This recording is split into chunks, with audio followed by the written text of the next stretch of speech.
Welcome back, everybody, to episode 5 of the Jader. Or is it 5 or 4? I think it's 4. Everything already messed up. Of the Jader and Kyle show.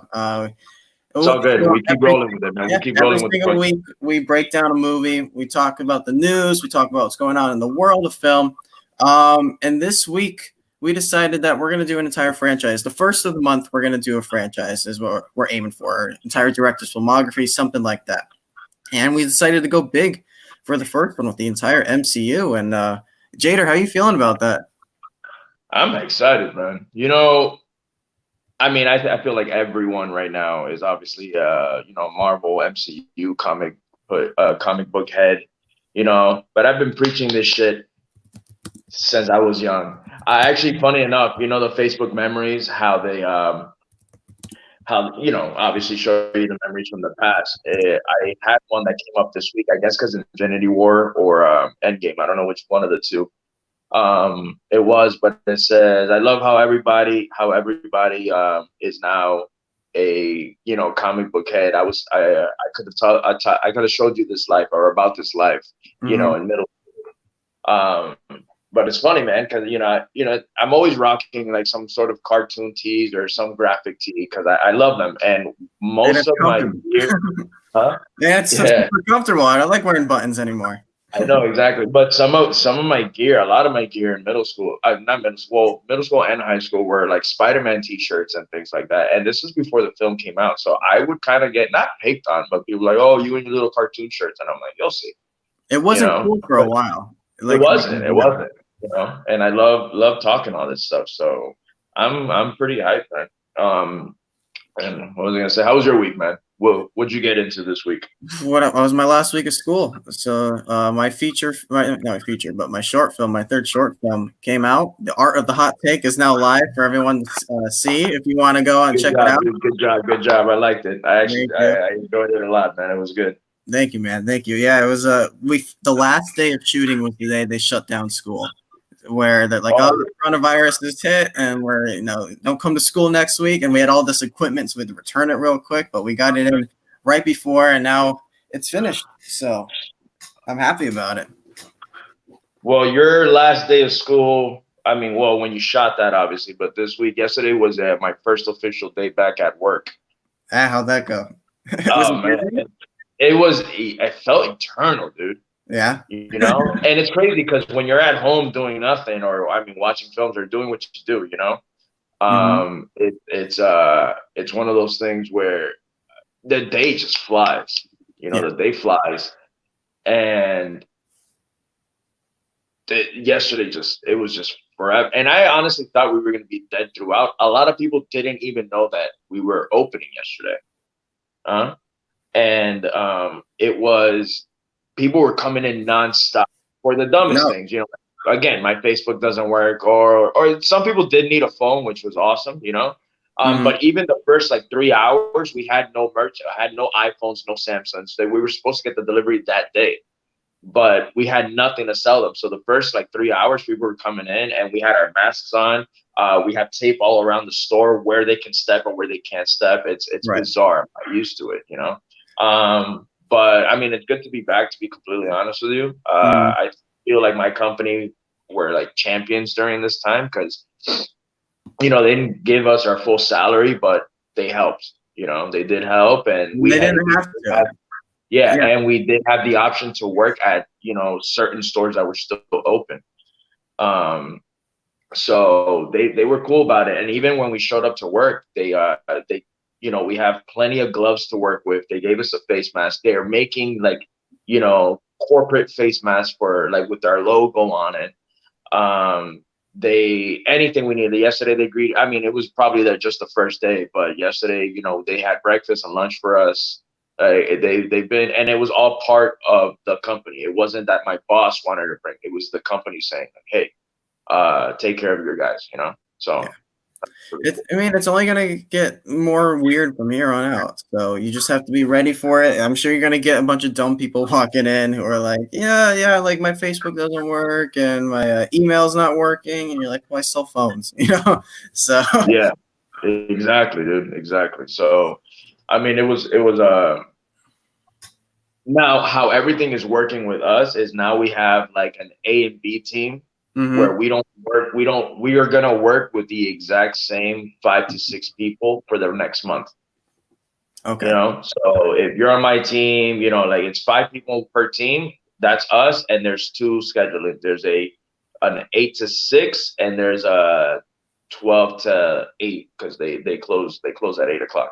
Mm-hmm. Um, so that, and it's the only thing that's gonna change is if you open or close. But other than that, same crew, same people. That's who you're gonna get comfortable with. They said that let's say that one of us does get the coronavirus, God forbid, we are all sent to quarantine, and that store will shut down. But we will get paid for it. We're a team. Yeah, One of us yeah, goes yeah. down, we all go down. Exactly, Yeah. exactly. Yeah. So yeah, it's been a weird week for everyone. It's been a weird 2 months now for a lot of people, and now stuff's starting to open back up. So we'll see how that goes. Hopefully, it doesn't get worse. Hopefully, it gets better. We'll see what happens. But we're gonna talk about the entire MCU today, and there's a lot. There's 23 films. And when we talked about this last week, we were like, okay, are we gonna have enough time to cram in all these films? But we've seen them all quite a few times, anyways. This is my favorite franchise, and it's so impressive what Marvel's been able to do to connect all these films from Iron Man all the way to Spider-Man: Far From Home, to make these deals throughout, to find these great directors, these great actors, and just to make everything flow seamlessly. Yeah, there's some movies we like better than others, but I don't think they have a single terrible, unwatchable film. Right? I mean, No, they don't. They don't. And obviously, films are subjective. There's some people that can't stand the MCU. I think it's more of a pride thing with the being a DC fan, which I don't understand, to be completely honest with you, since comic books are comic books, man. Like I'm not gonna like I love Batman, I love Spider-Man. It is what it is. It's like the DC people are very jealous because Marvel is being so successful right now, and DC really stumbled. They tripped over their feet out the gate, and which is stupid because I feel like everybody is at the end rooting for just a great film. That's what we all want. I wouldn't, and I hate to use this as an excuse, but I didn't want BVS to get the backlash that it did. I was really rooting for that film. Being a fan of these comic books characters growing up, seeing those two titans clash on screen is something that you dream of as a kid. Yeah, and film has gotten better, but it could have been so much more, but we're not talking DC today. Today we are talking MCU. We are talking MCU. So this is how the show is going to work. This is going to be our first show where we have quite a few guests coming in. And we talked about having guests a couple weeks ago that were like, hey, that may be cool if we bring in some people to talk about stuff. We figured what's no better time than the entire MCU, something that everyone loves. So today there's going to be quite a few people jumping in and out, talking about their favorite Marvel films and how they view the franchise. So we got nobody waiting right now. It's just you and I for right now. So you want to just get started on the first Iron Man? Yeah, absolutely. We can get started, but we have Kaiser said he never received an email. All right, let me send it to him again. No problem. Make sure. I'm not going to ask you for his email right here. No go ahead and. I'll send it to you via text. No, I got it right here. Let me just try again. All right. But yeah, man. What was I gonna say? I actually, you know what? This is not MCU related either, but I saw this Mortal Kombat film, this animated film called Mortal Kombat Legends: Scorpion's Revenge. Pretty good, man. I would definitely recommend seeing that one. I've never seen any of the Mortal Kombats. I mean, you would hate them. You would absolutely destroy those films. But I feel like this animated one is completely off the charts, man. It's really, really good. It's a lot of fun. Very bloody, very graphic. It's just like the video games. I've only seen clips of the video games, like Conan O'Brien playing the game and stuff like that. Oh, you've never played them? No, I've never played them. I watched Conan played it with Gronkowski and with Marshawn Lynch, and I thought that was pretty funny. But it looked extremely violent too. So. Oh no, it is. It's. I don't understand because there's some times where you're not even doing a finishing move like a fatality or anything, but you have like combo. No, I don't want to say combo breaker because that's from Killer Instincts, but you have some like move where you can honestly it goes extra. It's called like X-ray vision or something like that, and you like literally like break snap necks and break legs, and I'm like, how do you not die? Or you'll puncture the actual eye. Like if you have like a character has like a blade or something, and you can punch them in the eye, and they don't die. They somehow survive that. It's bizarre. It's a lot of fun though. Very graphic game. Hold on, I'm just sending out the email again. I guess nobody got it, which is weird. Yeah, no one got it. I've been getting emails as well. I mean, not emails, text messages, and no one's got it. All right. Let's try this again then. Technical difficulties, everyone. So Jader, what did you notice going through watching these films again? Exactly what you said. There's some that I don't want to say hate anymore because I don't hate any MCU film now rewatching them. There's just some that I just don't care about. Like they could have taken the little progress I guess that it made and we'll get into them, and they could have just thrown it into another movie very quickly and we could have gotten the same story, I feel like, at the end. You know, there's just some films that I just don't care for. Don't hate them. Don't care for. Don't care to revisit. I revisited the ones that I didn't like. Mm-hmm. And I don't know, for some reason, they kind of nothing really. There's one that I just like a little bit more every time. It's like I guess my BBS of the MCU. Yeah. But there's some that I just don't care for, and I still don't. My opinion basically stayed exactly the same. Well, we got someone here who is sure to have a lot of opinions, and so our first guest is John Kaiser. Kaiser, how you doing, man? Yo! Can't hear your audio, dude. Yeah, his audio's down. Put the headphones on. No, nothing yet. Nothing yet. Nope. All right, he's gonna leave. Come back. All right, cool.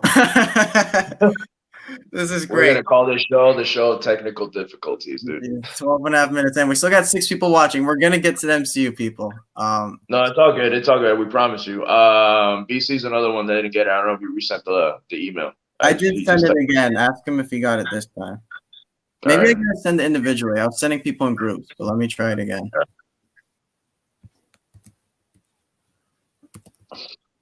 This is what happens when you go live. You can't edit the shows no more. There it is. Now, check. There you go. Check 1, 2. We're good. Yeah, we're we good. got We're you good. now. Microphone check, bro. Who's this guy who looks like Bill Burr as a 13-year-old next to you? That's my buddy Kyle, man. Jader, You actually, I think you guys met. He was actually one of my buddies that went up with me to Orlando when I won the Orlando show. He's the one that basically told me to get on the Schmodown all over again. Get out of here. Yeah, because I had fallen off for a little bit because of life. Yeah. You know, with the kids and work and all that stuff. And he's the one that was like, dude, you got to get it. These characters, man, these characters are great. He told me about, I didn't know that when I started watching it, like there was still a little bit of character work. I felt like Rocco was the one that kind of started this character thing. Yeah. And then I went back, and that's when I saw and I was like, who the fuck is this guy, man? You know? I get that a lot. Who the fuck is this guy? Yeah, I get that a lot. Yeah, dude. And then, but we met, we hit it off, bro. We consider each other boys now. But yeah, this is the man right here. Okay, Kyle. Made that possible. I'm more boy, but I'm getting to a man eventually, Yeah. No, and it's crazy because as soon as they announced that the Orlando show was happening, he hit me up right away, and I'm like, dude, I gotta go. I fell off, but I had to see this shit live. And then he's like, if you go, I'll go. We got our tickets the first day they dropped, and the rest is history, dude. And you got plucked out of the audience to compete in a match You win a trip to LA. You become the newest rookie sensation in the league. You beat my girl Brittany Young, you son of a bitch, but I still love you. We love Brittany though, man. We love Brittany. Yeah, she's great. It sounds like Kyle changed the trajectory of your life a little bit by getting you to go to this thing, and now you're one of the superstars. I can't. I need to go back, man. I'm like, Ali trying to get back in the ring right now, dude. You and I became fast friends. We bonded over our love of heavy metal, man. So heavy metal, man, all day. And I'm a hip hop head too, man. I got to rep Biggie and all that. So, but metal's my heart, man. So no, I told you when I met you, I grew up on Pantera and Public Enemy, and that kind of defined everything. Absolutely, dude. Absolutely. So, Kaiser, Jader tells me you're a big Marvel fan, that you're ready to talk about these movies. I mean, we've been vamping for about 15 minutes now, just trying to get everything together. But yeah, sorry that I kind of came in late. It's very weird with these. It's not you. Sometimes the headphone. No, and even on my end, it's weird. I'll go into these things, and I'll have my headphones in there, like we can't hear you. I close out of StreamYard, I come back, and then it's working, like whatever the fuck. But, Jader, you might remember we were talking a while back. The way I got into Marvel was because my dad, who was a Major League Baseball umpire, used to take me to the racetrack, the horse track, Finger Lakes in the summer when he wasn't. Or I'm sorry. Well, yeah, basically when he wasn't working and he was home and they were running. If he wasn't, on the road traveling or whatever, he'd take me to the racetrack. The only way he could get me to shut up for 9 races was to give me 3 comic books. That's awesome, dude. One comic book would last 3 races. You know what I mean? So there's 9 races, and by the end of it, you start to figure out like who you like, who you don't like. So it's like I would always I'd buy Captain America. He was always kind of a pansy, so I threw that one out. So in love. Man, I wish There's a buddy of mine. Called Jeff. Man, shout out to Jeff. He is a diehard Captain America fan, but it's one of the things that I give him. I like Cap, not my favorite, but I always give him shit for being like the pansy in the group, and he just honestly just like wants to stab me or choke me through the computer because I always send him like memes that shit on Captain America. Like on the most random day, and I'm like, hey, remember he sucks, and he goes, what the fuck, dude? And I'm like, and he's like, you don't understand, you don't get it. And I'm like, no, man. I always give him shit. The same issue with my sister. I was telling her, you got to watch the first one to understand what's going on in these Avengers movies, and she's like, he's just boring. Like I don't like him that much. I'm with you. I hate, Kevin Smets gives me shit all the time. I can't stand the Winter Soldier. I call it the Winter. I know. That's actually one of the main reasons I got you on this show because we will be talking about that movie, obviously, and I can't wait to hear. Wait to hear your take. That was phenomenal. Yeah. We'll get into that right now. Could you send me BC's email again, Chris? It keeps giving me like its address not found. So could you send it to me again? Just to make sure It's spelled right and all that. Absolutely. How's the audio? And we'll get started here. So what we're gonna do is we're gonna go in release date orders, and we're gonna talk about all the films as they came out. So the first one that came out was all the way back in 2008, same year as The Dark Knight, was Iron Man. And Iron Man was a movie where no one really knew what to expect going in. You cast Robert Downey Jr., who's having all these problems, and the MCU is not something that exists at this point. Jon Favreau, the guy who directed Elf, is coming into the direct. What's this going to look like? And it turned out to me to be one of the best Marvel movies still today. Kaiser, I don't know how you feel about this one, but to me, Iron Man's such a terrific movie. No, I'm a big fan of Iron Man, and I love everything. Jon Favreau to me is just one of my favorite artists in Hollywood. I feel like more times than not, he hits all the way back to Swingers, and I loved Elf, and I just think he's a real movie nerd, and he's an artist, and I think he crushed that. I mean, look, Robert Downey Jr. came out of the womb to play this character. I don't know that there's ever been a better fit in the Marvel universe than Robert Downey Jr. This kid Tom Holland is my favorite Spider-Man yet. I think they've gotten that right in the past, but I think he embodies everything like that. When I was telling you about when I was collecting comic books, I said threw away Cap, but Spider-Man was my favorite because he was like a stand-up comedian, and I was always into comedy. So. But no, I love Iron Man 1. I haven't watched that in so long, and now that I got Disney Plus, I feel like I should go back and watch that one again. It's definitely on there. And just piggybacking off what you said, it still holds up. You haven't seen it in a long time, but it's one of those films that honestly just it doesn't lose anything. It makes you feel every time you watch it, if not loving it more than the first time you saw it. Yeah. One of the things for me with this film was exactly what Kyle said. Is no one knew what to expect from this movie. No one was an Iron Man fan. I don't want to say anyone, but there was very, I had very comics as a kid, but he wasn't my favorite. There's exactly no, because he wasn't. He was an awesome character. I liked him always more when he was with the Avengers versus going solo. When he was with the Avengers, I thought he was great. But solo, besides the Mandarin and Fee Fung Foom, some of the villains out there, I just didn't care for.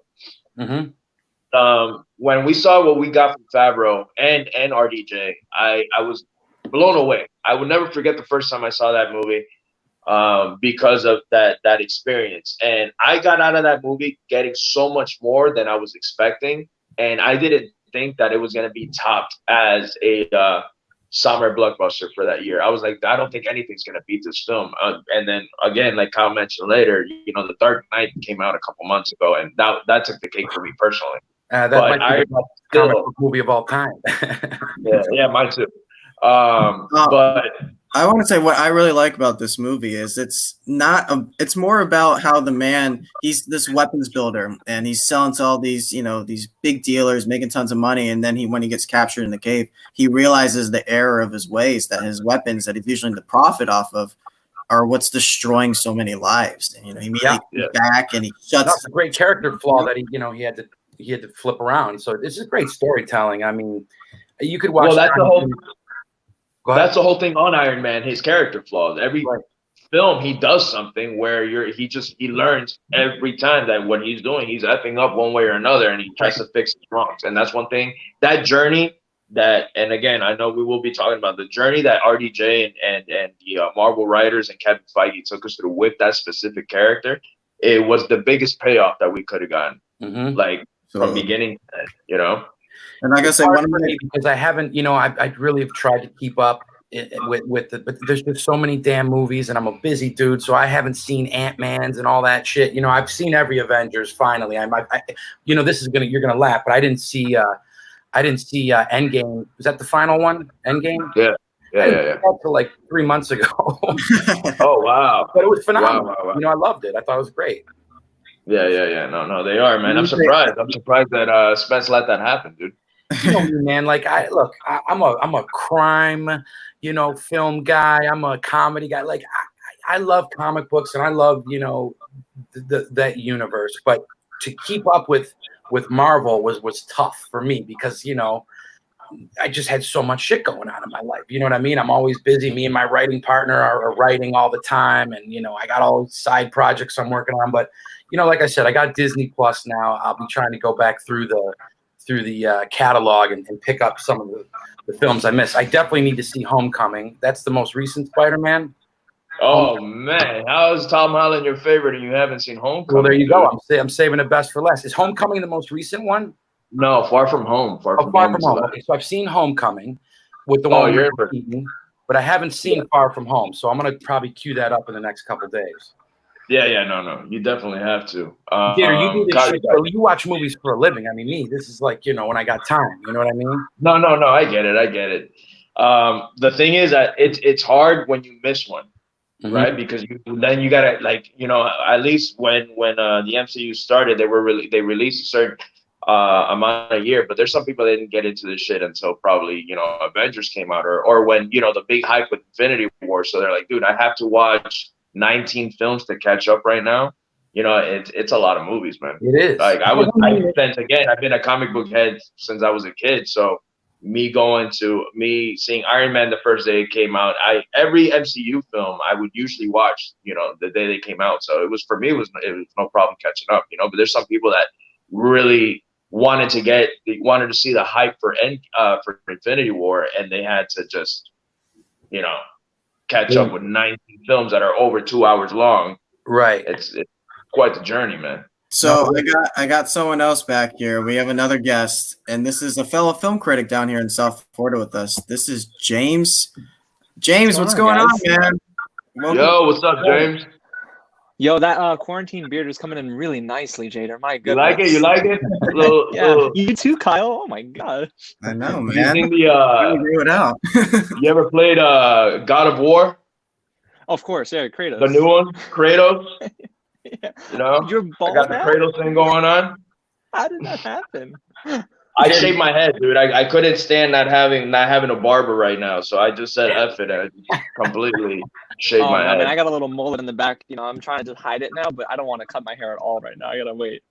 I could You imagine. look like a 14th century barbarian when you take off that, or a Viking when you take. I know. Yesterday was my first day back at work, and one of my coworkers is a big gamer. And as soon as one of his main thing that he says in the new God of War game, because it's him with his son. When his son acts up, he goes, "Boy." So as soon as I walked in, because I can't wear hats at work. So as soon as I walked in, they hadn't seen me with the beard's not like crazy long, but it's longer than I usually keep it. Yeah. And with the shaved head. And they all like the gamer. As soon as I walked in, he came up to me, he said, "What's up?" And then he goes, "Boy," and I died laughing because I was like, I knew I was gonna get some fucking God of War reference. Yeah. Oh, No, I don't know anything about the God of War, so you can send me the clip notes. No, it's all good. It's all good, man. But Well, James, do you have anything you want to say about the first Iron Man before I bring in yet another guest that we have waiting in the back? Oh, Kyle, I can't hear you. I don't know why. You can't hear me? Can you guys hear me? yeah, I can hear you fine. Yeah, I can hear everybody. Oh, that's weird. I can't hear Kyle for some Tell them to reason. leave the thing and come back. That's what I did. You want me to do that? All right, sure, I can do that. Yeah. Try that. I'm the only one who sure. can't leave. He's in this Oh, thing. you're the only one who can't hear. Yeah, he's the only one that can't leave since he's hosting.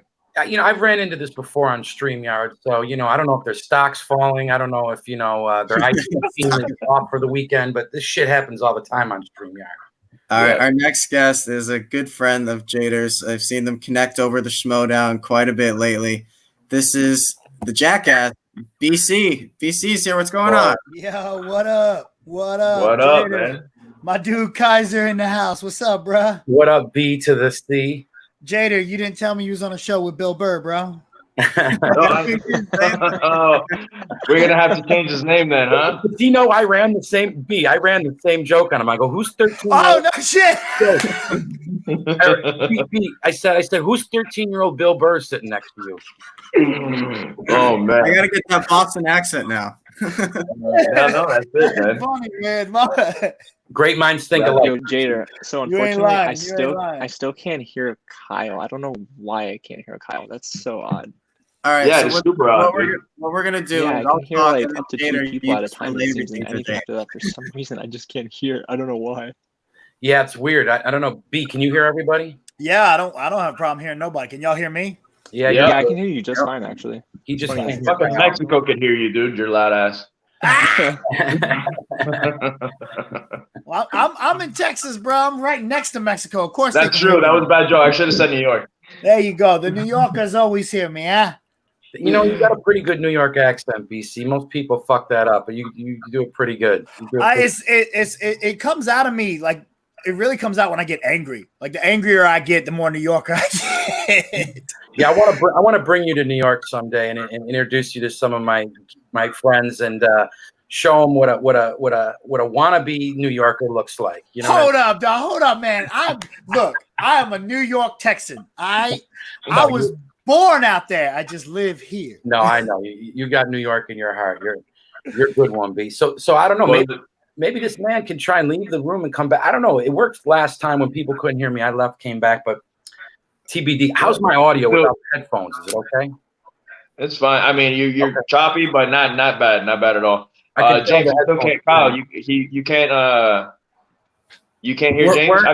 We're working on some things right now, so I'm gonna try to fix it. But right now, let's keep the show going right now. So I can hear you just fine, Jader. All good. What was I gonna say? BC, anything you want to say about the first Iron Man? We're still on the first film, man. Yo, Iron Man was legit, man. Like, I remember it coming out, and I was like, really? They're gonna do an Iron Man movie? This B-level ass character? Like, why? I'm not gonna go see this stuff. Little did we all know that this was gonna set off everything it did with the MCU, dog. Like, it really was an incredible film, and I love going back and watching it, man. It really is one of my favorites. Yeah, no, absolutely. So let's move on to our next film because we've been Iron Man for a little bit. I think we can all agree Iron Man's one of our favorite ones out of them all. Yeah. It just works so well still today. But let's move on to one that wasn't very well received, and that is The Incredible Hulk. The Incredible Hulk was the very next film that came out after Iron Man the same year, and it's not Mark Ruffalo, it's Edward Norton. And I feel like this is the problem child of the MCU. No one really remembers this film at all, or even really cares about it that much. So They because treat it that way. They treat it like the redheaded stepchild. That's the problem, because I don't think that movie's bad at all. I feel like that movie was left forgotten because of the beef that Edward Norton had with the MCU. But if you watch that, I know you don't like it too much, No. Kyle, but I feel like the reason why people don't really care about it is because there's no mention of that movie. It's like that movie didn't exist, you know? But I felt like Norton was a strong Hulk. I like Ruffalo, but I think Norton is a very, very, very strong Hulk. No pun intended. He was a on great that. choice. He was a great choice to play. Yeah, no, he did great. He was a great Banner. I love him and Liv Taylor. God damn me in the names.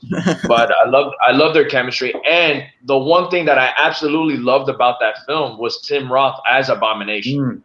Tim Roth is a beast. Yeah.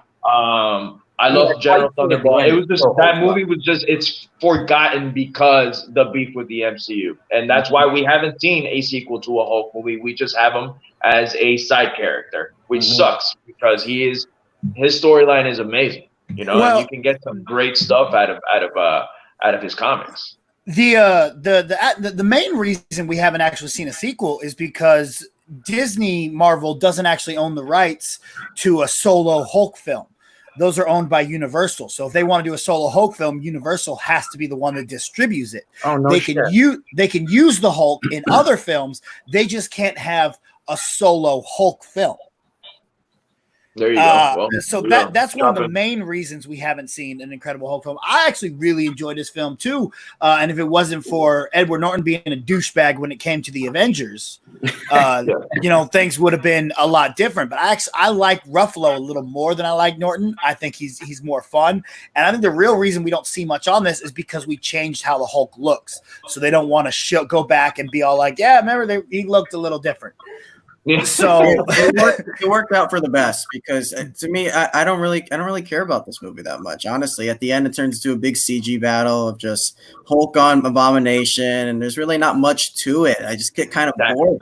Man. It was a fun fight. It was a fun fight. I love that fight, dude. I used to watch that. I would turn that fight on just right before I go to the gym, just because of that scene where Abomination like stabs Hulk and Hulk's just like, nah, F this shit, dog. We gotta go now. That got me good. Yeah, man. No, I really care about that. Forgot about it too. The what? I'm gonna try and connect through my phone, and that way I think I can use my headphones, and maybe the audio will be cleaner. So let's just try that. I'll be right back. All right, no, it's all good.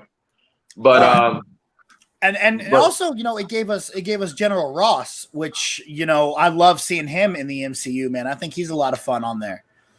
He is. I want to see more of him though. We don't get enough of Ross. We got a little taste for it in was it Civil War? Sorry, they all mixed it. Civil War. It was Civil War, right? And he should be back he's back in Black Widow. I know that. Which we were supposed to get yesterday. We're supposed to get Guardians 3 yesterday in another world. Depressing. Why would you say that to me? Man. Were you on my podcast when we did the most anticipated? Was that the one you did with me? I know we've talked Black Widow, but I know we've done. I didn't do most anticipated. I think I did top 10. This is strange. Okay, that's right. You did top 10. Yeah, because Black Widow was my most anticipated film of this year, and now I'm sitting here like, yeah, dude. That sucks. No, I know. So I want to take this moment for a sec. We got James back, and then I also want to introduce someone else. We've had him hanging out for a little bit, and this is a guy who's part of our website too. Tim is here. Tim, what's going on, man? Yo, Tim. What's up, guys? How are you? How's everything? How's it going, man? Another New York guy in the chat. New York. Right. Essential over here. Essential. James, can you hear me? James is frozen, I think. James is frozen. Jesus Christ.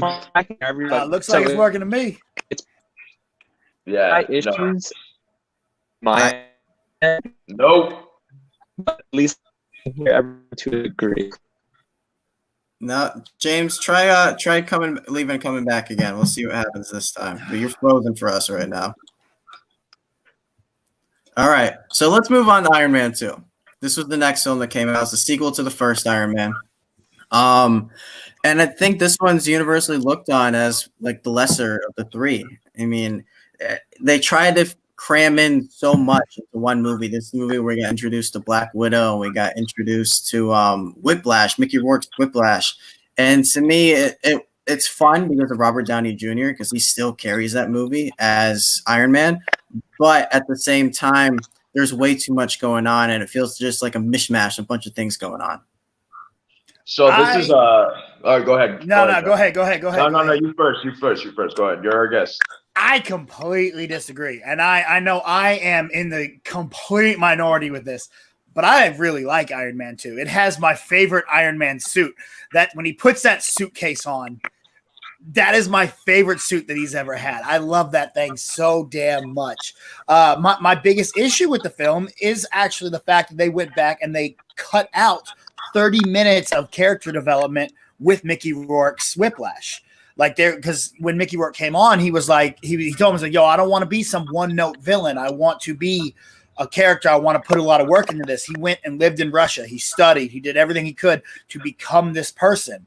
And they ended up cutting out 30 minutes of his developmental stuff, which is why he has such a hatred for Marvel now, too. Because he says he'll never work with them again because they cut him out and all of that. So I really find this film to be enjoyable because of that reason alone. And I like the Black Widow stuff. We get our first look at, not our first real look, but Wakanda is actually in Iron Man 2 and no one really notices it. You really start seeing the connectivity of this universe in Iron Man 2 back when Samuel Jackson, when Nick Fury's talking to Stark at the end there, you can see the scene at the school where the Hulk was going nuts. And that's also where you get a map that has Wakanda on it. Yeah. And so I like that connectivity they have there. I like the storyline of Stark and his downfall and everything he's having to try and figure out. And I really enjoyed the introduction of Black Widow in there. I think it was done really well. See, I think this movie has moments. I really like the courtroom scene, especially like when he's just ripping all the congressmen and saying like, "Oh, you guys think that all the world's catching up to us right now?" And he shows all the clips of Korea and Iran trying to make Iron Man suits, and they're nowhere close. Basically, telling them to stick it. And I also really like Don Cheadle. This was his first time being War Machine, and I thought that was really fun. So this movie's not a wash to me. And I think there's a lot to enjoy. Justin Hammer is one of the greatest characters in the MCU.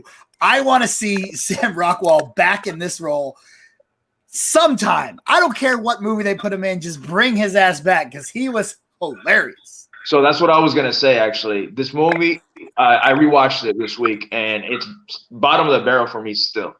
However, it did get a tiny bit better, and I completely forgot how awesome Sam Rockwell is in this movie as Justin Hammer. So he was probably the highlight of this film for me.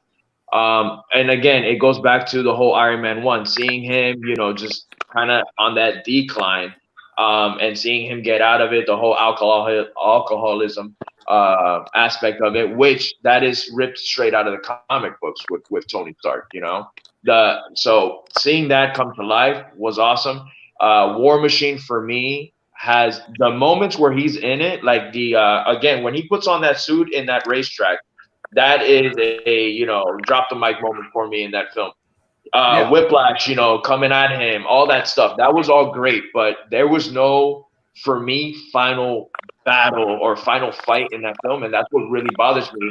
But now you telling me that they cut out 30 minutes of Rourke's, makes a lot of sense, because I felt like there was not enough Rourke in this film. There was not enough Whiplash. There was not enough Whiplash in this film. the final fight between Iron Man and actual Whiplash, not the other machines, not the other the other machine.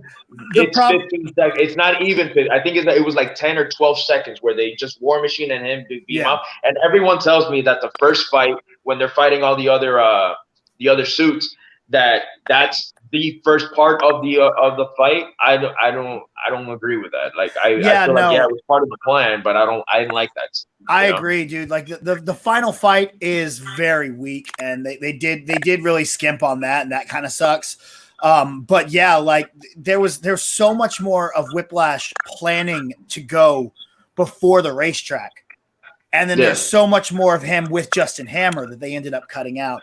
And like, it's one of those ones that I wish we could get like some kind of director's cut or something of, because I would love to see that stuff back in there and see that. Agreed 100%. Any thoughts, Kaiser or Tim? Yeah, I just we can't hear you, bro. So Tim, your turn, brother. Tim, you're good. Yeah, I just watched this last night. As a matter of fact, it was on FX or whatever. It's at the bottom of my MCU list, but I don't dislike any of these movies. I agree with everything. Can you hear me now? It was phenomenal. The end battle. We can hear you. The end battle was a rehash of the first one.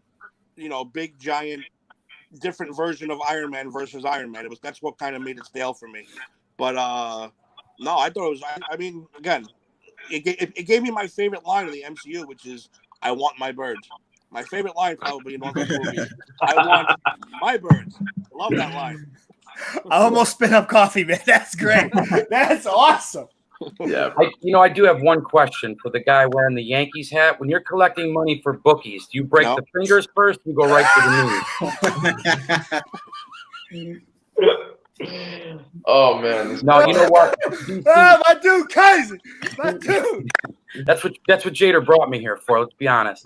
BC, you hit the main point for me on this movie. Is you can't get enough Sam Rockwell in anything. I'll watch Sam Rockwell play solitaire for 2 hours on screen. He's just a phenom of an actor, of an artist. And it is too bad they shorted Mickey Rourke on this film, because he's another one of my favorites. I mean, goddamn, The Wrestler still makes me cry. So you could put Mickey in anything, and I'm going to watch it.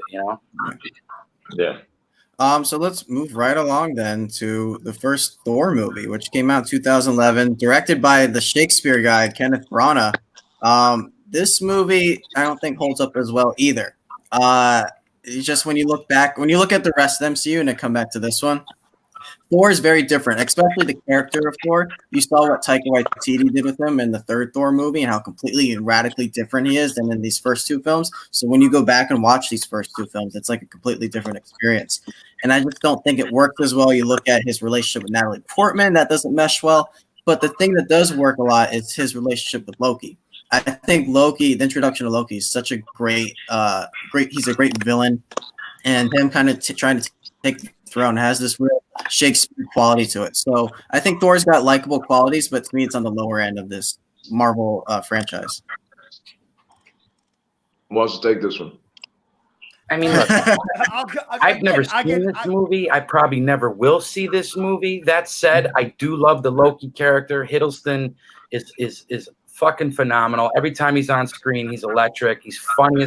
That character, how he switches back and forth. He's a good guy. He's a bad guy. So, I came to like that character through the Avengers, but I've never seen this Thor movie, and I don't know. You're not selling it, with the Shakespeare guy. So I don't know it's very much Shakespeare, yeah. Again, for the longest time, Thor was actually my favorite movie in the MCU. Wow. For a real long time, because I loved that relationship that Thor has. And actually, I think watching Ragnarok enhances this movie, because you get scenes like, "This drink, I like it," another, and throws the damn cup down, or "I need a horse." It makes those lines pop a little more, because you go, he's not so much a fish out of water as he's just Thor, so that it kind of, I think it kind of adds to it, like the change in the character that we have of Thor now and the growth that we've had. You go back and watch this, and it kind of adds another level to that stuff. See, I think that's what Taika saw, and he said those are the best moments of Thor. So let me just fully utilize that because this was one of our first introductions to Hemsworth. We'd really never seen that actor before, and I think he was still trying to find his footing a little bit. And then, Taika really set him off, which we'll get to eventually. But do you guys have any other thoughts on Thor? I mean, Jader, what do you want to say about this? Tim, I'll let you take this one. Jader's like it. Thor surprised me very much. I wasn't a big Thor guy. I love the movie. I really did. It's at the top of my list too. I love the Ice Giants. I think they looked phenomenal. I thought that was some of the best CGI they had, and that was in 2011. So they could probably even look better now. The only problem with that movie really is his blonde eyebrows. That's really, really probably one of the biggest mistakes they made was picking his eyebrows blonde. Because if you watch it now, it's beyond distracting. That's fun. With me, I don't hate this film. I don't love it. It's just there for me. It was an introduction to a dope character because we all love what Thor is now. Loki is what stole the show from me then, and it's still what steals the show from me now with this film. Tom Hiddleston is another one that I wouldn't want to see any other Loki just because I'm so used to seeing Hiddleston in that role. I hope we don't hear anything or get anyone else for that role for right now. The movie is it's the first movie where we get introduced to Clint Barton. Also, we see Hawkeye in the movie for very what is it, like a 2-3 minute scene? If that. That scene is so dope too. That drop kick he throws on that big boy was a legit drop kick. Yeah, are they doing a Loki spin-off series? Did I hear that? Yeah, it's on Disney Plus. Right on that. It's on Disney Plus, which I'm actually excited for. I was actually talking to my best friend. I live with my best friend last night, and he told me that he doesn't care for any of the series except because he said that once, spoiler alert, since we are talking Marvel films, once a character's dead, he doesn't really care to see anybody else. Like he's like, I know Loki died in Endgame. I don't want to see a past life Loki. I don't care for that. He doesn't care to see Black Widow. He's like, let's move on. He wants to move on from this phase because he says that Marvel is so much bigger than what the characters that we've gotten already. So I can respect that point of view. I get that too. Like that's a good way to look at things. It's a good thought process. I am okay with it simply because of what happens in Endgame. Because we're like, oh, Loki's gone somewhere now. Yeah. Where did he go? Like that's a good thing to look at. And Black Widow, I completely agree. We don't need to go back and see this stuff. I'm glad that it's not an origin of Black Widow. I don't want to see another freaking origin of any of these characters. Yeah. But I still can't help but be excited for that. Well, what I told him about the whole Black Widow thing was I feel if anyone deserves a female-led MCU movie, it is Scarlett Johansson. She has paid her dues. Like I feel that she should have gotten one before Captain Marvel. Mm-hmm. Scarlett, so, but I felt, and he said it's too little too late. He's like, I would have been fine with this film. My bad, guys. I would have been fine with this film prior Endgame. And he goes, but now that we've seen Endgame and we know what happens, he's like, I don't care to see a Black Widow film. So, anyways, back to Thor. Thor's okay. Good moments. And we get Loki, and I'm good with anything Loki. So that will be a constant repeat because every film he comes in, I'm gonna say that he stole the show. Just foreshadowing or spoilers, whatever. So I want to bring James back in here for this next one because the one film he said he wanted to talk about the most was our next one, and that's Captain America: The First Avenger. James, tell us why this one is one that you really wanted to discuss. Yeah, so Captain America: The First Avenger is legit the most underrated Marvel Cinematic Universe film to date. Like 23 films, and it is the most underrated. No one talks about it. Everyone says it's too boring. It's just Chris Evans. But yes, it's supposed to be just Chris Evans. However, I love Sebastian Stan, the Howling Commandos, that group that he kind of links up with and takes on Hydra at least a little bit in the second half of the film is just absolutely perfect. And I think it's written really well. And a lot of people don't understand that Stephen McFeely and Christopher Marcus wrote the film, and they're the ones who wrote Civil War, Winter Soldier, Infinity War, Endgame. Like these are all movies that we absolutely love. And people I think discredit Captain America: The First Avenger because it was sandwiched in between Iron Man and Iron Man 2, if I'm not mistaken. And because of that, a lot of people are like, oh, Robert Downey Jr., he's the hot one. And then Chris Evans started to pick up a lot of steam later on as we got closer to the Avengers. Now, I really just think that this film is just, it's a masterclass in just how you introduce a character properly. I mean, Chris Evans, yeah, he might not be like the most animated in this film, but the thing is he plays the character so well. You know, I just think it's like the most criminally underrated MCU film. I'm with you, James. I don't think it's the most underrated, but it's certainly up there. It's like top 2 or 3 because I think it has the most heart out of a lot of these films. It shows Captain America as this skinny kid who just he has the heart of a soldier. He just doesn't have the body of it, and it shows why the heart matters more than the body. And you see him going through basic training, and I love that scene where they're trying to get the flag on top of the pole and none of the military guys can get it. Then he just comes over and pulls the rod out and it comes falling down, just picks up the flag. I think that's great. I think his relationship with Peggy Carter is probably the best love story in any of these films. And even though you only see her and that connection in one film, you feel its impact in every single time Captain America shows up. So I'm with you with the underrated thing. I think this film's very much underrated. And oh yeah, go ahead. I'm sorry. This film is so important to the MCU because it really is the first one to show you that the MCU is not going to be generic superhero movies. The MCU, every movie is going to have something different to offer, and this was a different style of film. This was a World War II film. So this is the first time they started branching out and showing you that, okay, each film is going to be a different genre. Each film can bring something new to the superhero genre itself, and it can have all these different aspects to it. As well, you have Tommy Lee Jones, who I think is the MVP of this damn movie. I loved his character so much. Yeah, I agree. The steak eating scene with Dr. Right Zola, there, he's still skinny. So great. And also, people forget Hugo Weaving is the reason why Red Skull was so successful in this film. Any other factor, I think they just would have kind of played it over the top or just too underwhelming. And I think he did a great job at finding that middle ground. And he was never like too commanding. He let Chris Evans have the screen. But I mean, I don't know. I just think Hugo Weaving, is the reason why Captain America was so challenged in this film. Other than that, it would have just been generic and bland. So, Kaiser, you've been really quiet during this one. Do you like this movie? I'll tell you why. To me, the whole Captain America character and franchise is like a coloring book. If I want to watch the Care Bears, I'll go watch that. So, movie didn't really stick. The whole franchise?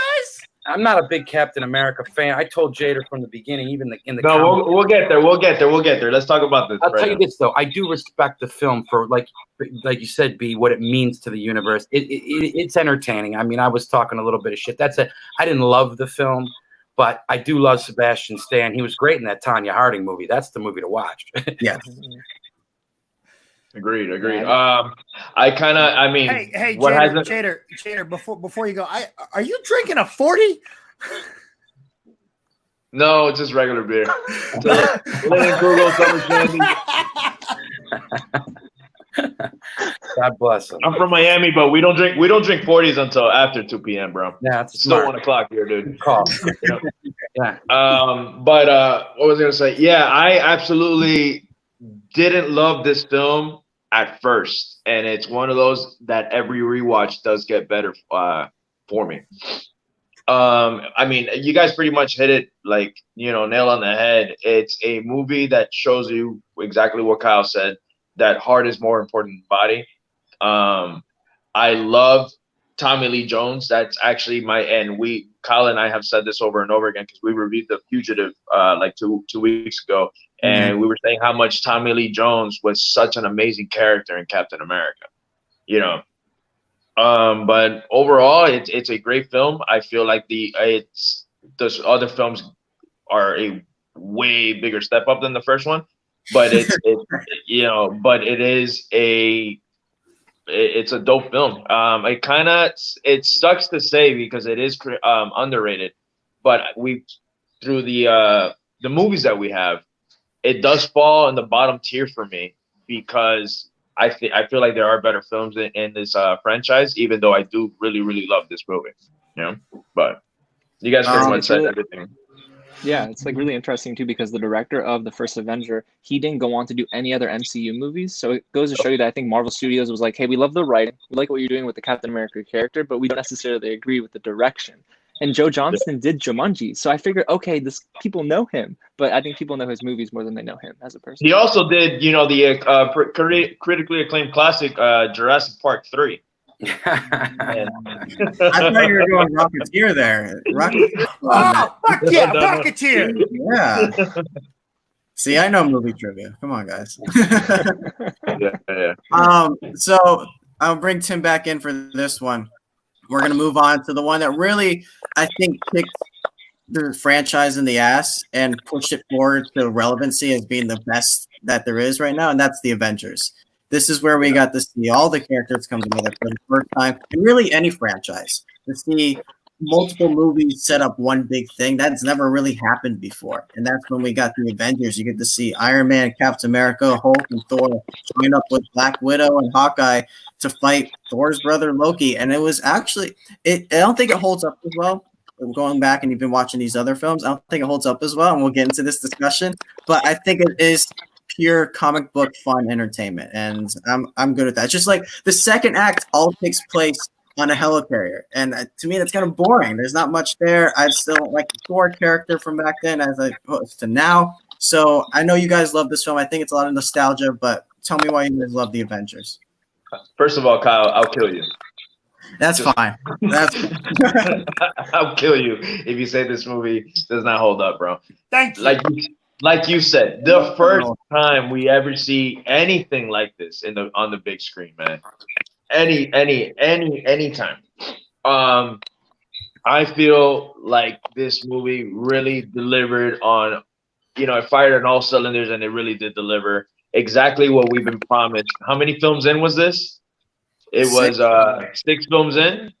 You had 2 Iron Mans, you had the Incredible Hulk, you had Captain America, Thor. 6. This was the 6th film, right?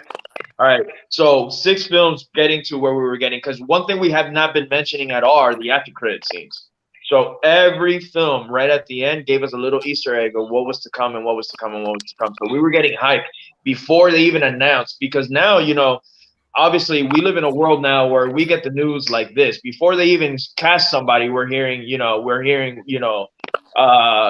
you know, the studio wants to make this film, this and that and that. Back then, news was coming out, but not as fast as we were getting it. So our clues to the future films that were coming out were literally through these end credit scenes, you know. And I don't know, sitting in that theater the day that Avengers opened, and we're seeing this thing, even the opening scene with Loki coming with the staff and taking taking part with him, and you know, you seeing a chase scene, this guy's blowing a rocket, like you know what you're getting yourself into when you see this movie. There you go, that dude's playing Galaga. But you get, you know, the goody two shoes of Captain America. You get, you know, the brilliance of what is Tony Stark mashing for the first time. Then you get Tony Stark interacting with Bruce Banner for the first time. Just all these character and all these dynamics of what we know now is the MCU. That was the first time we saw them on screen together. You know, Loki as a villain, again, stole the goddamn show, like I said, and I will say every freaking time that Loki's going to be on this screen. Yep. And just, it shows, I don't know, man, the action about everything about that film. If you don't tell me that the first time you tell Cap that Cap tells Hulk to smash, you know, goosebumps, bro. Yeah, I had to wait 2 hours for that moment because, you know, here's the thing, man. Everything you're saying is right. It's exciting. It's entertaining. In the theater, you're like, holy shit, I can't believe they're, no pun intended, assembling all these characters. But by the time you get to the end and they're fighting, you know, robots coming out of a black hole and all that shit, I like to see hand-to-hand combat. You know, I want to see, like, I'm a fan of movies like The Raid, Redemption. I'm a Bruce Lee guy. I go way back. So when you're fighting mechanical tin boxes in the sky, that shit doesn't really do it for me. You are out of your mind. I don't understand how either of y'all have said anything like that. I'm with you, Jader. This thing was absolutely insane to bring all these stars.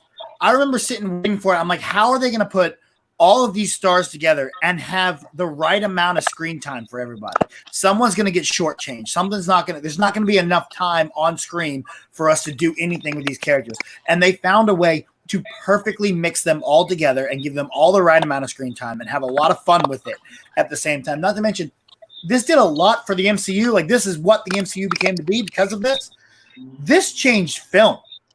You see every other company trying to do this now. Not just like DC, not just superheroes, but Universal Monsters tried to do this. Godzilla is trying to do this. Star Wars is now branching out, doing different films, trying to do something more like this. The MCU is the only ones to have done it and get it correct. Yep. So it's really insane the feat that they were able to do. And again, like, we were all worried about, Mark Ruffalo coming in and whatnot, because this is where Ed Norton started crying because he didn't get to he wanted to have creative control over the script. And shut the fuck up, Ed Norton. So we get introduced to the new character. And again, other movies that we'll talk about later, after you've seen them, going back and rewatching this adds to it again, like more stuff, even whether they meant to put it in there or not. You get to go back and really have a lot of more appreciation for this. So every time I watch it, I find something more to love about it. I think what this movie does is speak to the strength of the MCU, because if we're sitting here and not putting this in our top 1, 2, 3, 5, it's on. I don't know if it's in my top 10, to be honest with you, but I'll tell you, I mean, this movie, the fact that we're not saying this is the best of the MCU and we're talking of it so highly, I think is really what the strength of the MCU is that they can always top it themselves. Now, I do fall on the other side.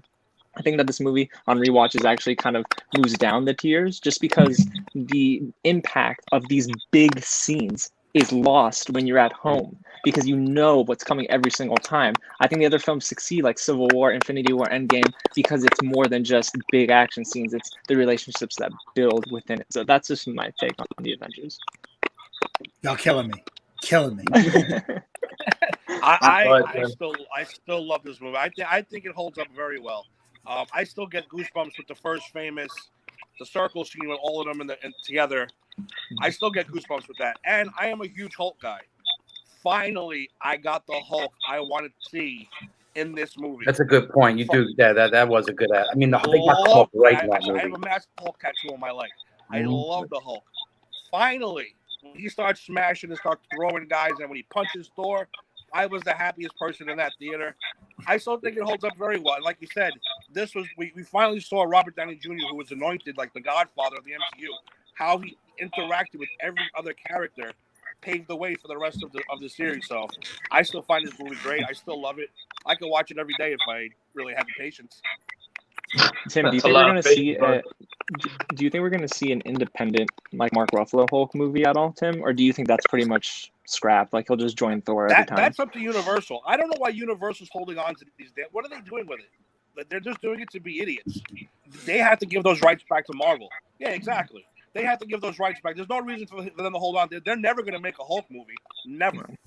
Nope. So why? And they're not going to be shown AMC theaters, so. Oh, I forgot. Right. Yeah. So they need to give the rights back so they can make. I was hoping and praying for Red Hulk, because I think they laid out some groundwork, which we'll get to. Actually, no, it was Avengers. When Black Widow tells Bruce Banner, "We've kept certain parties off your tail," I pictured that as General Ross, and I pictured General Ross getting so upset that Shield is helping keep him hidden, that he was going to turn into the Red Hulk at some point, and that would have been ridiculous. I feel like they've been teasing the hell out of Red Hulk for a while already, especially now. Like more towards the end of the MCU, you keep seeing him pop up, and I think we should get him soon, because William Hurt isn't getting any younger, man. You know. So the first film after the Avengers was Iron Man 3.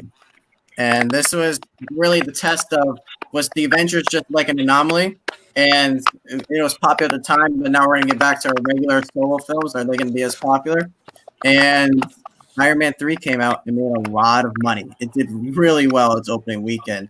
And now this movie is probably the most controversial of them all. I don't understand why. I think Iron Man 3 is a top 10 MCU film. I love this movie so much. It shows like just how Captain America is more about heart than the body. This is more about the person than the suit. And I think what people were really mad at is he wasn't in the Iron Man suit a lot in this film. And that's actually what I loved about it. It shows how he is more than his machines, and him having to deal with his PTSD after the Avengers is so fascinating. I think the whole first act with him calling out the Mandarin and just, saying, like, I'm not scared of you. Here's my home address. That's a badass moment right there. I think this movie's spectacular, and we can debate the whole twist if you guys want to. But what do you guys have to say about this movie? Okay. Go ahead, Jader. Go ahead. All right, so I'm gonna jump on this one quick. I'll be really fast because this is besides Iron Man 2, this is right above Iron Man 2 for me for bottom of the barrel. So I don't have too much nice things to say about this film. The first thing I'm gonna say is, as soon as I left this theater, the first thing I put on my Facebook status was "Fuck you, Shane Black." All right. I love Shane Black when he's not writing about franchises. So when he's doing Kiss Kiss Bang Bang and The Nice Guys, he's amazing at that. But when he's touching a little movie called Predator, he wrote that one too. Yeah, I know Predator, the first one. But when he did The Predator, I hate that film. I didn't see that came out. Oh, that movie fucking sucks. Oh, so bad. I had no interest in that. It's so bad. Don't taint what you know about Shane Black's Predator, because I had so much high hopes for the Predator because I knew he wrote the original one. He was in it the whole night. But whatever, we're not talking about that. Movie sucks. So Iron Man 3, my whole big complaint, and I know that everybody loves that twist or thinks that the twist was edgy. No, fuck you. Like, it's like teasing a Joker Batman film and not getting a Joker at all. Okay? You don't do that. The Mandarin is one of the best villains that I think the best villain in the Iron Man. Stop. Go. Why not? Comic book wise. So, okay, comic book wise, but I want to talk about. I want to talk about the twist itself, right? First of all, the Mandarin is not this huge character in the comics that's like this, he's like a beloved. He's not anything like your Dr. Octopuses or your Green Goblins or anything like that. He's a regular villain, but he's also a very stereotypical villain. He's this Pakistani, really stereotypical terrorist. And if you would have just cast someone like that, I mean, what did you want him to do? Have a big fight with Iron Man at the end? I wanted to see the rings. I wanted to see all that shit, bro. I'm sorry. That's what I was expecting to see when I saw this movie. But if you would have gotten that, then there would have been a lot of backlash too, because like, oh, here goes Marvel stereotyping this terrorist character. And this was 2013, where terrorism was still a thing that was pretty huge. We were still reeling from that stuff. So I think that it's damned if you do, damned if you don't. And they decided to go to better path to me, which is having Ben Kingsley play this actor, and it, really subverted our expectations. And I really like that twist. If I want to see Ben Kingsley, I'm going to go watch Sexy Beast and have him play Tom Logan, which is the role of a lifetime. Okay. Sexy Beast is fantastic. Guy Pearce was in this one too, right? The guy from Memento was in this one. Yeah. I think I do put Iron Man 3 as my least favorite. I will continually always say that it's my least favorite. It has nothing to do with him not being in the Iron Man suit. He doesn't need to be in an Iron Man suit. That's fine. That didn't bother me at all. When I first walked out, I completely agree. I hated the twist. I was like, I literally in the theater, I yelled out, "That's bullshit." And I used the same comparisons as the Joker. I'm like, yeah, what if the Joker wasn't actually the Joker? He was just an actor. That'd be bullshit.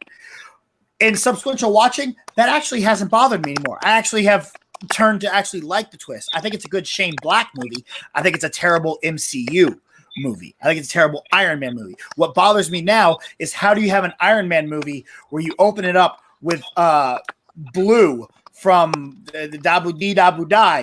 How do you have an Iron Man movie without AC/DC? How do you tease us to give us really give us War Machine finally with Iron Patriot, and you still shit on that again? Iron Patriot still does absolutely nothing in this damn film. That's where I have they don't the like, major they don't problem. like Iron Patriot. They call it a stupid name in the movie. That's fine. But at the end, when he's like, "Yo, can I get a suit?"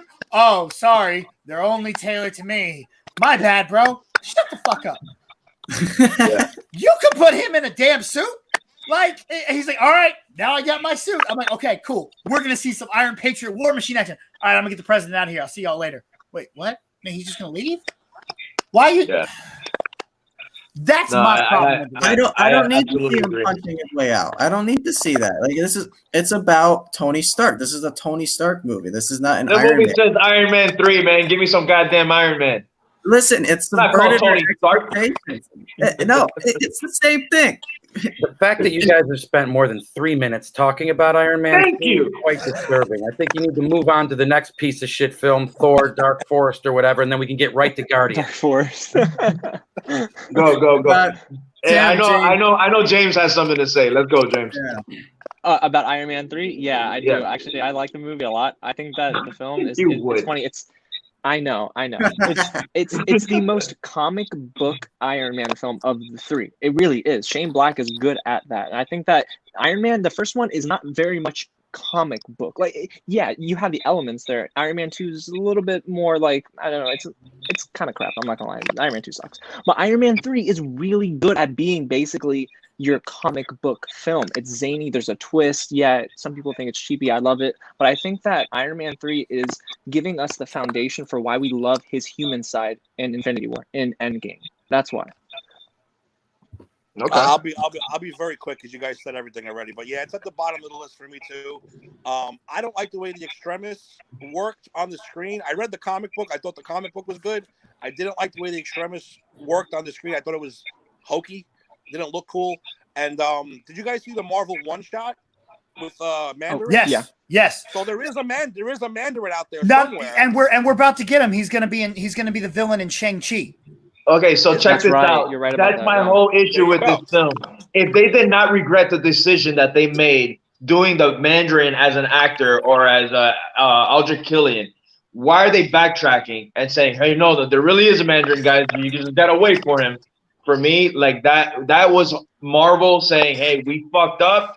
You're gonna get him. Don't worry about it." Like that was my whole thing with that short film was that they know that they or not know, but they're like, the fans didn't like this. We got this backlash. We're gonna fix it. I'm still waiting for the Mandarin to come out. Supposedly, Shang-Chi is gonna be the next movie. But Yeah, it's gonna have the 10 for rings me and was the reasoning for that was because they know they fucked up. Next. That's fair. That's fair. All right, let's go to Thor: Lost in the Woods, as Kaiser likes to do. Brutal.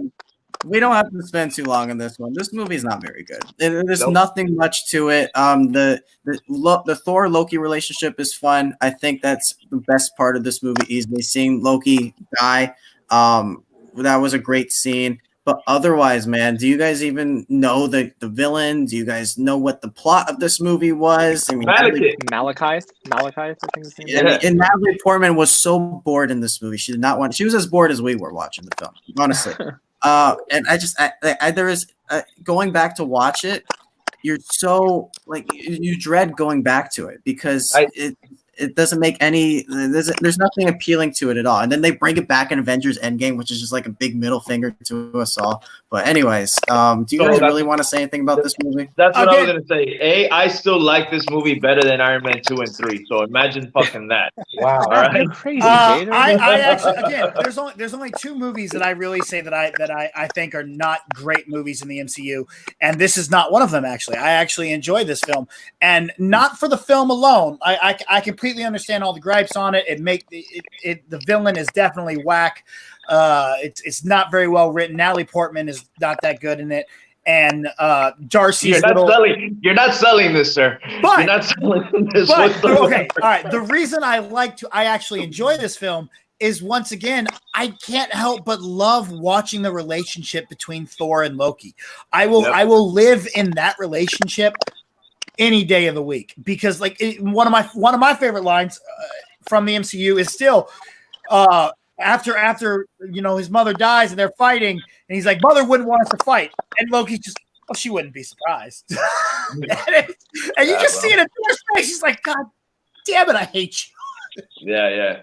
No, And so it gives you a glimpse into how powerful Loki really is and how you don't want to mess with him when they come to tell him, like, yo, Fred is dead. And he's just like, yeah, all right, whatever. And as soon as he's alone, you see him just boom, and everything just goes flying. And you're like, oh, they messed up. Yeah. No, so I have not that much to say about this film except for that. It's not the one that I hate the most. I think it was because of my like me being so hyped for the Iron Man after getting the first one. Sequel sucked, and then 3 they promised us like some arts film with a great villain, and I feel like we didn't get any of that. To be completely honest with you.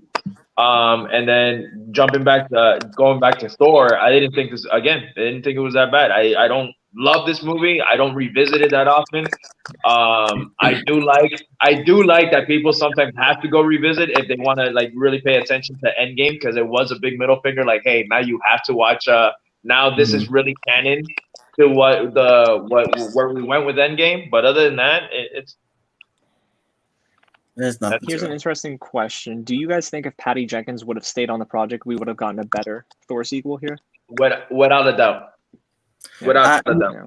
I know that script was terrible, and that's the reason why she left. She read the script, she didn't like it at all, and said that and they didn't really allow her to change it. And she said, I don't want this to be my superhero movie, basically. Like, so I'm glad she got out for Wonder Woman later. So I don't think it would have changed much. I think you needed a different direction for the character. Like, imagine, I think if Taika Waititi would have done this movie, it would have been better because he would have added his style of humor to it, and it would have been way more entertaining. But that's not what we got. Tim, do you want to say anything about this movie? You guys said it all. Let's move on. Perfect. All right, let's go to Tim's got to go collect some money around the corner real quick. So let him go for 5 minutes. Someone was betting on Australian rules football because it's the only thing you can watch now. All right. I consider this film, Captain America: The Winter Soldier, to be the Christopher Nolan of the MCU. Jader, you know what I mean by that. Overrated. Absolutely. What? Overrated.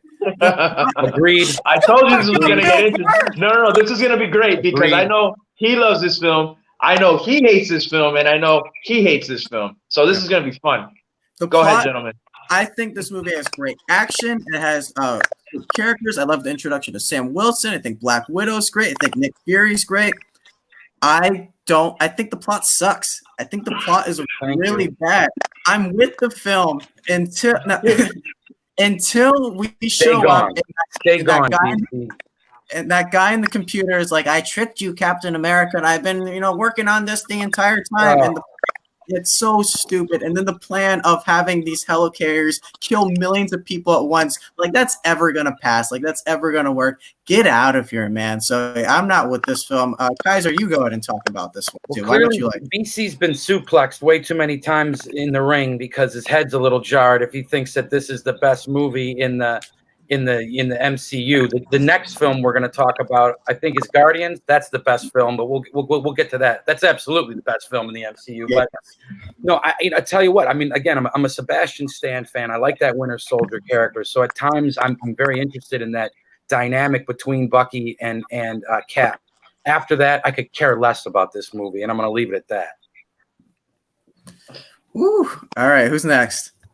Okay. Y'all are out of your mother-loving minds, bro. Thank you. Not only is this this is the most well-made movie in the MCU. Crazy. Once again, goes back to how the first Avenger changed MCU by making it a world. This is a political drama film. Like, it's absolutely insane that they're able to do this within the MCU. And it's one of the most well-written, most well-acted, to the point that even CinemaSins on YouTube was like, look, we're going to have to make some stuff up about this movie because there's not much for us to make fun of because it's just such a well-made movie. It is incredible. Like, until this one, it was just, okay, these are fun superhero movies. And like, oh, yo, we should start thinking about the MCU for Oscars. Like, this is where the idea of a superhero movie being in an Oscar really comes about. Oscar? Oscar, the little gold statue. Playoff. This was the year Playoffs. it should have been for the MCU with Guardians of the Galaxy, but not the Winter Soldier. Come on, Bro, Out of they your need to change the freaking name mind. to the Winter Dozer. Oh my No god! way. Oh my god! I'm gonna come through my screen and knock you the out, Kaiser. Shoot! Bring it on. I got 6 guys waiting for you. and Spear all 6. I honestly, I don't know how anyone can't love this film. And the reason I say that is because the movie itself is the first time, I think, in a superhero movie that I forgot I was watching a superhero movie. I really was watching a drama. I was watching Robert Redford making calculated decisions. The writing was so smooth. I don't think we got convoluted storylines. The villain was great. Winter Soldier was literally the first time I felt that, you know, our protagonist was going to lose. I didn't feel that in the first Iron Man. I didn't feel that in the Avengers. I felt it here. It wasn't a big blockbuster. It made money like one. But it was really one of the first times I took this movie as not a superhero film, but as a film. I have a move in wrestling that I named after a line in this film. It's called "On Your Left." Yes. Yeah, I agree with this half. This half over here. There you go. There you go. Like This you said, half over here. I think this isn't just a superhero movie. This is the movie you can sit down someone who doesn't like comic books and say, watch this movie, watch this film. This is a great, like you said, political thriller. I was invested in this movie all the way through. I absolutely love it. It's at number 1 as far as I think the best film-wise of the entire MCU, and I still feel that way. Might not be your favorite. Crazy. I absolutely love this movie. I think you guys are crazy. Kaiser, we are sending Timmy to break your kneecaps. That's what we gonna do now. I'm more afraid of Timmy than I am Captain America or the Winter Soldier, to be honest with you. He was so great. If Timmy shows up at my door, I'm just going to hand him my debit card and give him a number and say, thank you, sir. BC, you on the other hand, I'll drop you quicker than you've ever seen in your life. I don't sweat you. This is my favorite MCU film. I feel this is my number 1. Well, Jader, this is where you and I stop being friends, so it's been fun. It's fine. It's been great. It's been all right, man. For me, it's exactly what everybody else said. It's the first. I am obviously into this world. I absolutely love it, and not to bring her up, but my ex at the time, she was not into these, so I would go see these movies by myself. For some reason, that weekend when this movie came out, I had bought her ticket and we went to go see it. And just like Tim said, it was the first movie where she was like, okay, I want to care about this world, because it was a serious film. I felt like the action was great. That highway chase scene between Winter Soldier and Cap, man, the Cap elevator. There's just so many big moments in this movie that for me were incredible. And funny enough, for this being like a spy thriller, had the most Easter eggs, I think, in any MCU film. Yeah. You get name drops by whatchamacallit, about Doctor Strange. You get your Agent Carter, your Agent 13 drops. It had so much it had the Pulp Fiction reference with the Ezekiel thing with Nick Fury's tombstone. It was a film on its own. I mean, like, it's, for me, top notch. I love spy thrillers. Like I said, The Dark Knight is my favorite comic book film, and this was the closest that we've gotten to The Dark Knight at the time, because I feel Logan is right under The Dark Knight, but this is top 3 for me. For me, like, comic book wise, like comic book related films, it's Logan, Captain America, and Winter Soldier. You cannot be a fan of this film, put it on for somebody again that's never seen it, and I guarantee you, it'll automatically make them a fan. There's nothing like, I love this film, absolutely.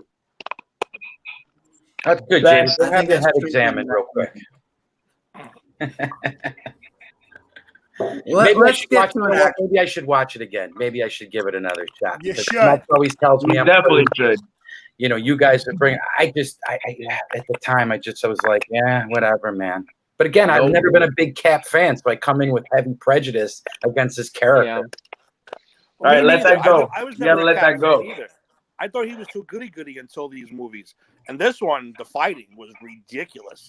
Oh, The the hand, hand? Oh, especially you, that you tell me you don't want to see aliens from the sky, Right. you know, from a big bag. Oh, this is all hand-to-hand combat, man. This is Again, like the Bucky relationship, those fight scenes, you know, that absolutely, the choreography that worked for me. So I'm not. There are redeeming qualities. I just, as a whole, it didn't keep me the whole movie. Is what I'm saying. I mean, you know, I'm old school, man. You want to talk about spy thrillers, you know, talk about No Way Out with Kevin Costner. I mean, we're going to talk spy thrillers, but this, you know, hey, thank God for Disney Plus. I'll watch it again. We'll see what happens.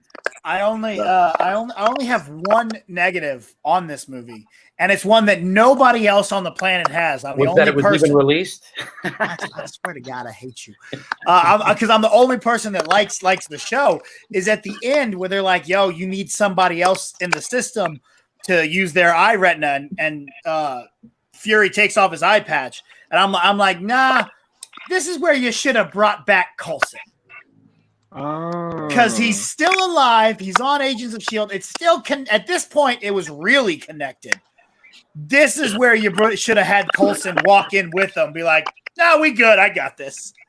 Wow, that would have been great. I guess if you want to talk negatives about the film, I hate the tease that we got with Crossbones, because I think Frank Grillo is Frank Grillo is a bad motherfucker. Yeah, good actor. You know? He's a bad motherfucker. After this, before John Barenthal, I wanted Frank Grillo as our Punisher. Absolutely. Until we got Barenthal, we're like, all right, this is how you do it right. There's nobody else literally on the planet that can play the Punisher except Barenthal. Yeah. But who, like, Crossbones is you know, a character that he would have crushed. He would have crushed, and I felt Crossbones was completely wasted. We got the tease of him here, and then we see what we'll talk about when he shows up. But that's my negative. That I wanted a little bit more from Rumlow. I wanted to see that character a little bit more. He was a badass in Winter Soldier, but I wanted to see more Crossbones. Grillo is a terrifying man on screen. I mean, he's another one. If he showed up at my door, I'd run the other way. So thank you, sir. May I have another? Good Lord, dude, he's so good in Warrior. Oh yeah. Oh yeah. All right, let's move on, because I know Kyle's dying to move on right now. Can we get to an actual perfect movie? I mean, come on, guys, seriously. 11 out of 10, Kyle. 11 out of 10. That's right. Guardians of the Galaxy was the next film to come out, and I think people might consider this to be the best year Marvel ever had, with the Winter Soldier and Guardians of the Galaxy coming out the same year. But to me, this is far and away the best MCU film. It is the perfect combination of action, humor, heart, and drama and storytelling. Like, everything in it is so perfect, where you take this group of losers of all these actors who are really they're not very famous except for Zoe Saldana. You're gonna grab Chris Pratt, the fat guy off of Parks and Rec. You're gonna grab Dave Bautista, the wrestler. You're gonna get Bradley Cooper, who's probably the most famous, to be a raccoon, and then Vin Diesel to say 5 words throughout the entire movie as a talking tree, and it works. Hey, don't shortchange Michael Rooker here. You might as well. I mean, look, Michael Rooker damn near steals the show every time he's on screen. So I kind of include him in that ensemble. Michael Rooker is the MVP of both Guardians movies. Yeah. I wouldn't say that. I think he's great, though. I think Michael Rooker is definitely great. And then I think the most genius part about this movie was you started off with this little boy watching his mom die. And that's heartbreaking. And you're like, where's this going? And then he relieves that tension where we cut to 26 years later, and he puts on his Walkman in this huge planet that we've never seen before. Like, all right, what is this Indiana Jones space movie? Then boom, Red Bones Come and Get Your Love starts playing. He starts dancing all the way to steal the gem, basically. I think it's genius using the Walkman to tell the story as we go on. Every single song tells the story at the moment that we're in, and then to make us fall in love with all these characters. Even when Joman Hansu shows up, and Chris Pratt saying, "Hey, my name's Star-Lord," and he goes, "Who?" That's us as an audience saying, "Who are these characters?" And by the end, we learn to love them. So I think why am I hearing keystrokes? What the fuck is going on?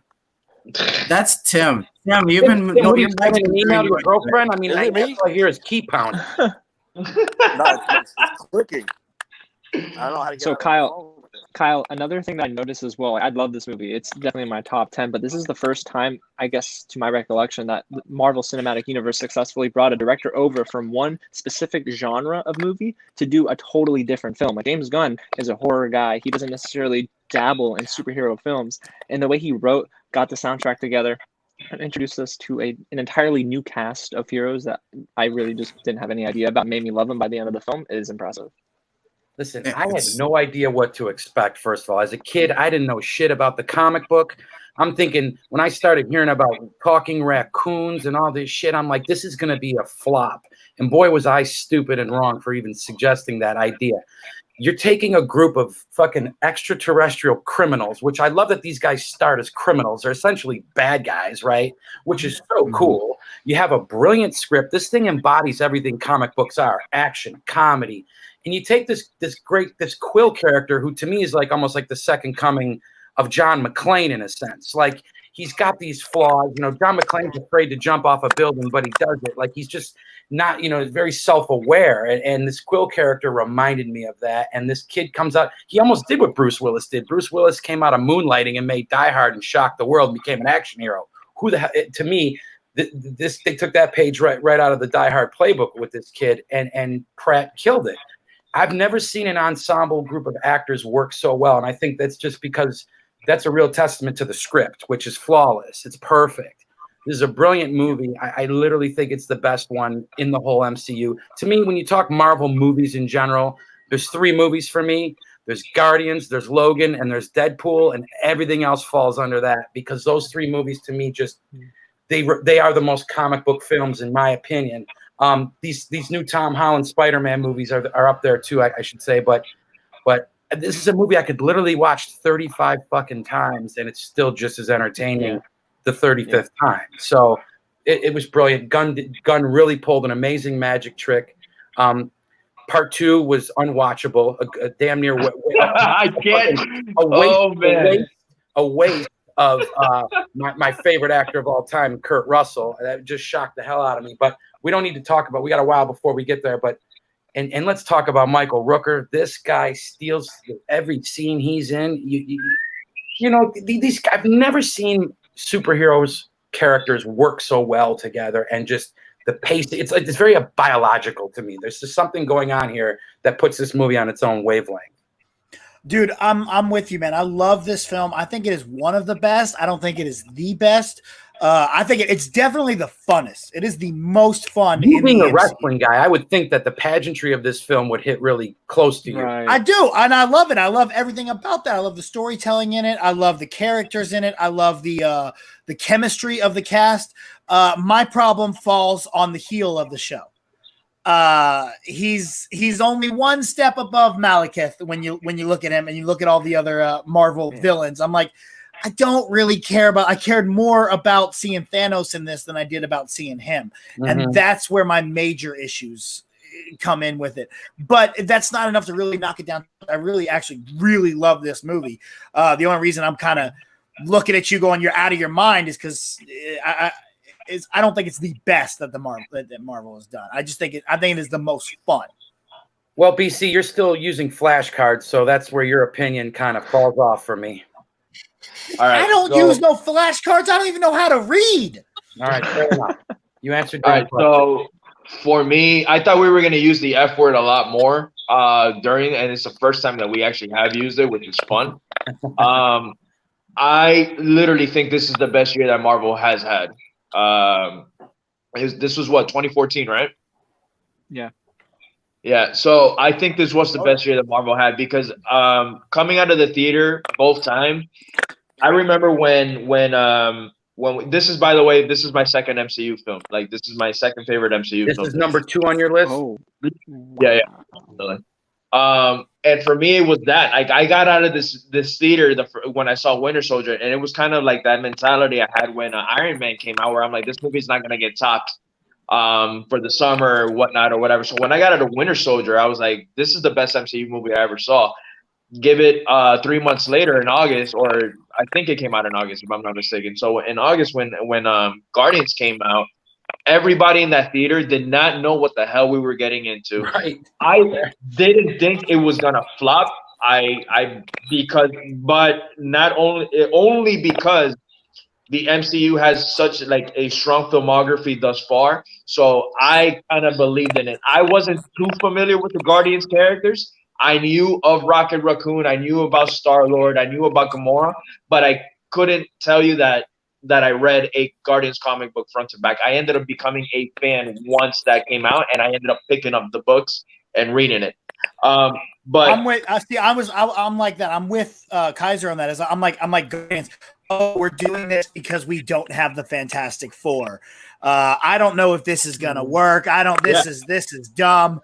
And then seeing it, I was like, oh, okay. This is the point that I go, I don't care what Marvel does. They're gonna do right.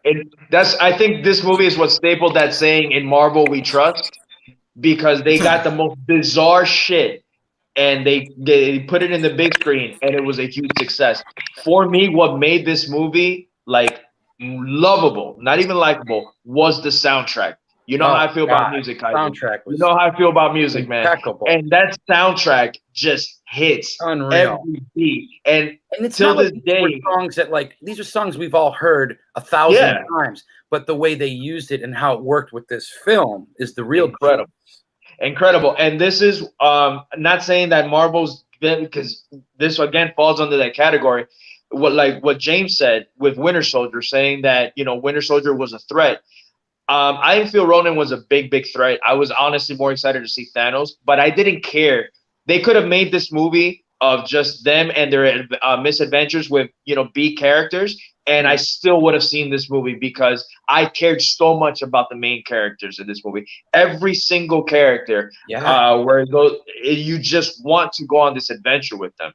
And how they the jail scene, when they escape from that prison, it's one of the best scenes we've ever seen. One of the best scenes ever in MCU. Thinking about that scene makes me want to like go watch the movie right now. Exactly, right now, just plug it in there, and it's crazy because it had one of kind of like an Up moment for me, where they kind of do rip your heart out, not as bad as Up, but they do rip your heart out in the very beginning of this movie, where you feel for this little boy that, dude, he just lost his mom at a very young age, and then we cut right away and we see him, introduce, and you're laughing your ass off as he's lip singing to this song.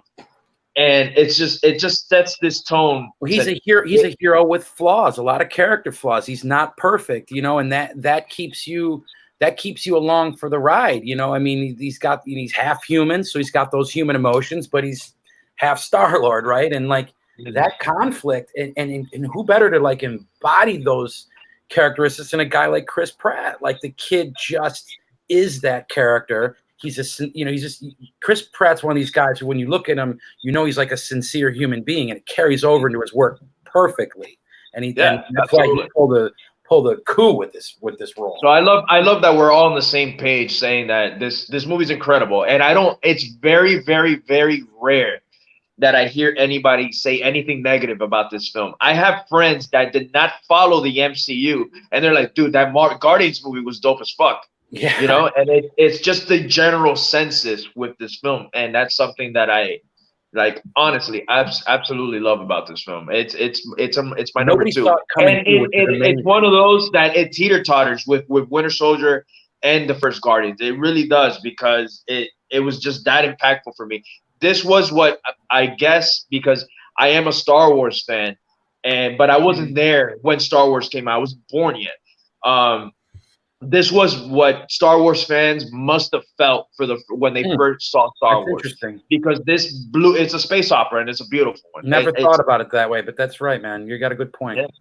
Yeah, man. Now, I know I have to head out after this, but before I leave this point, okay, this is the first film that I think told me Dave Bautista can act. Yeah. Yes. You know what I mean? Before this, I thought Dave Bautista was just another guy going from the WWE to Hollywood and it wasn't going to work. But he has comedic timing, and he's actually really good with everyone else. He doesn't try to take over the entire stage. He can be in a supporting role, or he can get the center stage and be a funny guy. So, yeah, he can act. It's crazy. I'll tell you what. You want to talk about Dave Bautista's acting? How about the opening scene of the new Blade Runner film? I mean, he's you don't even unrecognizable. Yeah. I didn't even know it was him. Right. It blew me away. Like, that guy's got some chops. Now, I didn't see his Uber action movie or whatever the fuck it is, but Stuber, don't watch it. I am a fan of this guy, and Boy, if you want to talk Stuber- acting chops, what he did in that Blade Runner movie for the small amount of time he was on screen is mind blowing. Bro, Stuber feels like a movie that they sent to Kevin Hart and The Rock and they passed on it. Oh, that sounds about right. That's probably right. Yeah. Who else can? I haven't seen Blade Runner 2049. I've explained this on the shows why I haven't. I have my reasoning, and I'll explain later because I am a huge fan of the first Blade Runner, and it's my favorite sci-fi movie of all time. I absolutely love that movie. But there's reasoning why I haven't seen Blade Runner 2049, and I'll explain you're myself. Never gonna watch it, or you're no. I am. The thing. Okay, so very quick. It's the experience. I missed it. Yes, I missed it in the theater. I didn't go see it. I was really busy during the time, and I was going through some shit, so I didn't go see it in the theater. And I just hear how great it is. I refuse to watch it in my room. I have a 55-inch. My cousin actually has he has it on 4K and with a 4K player, but he has an 85-inch TV with the surround sound. But that's the sound for that more than visual. So I refuse to watch it until I see it as close to a big screen as I can. Yeah. And from home, an 85 inch is the closest that I'm going to get to. So sense. I just got to make time to go see him. So that's why I haven't seen him. Okay, that makes sense. So yeah. So all right. So Guardians, everybody, A+, pretty much A-. It's an A movie. If you haven't seen it, watch Guardians. Which you're a fool if you haven't yet. What's next? Tim, you want to? Did anybody else want to put their 2 cents? My bad. Oh, he's muted. I can't hear Tim. Tim, we can't hear you. Tim, try leaving and coming back again. Hey, listen, you wouldn't like Tim when he's angry, okay? So no, absolutely. You just brought the Hulk out there. That got scary for a minute. Yeah, I saw some shades of green. James, Kyle, you want to take off? Avengers: The Age of GoBots. GoBots. Oh, this is gonna be a lot of fun. This Avengers is next. Avengers: Age of Ultron is our next film. But James, did you want to take off here? Yeah, I gotta head out and do some stuff. But gentlemen, it has been a pleasure. You guys are great. I really appreciate you guys, and Jader, Kyle, thanks for having me on, man. You guys are amazing. Anytime, man. Anytime. Good talking with you guys. Man. James, take care, man. Later, bro. See you guys. See ya. All right, so Avengers: Age of Ultron is our next film, and I'm sure there's going to be a discussion about this one here. I remember seeing this movie for the first time, and we were all so hyped for it because the first Avengers was such a big deal, and now we're like, okay, we just had Winter Soldier, we had Guardians, like they're on a roll right now. Here comes Avengers 2. And you get James Spader to play the villain, who is just so menacing. And then I remember walking out of it and being like, it was good. It was fine. But I know Jader told me that this is the one you wanted to talk about the most. So please, by all means, tell us. It gets a really bad rep. A lot of people talk a lot of shit about it. And when you listen to people talk about it, most of them want to hate it. Oh, well, the stupid hot tub Thor machine. It was a dumb scene. It shouldn't have been in there. Blah, blah, blah, blah, blah, blah, blah, blah, blah. And okay, look, it may not be the best scene, but it is all of 2 minutes and 38 seconds that takes away from the film. And other from that, I think it's actually a really good, well-made film. It looks at a lot of different things that the MCU doesn't look at, and it's a self-contained movie, a lot more than everyone thinks about. There's a beginning, there's an end, there's no more going through it. It was wrongly titled. It should not have been Age of Ultron. Thank you. Maybe a couple weeks with Ultron or something like that. Age was probably the wrong word. I actually think they probably should have called it False Man, or The 100 Heads of Ultron, which are actually, I think, a Daredevil comic, but I still think it would have worked better for the title of this film. But like little things in it, like you really get to see how important Hawkeye really is, and it gives another dimension to Hawkeye. I love one of my favorite scenes in all the MCU is him talking to Wanda at the end there, and he's like, "Look, we're on a flying city fighting an army of robots, and I have a bow and arrow. None of this makes sense. Walk out that door, be an Avenger, or sit here, I'll send your brother. Just man up or don't. Doesn't matter. I can't babysit. Gotta go." I love like that scene alone. I love, and a lot of people hate on the relationship between Black Widow and Hulk, but going back to that, it adds to me again. It adds something more to the original Avengers when Black Widow's the one to go get him and is able to bring him into the fold. I think that sets a lot up, and like they have such unique personalities where they both want something more, but feel that they don't deserve it for their own separate reasons. And it's something that I always connected to. Like for the longest time, one of my cover photos on Facebook was that scene of just the Hulk sitting in the ship going off by himself. And I'm just like, it's such a unique moment there to see the Hulk first glimpse into him going, yeah, I'm sensing it. I know what I'm doing. I'm going to just go off by myself because I'm too much of a danger. And I love that idea of being able to look more into him there. James Spader is incredible as Ultron. I think he's one of the most fun villains that we have. And I think this Quicksilver was awesome.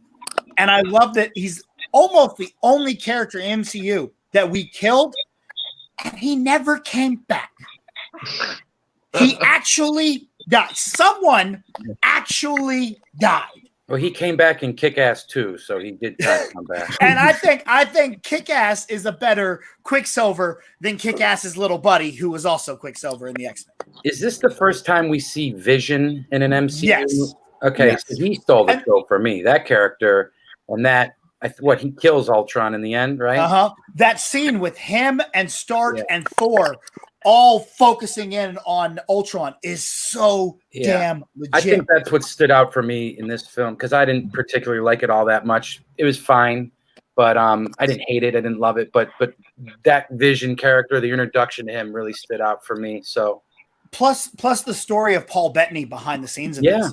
Like before this film was being made, he had a meeting with his agent. He went to his agent's office. His agent sat there and told him, all right, you're done in Hollywood. And he's never said why his agent told him this, but he was saying, you're done. You're never making another movie.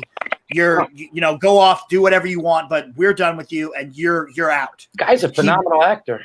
Yeah. He walks out of his agent's office. He's sitting on the curb of the street. And he said he was crying, and he didn't know what he was going to do. He didn't know how to call his family and tell them that. He didn't know what to do. And then right then he got a call from Whedon going, "Hey man, do you want to be the Vision in Age of Ultron?" And he just goes, "Yeah, sure." Could you? And then he stands up. He looks at his agent's building, flips it off, and then goes and becomes the Vision. And now he's the Vision. Now he's in Star Wars. He's doing all sorts of other stuff. Yeah, phenomenal actor. Good exactly. for him. Yeah. Tim, do you want to say anything about Age of Ultron? Can you hear me? I can hear you. Yes, we can hear you. Yeah, I apologize. Yeah, like everyone said, it was right in the middle of okay. It had a lot of my cool scenes. Again, the one thing that really bugs the hell out of me is the whole Black Widow putting the Hulk to sleep thing with the hey big guy. The sun's getting real. That bothers the living hell out of me. But I love Deadpool. I love how Deadpool makes fun of that. I was like, all right, I'm gonna have to accept this crap. But yeah, that really bothers the hell out of me. Other than that, I love the end scene. I thought it was a great fight.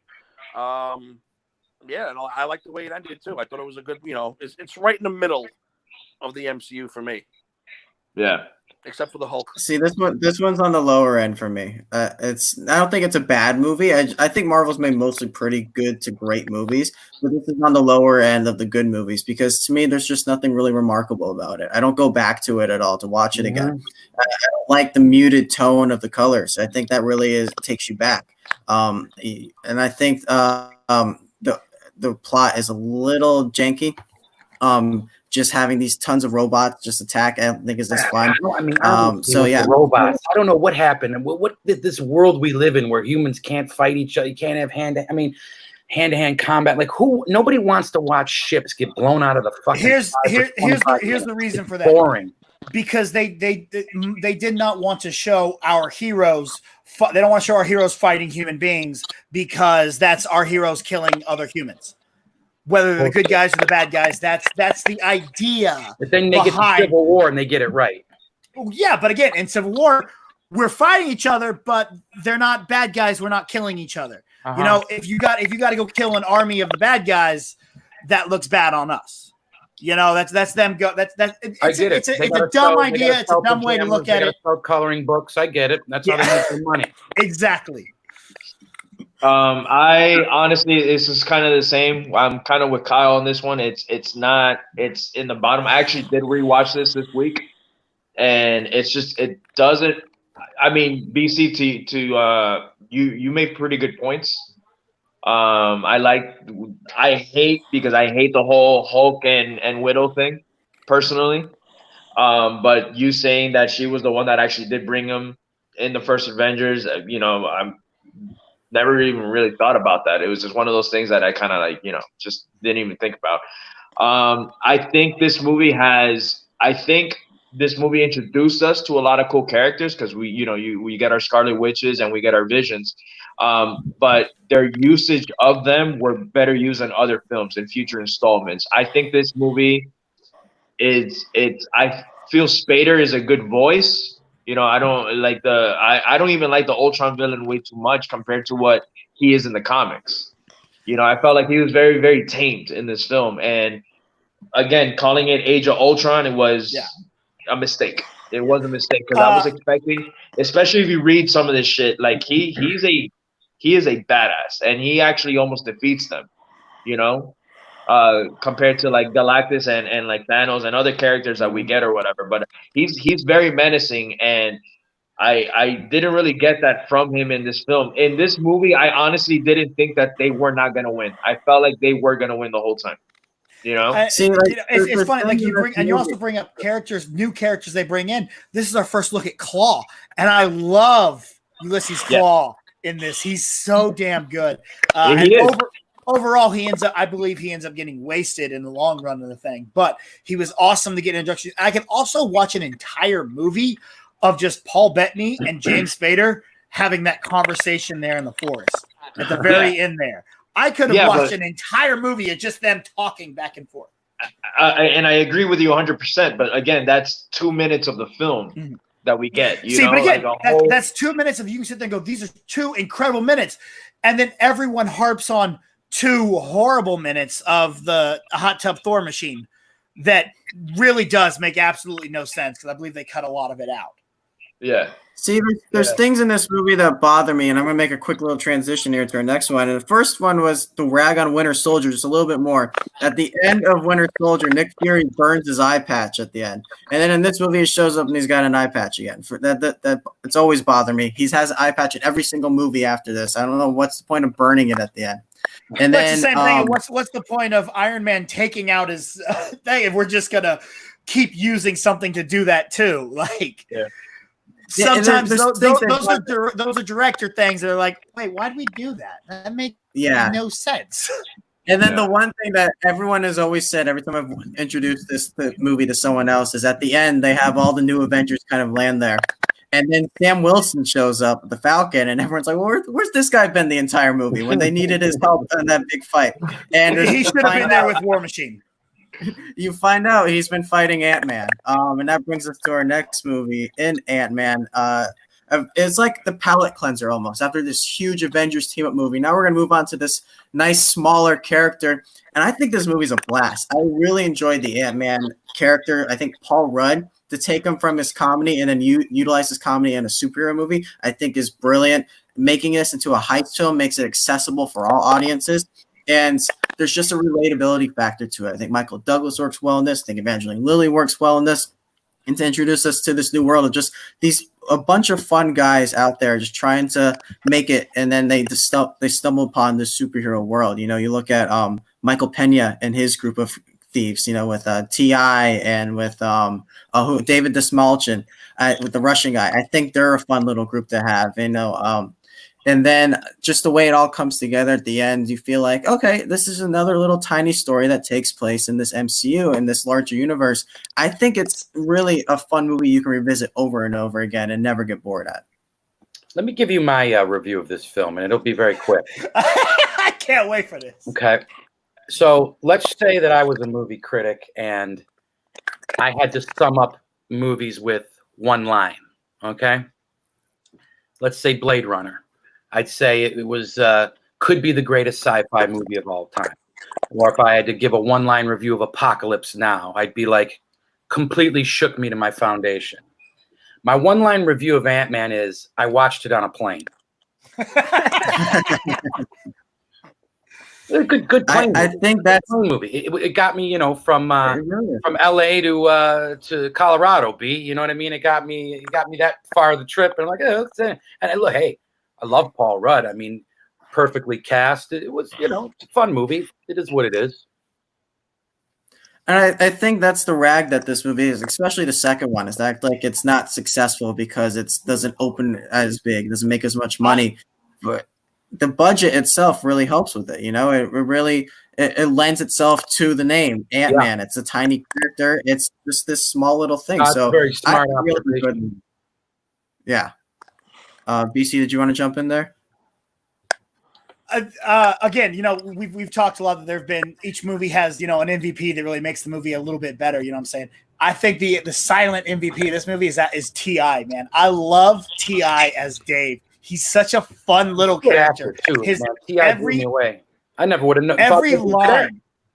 Right, exactly. And every line he has great comedic timing. Mm-hmm. Like it just hits so well. When they find him in the back of that van, like, whoa, a black guy looks exactly like me. Tied us up, put us in here. It was not me. I love it so much. But what I loved about this is just like you were saying, Kyle, at the beginning, we're saving the universe right before this film. What are we going to do after that? How do you make things better? You bring it back down. All right. We're not saving the universe anymore. Not saving the earth anymore. Now we have to just save the family. The family's in trouble. We got to save the family, save the neighborhood so we can start growing again to Infinity War. And again, once again, like with First Avenger and Winter Soldier, it's a different genre of film. It's a heist film. It's something cool that changed things in. The fight scene, we've seen so many world-ending fight scenes. We're destroying it. How do we make this different? Between this and Doctor Strange, this is the way they make things different. We're not going to fight in a giant city. We're going to fight on a Thomas the Tank Engine Hell yeah. model.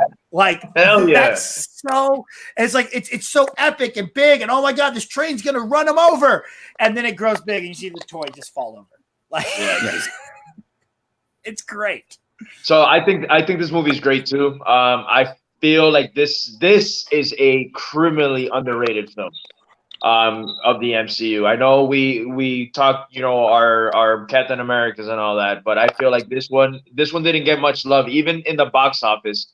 Coming off of Winter Soldier and coming off of Guardians and Age of Ultron, this movie didn't make the money that it did. And I like that you guys acknowledge T.I. as the MVP, but for the MVP for me is my Latino brother, Michael Pena is sick in this movie. In fact, I wanted him to do an MCU recap like he does in the movie, the whole recap stories.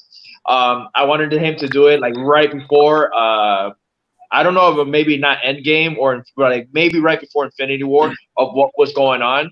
But obviously that being comedic and then trying to go with a darker tone, it wouldn't have worked. But I thought that would have been genius had they done that. Jader, real quick, here's the thing about Michael Pena. It's tough to stand out when you act in 90% of the movies that come out of Hollywood. I think when Michael Pena dies, they're going to put on his headstone, he acted in more movies than anybody ever. Yeah, no, he's up there with the Samuel L. Jacksons, dude. But yeah, dude, he for me, he was a standout, man. Him and that whole little gang, his boys were just exceptional in this movie. I loved them. That for sure. Yeah, for sure. But I feel that this movie is one of the most underrated MCU films that we have. It was a lot of fun. There goes the F word again. Never in a million years would you think firsthand like we were gonna get Paul Rudd as a superhero. Nonetheless, Ant-Man or not, you never think Paul Rudd is gonna be a superhero. And one of the things that I will give credit to the whole MCU is the casting, because they're pretty spot on, and it's people you don't even think about. And as we're going through this journey with the MCU, you're like, oh man, I wonder if that's going to be a good choice or not. And they end up, mostly for the most part, they end up killing that role. And Paul Rudd doesn't stand far from any of them. I feel like he was a great character. I like the fact that they used, Scott Lang over Hank Pym, because even Michael Douglas, as an older Hank Pym, going through the shit that he went through, losing Jane. I loved all that. I love that whole story with this film. So this is one that I give a thumbs up to 100%. It's also And I think something else one of my go-tos. It's also one of my go-tos for arguments when people are like, well, they didn't follow the comics. And yeah. I'm like, yeah, well, you like Ant-Man? Because Hank Pym was in the Avengers, not Scott Lang. So shut the fuck up with your it didn't follow the comics argument. I want to say something that really works in the film that I don't think people really think about is his relationship with his daughter. And that's his driving motivational force the entire film is he's just trying to become a great guy again so that he's able to be with his daughter. And you see it even in the sequel where all he wants to do is get out of house arrest so that he can make his daughter proud. And that's what he's just trying to do in all these films. So I think it's at the core of it. That's what's driving him. And I really enjoy that about these films. But at the end of Ant-Man, in Ant-Man, he fights Falcon, and Falcon gets to know him there. And that kind of brings us to our next one, which is a huge film, and that is Captain America Civil War. We got these Captain America films kind of in sequential order, just like one after another. And it all culminated with this, where we see our heroes are divided and go against each other. And there's a lot to talk about in this one. We got an introduction of Black Panther and of Spider-Man. And it really shaped the entire MCU from here on out. So, I mean, who wants to jump on this one first? Hey, let me go real quick. First of all, hold on, everybody, buckle in. This one's going to be rousing. Hold on, B. First of all, there is something inherently cool about a plot point where a dude's got to break his best friend out of jail. And when no one knows for sure if this dude's guilty, if this dude's innocent, homeboy sticks with his best friend. And that to me is a very compelling storyline. The movie's a fucking jailbreak in the beginning, right? And when he does break that dude out, what happens is one of the dopest action scenes I've ever seen in a Marvel movie when Bucky and Cap got to fight, the cops, the other Avengers. And that I could watch that fight scene on loop for days, man. So that's to me, one of my most favorite elements of this film. And I'll let one of y'all jump in. Yeah, to piggyback off that chase scene is where you see Black Panther in the suit for the first time. You just get chilled, man. And they're the running back and forth, and the back and forth with the whole I don't care if that's your boy, he murdered my dad, I'm going after him no matter what. The loyalties on both sides are just so strong that you're like, dude, who do you go for? Right. Who do you go for in a film think like Captain America and Black Panther parallel each other. They're both the kind of the goody two-shoe characters, which is probably why I don't relate or gravitate to their characters and their films. While I respect every time they're on scene, on screen, it doesn't really do it too much for me. But yeah, no, I get it. And I mean, is it even fair to call this a Captain America movie? It is his storyline, but dude, you have every single character. And this, besides Winter Soldier, I feel, and you're gonna hate me for this, I feel like Captain America has the strongest, if you want to say single films, in the MCU, Captain America has the best franchise out of all of them, even over Avengers for me at least. Until Guardians 3 comes out. Well, we haven't talked Guardians 2 yet, buddy, so you just hold your horses. So for me, getting all these characters in one film, exactly what you said about the whole loyalty over his best friend no matter what, we come to the conclusion of the film where you get that his not best friend, but his buddy, his partner in the whole superhero life, that you find out that your best friend murdered his parents. Yeah. And then they beat the shit out of him. Like, that's just some mind-blowing shit to me. It's a great story. It's a great story. All the way around. Great story, great action. You get your introduction to Spider-Man, and tell me you didn't lose your shit the second that you see him go to that you lose. It's just, this was a fun film, but it was a popcorn. Dude, I saw this movie 2 weeks early, 2 weeks before it came out. And imagine not being able to talk to anybody about it and hold that hypeness inside you that you just want to spill to everybody. They're like, how was it? And you don't even want to say if it's good or bad because it was just on some other shit. This It movie's never on some takes other its level. foot off the gas pedal. It goes It from doesn't. one cool It starts and it doesn't let you go. It does like not. Robert Downey Jr. and Marissa Tomei in that scene in the apartment. Just that small, isolated scene is fucking great. You know what I mean? There's just one after another cool things are happening in this film. Yeah, man. No, this movie. And one of my main arguments on this film was the villain. I didn't think the villain was all that. But this is where I'm going. With rewatches, he's the one that broke the goddamn adventures, man. Like he's the one that broke them. And on the first time watch, I'm like, oh, the villain was whatever. Like they were actually kind of fighting each other, but it was because of him that all that shit went down. And I give props to him. Like on that second watch is where I kind of like woke up and I understood what they were doing with that character. And he's a great villain. I'm excited to see him. I'm excited to see him in the Winter Soldier show. Yeah. What's up? This guy, his plan worked, and he didn't have to throw a single punch. He successfully wins. He won at the end of this, even though that he gets captured and thrown into jail. He accomplished his goal. I divided the Avengers to where, like you mentioned, like Captain America and Falcon and Black Widow are on the run at the end of the film. There's no reconciliation. Yeah, he sends them the phone, but it's not like they're friends again. And Iron Man's damaged from this, and just everything's broken after this movie. It's because his plan worked, and he destroyed this team for eventually. I mean, I just watched Infinity War the other day, and one of the lines Iron Man says is, "The Avengers are close. We broke up." And it's, if you think about it, they've been living for 2 years without a team defending the world. So I think it's just really fascinating how Zemo was able to make his plan work. One of the things that I love is during the airport fight is seeing Ant-Man grow giant, man. I love seeing him become this huge guy, and they're like, hey, Tic Tac, we need a distraction. And he grows, and it's so cool. It's all that comic book stuff that you always want to see on screen. It comes to life here, and I really enjoy that. Yeah. I'm excited to see Zemo in return in the Winter Soldier and Falcon show. Like that's going to be, I really want to see them explore that character a little more and see what they can do with it now.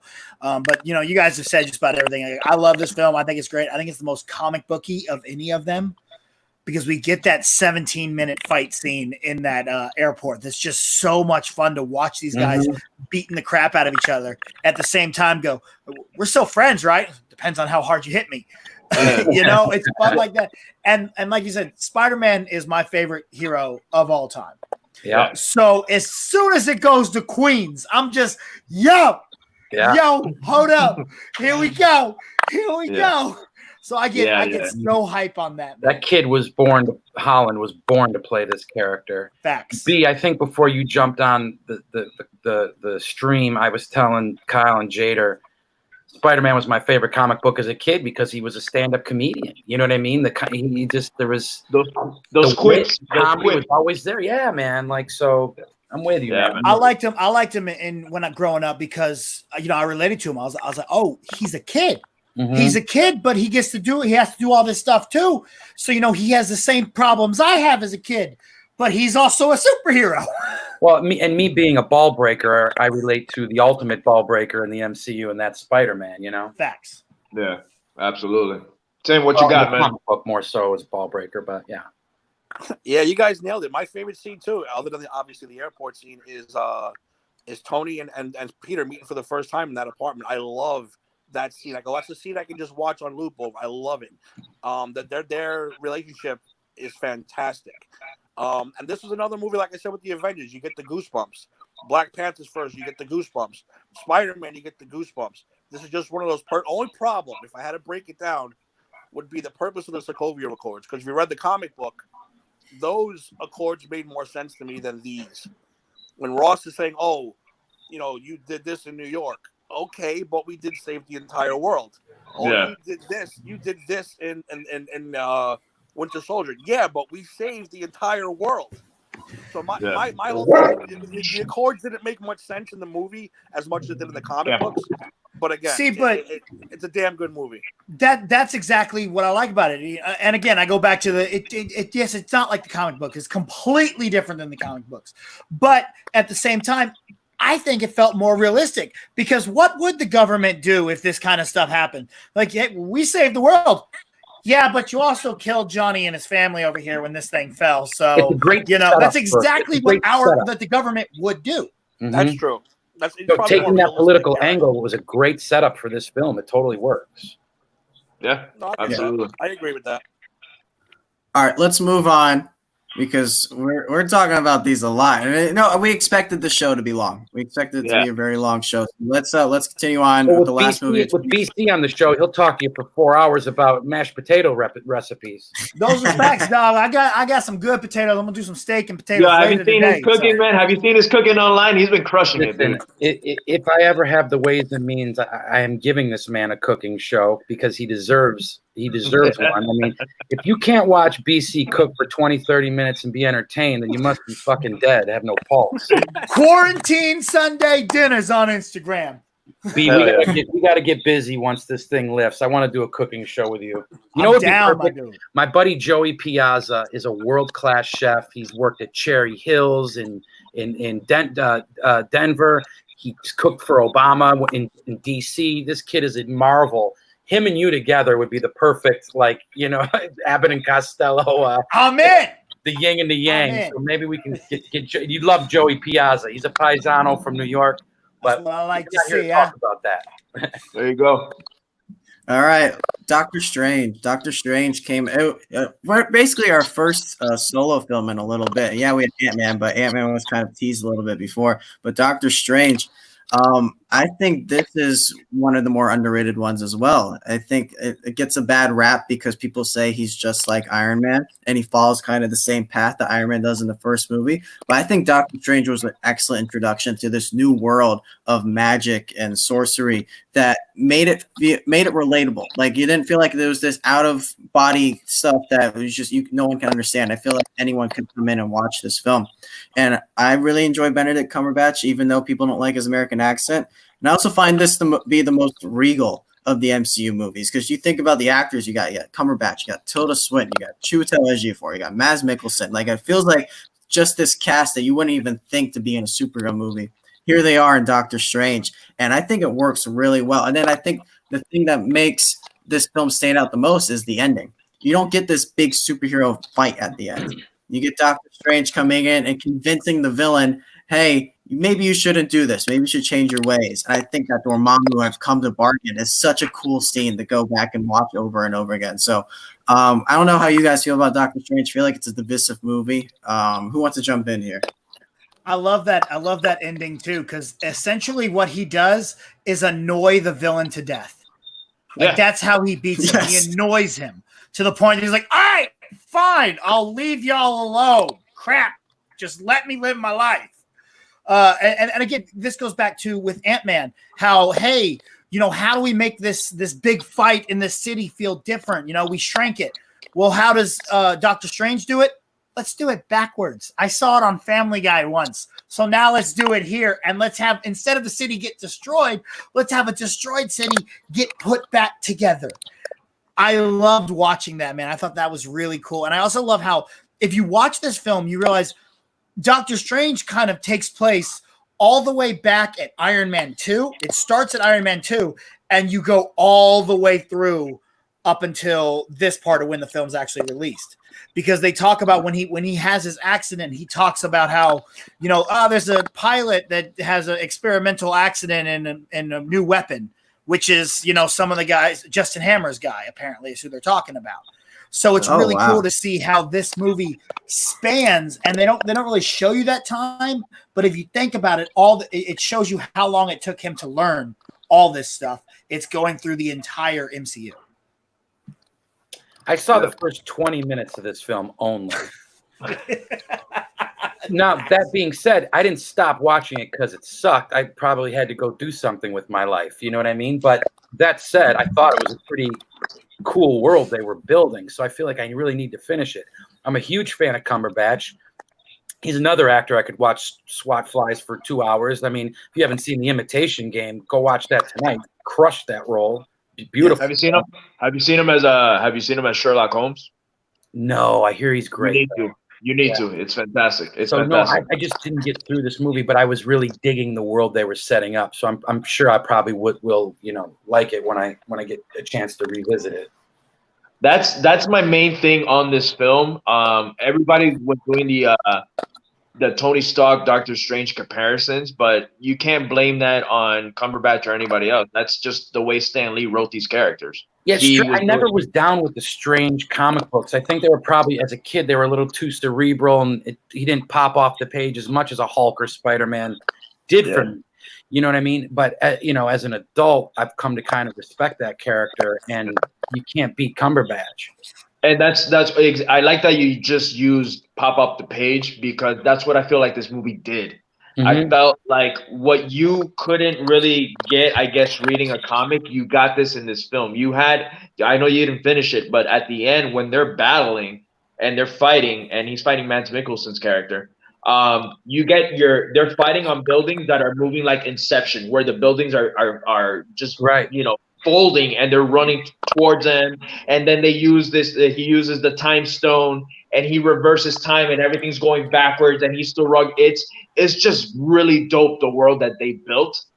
And I feel like this was one of my favorite solo MCU films. Like when we're talking about solo films only, not talking Winter Soldiers, not including your Guardians, just solo films.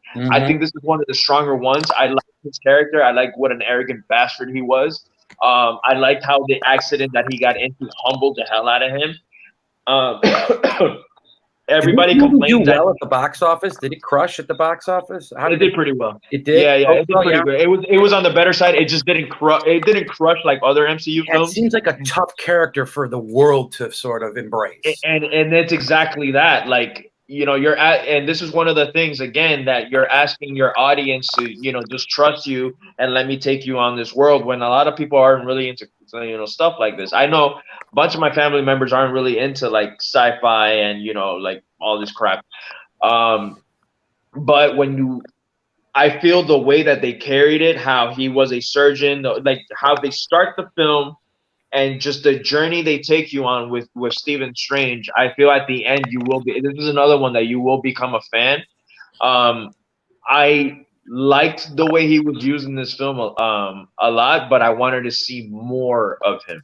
You get me?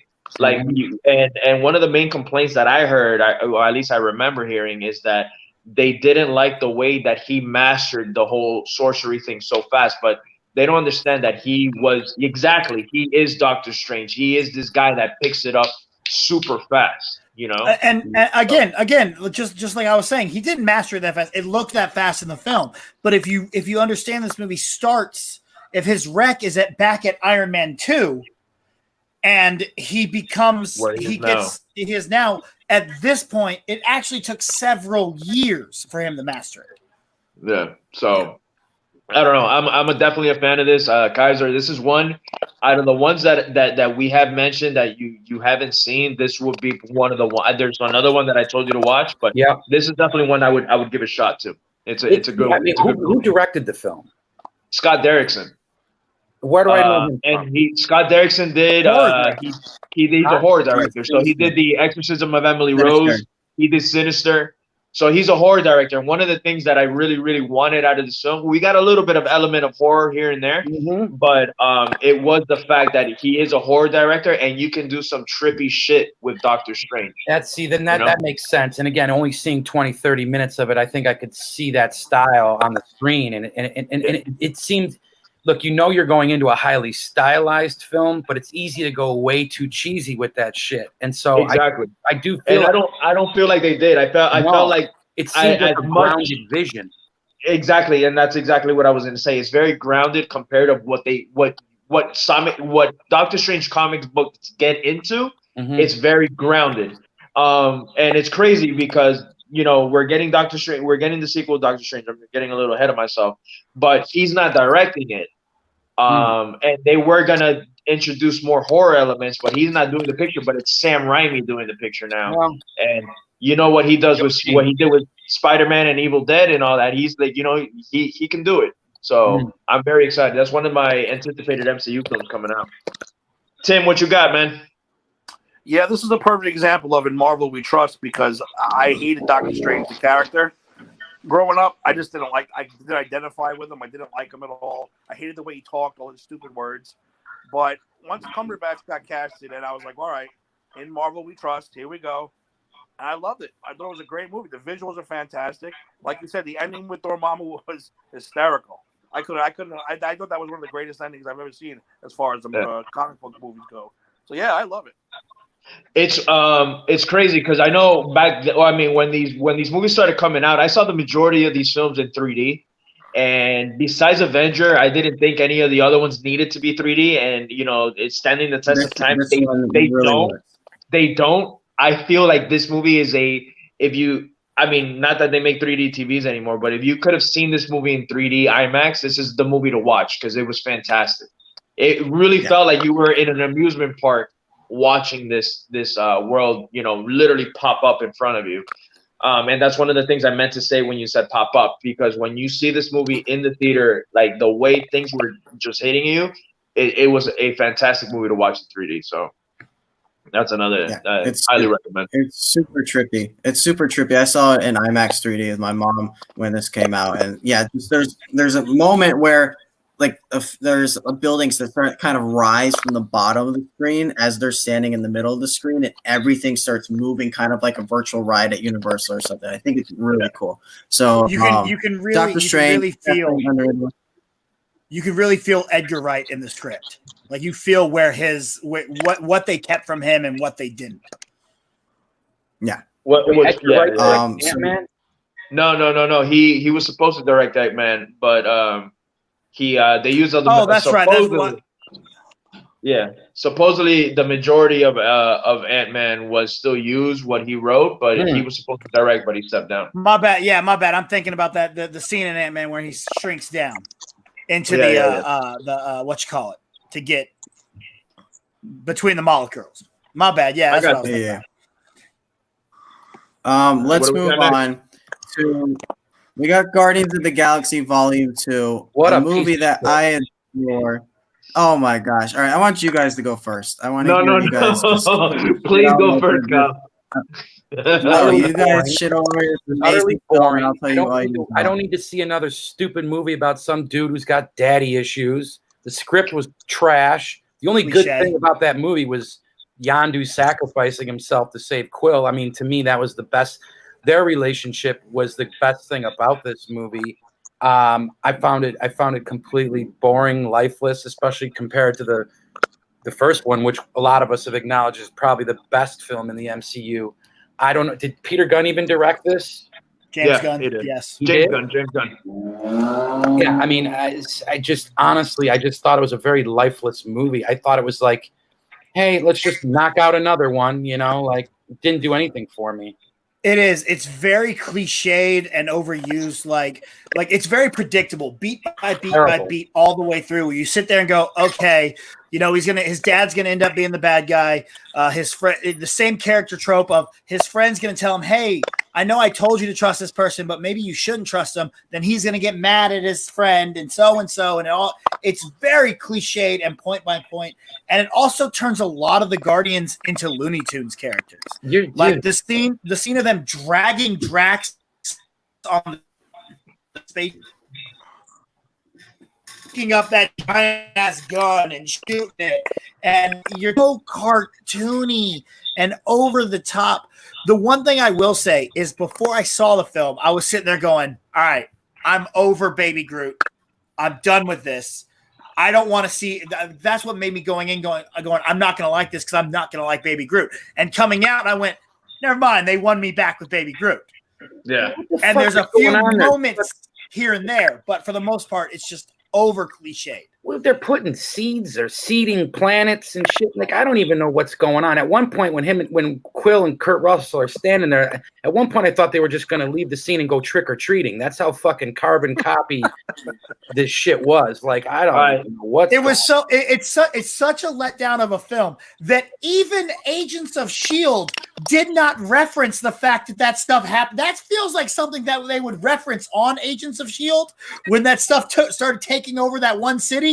Yeah. But even S.H.I.E.L.D. was like, no, we don't need to get onto that. I like to call these types of films be speed bumps in the Marvel universe. Like, oh, we're going to hit this bump and slow down real quick before we can actually hit a good one, I said early on, Iron Man 3 and one other movie are the ones I talk about that are hard for me to watch. This is that other movie. It's hard to watch. So check this out. So before Kyle explodes, because if you guys have been paying attention, this guy's I'm about watching. I'm trying to get it to go even worse. explode. I'm trying to say more just to get him to keep going. All right. So for me, this is one. It's also I agree 100%. It did get better with a rewatch, but it didn't help much. Um, my main thing, what I feel that hurt this film was how great the first one was. So expectations are obviously through the roof. Um, one thing I do love about this film is the intro, and I'm not talking about the Kurt Russell planting the seed in the Dairy Queen, the whole thing. I'm talking about when you see the Guardians and they're playing the goddamn, what's that song called? The Electric Mr. somebody Blue else. Sky. I don't remember. That one, Mr. Blue Sky. There you go, Mr. Blue Sky. When they're playing Mr. Blue Sky, Oh, yeah, and you see ELO. Baby Drew is dancing, and they're fighting that monster in the background. That for me was, I was like, all right, we're gonna get ourselves a good movie. My main issue with this film, and it still remains the film, and I know Kyle has a counter argument for this, is I was 40 minutes in and 50 minutes in, and I had I not seen the movie before, but the first time I saw this movie, you don't know what this movie's about. You don't know the journey that we're going on. We're literally there, like, what is the plot of this film? Still trying to figure that out.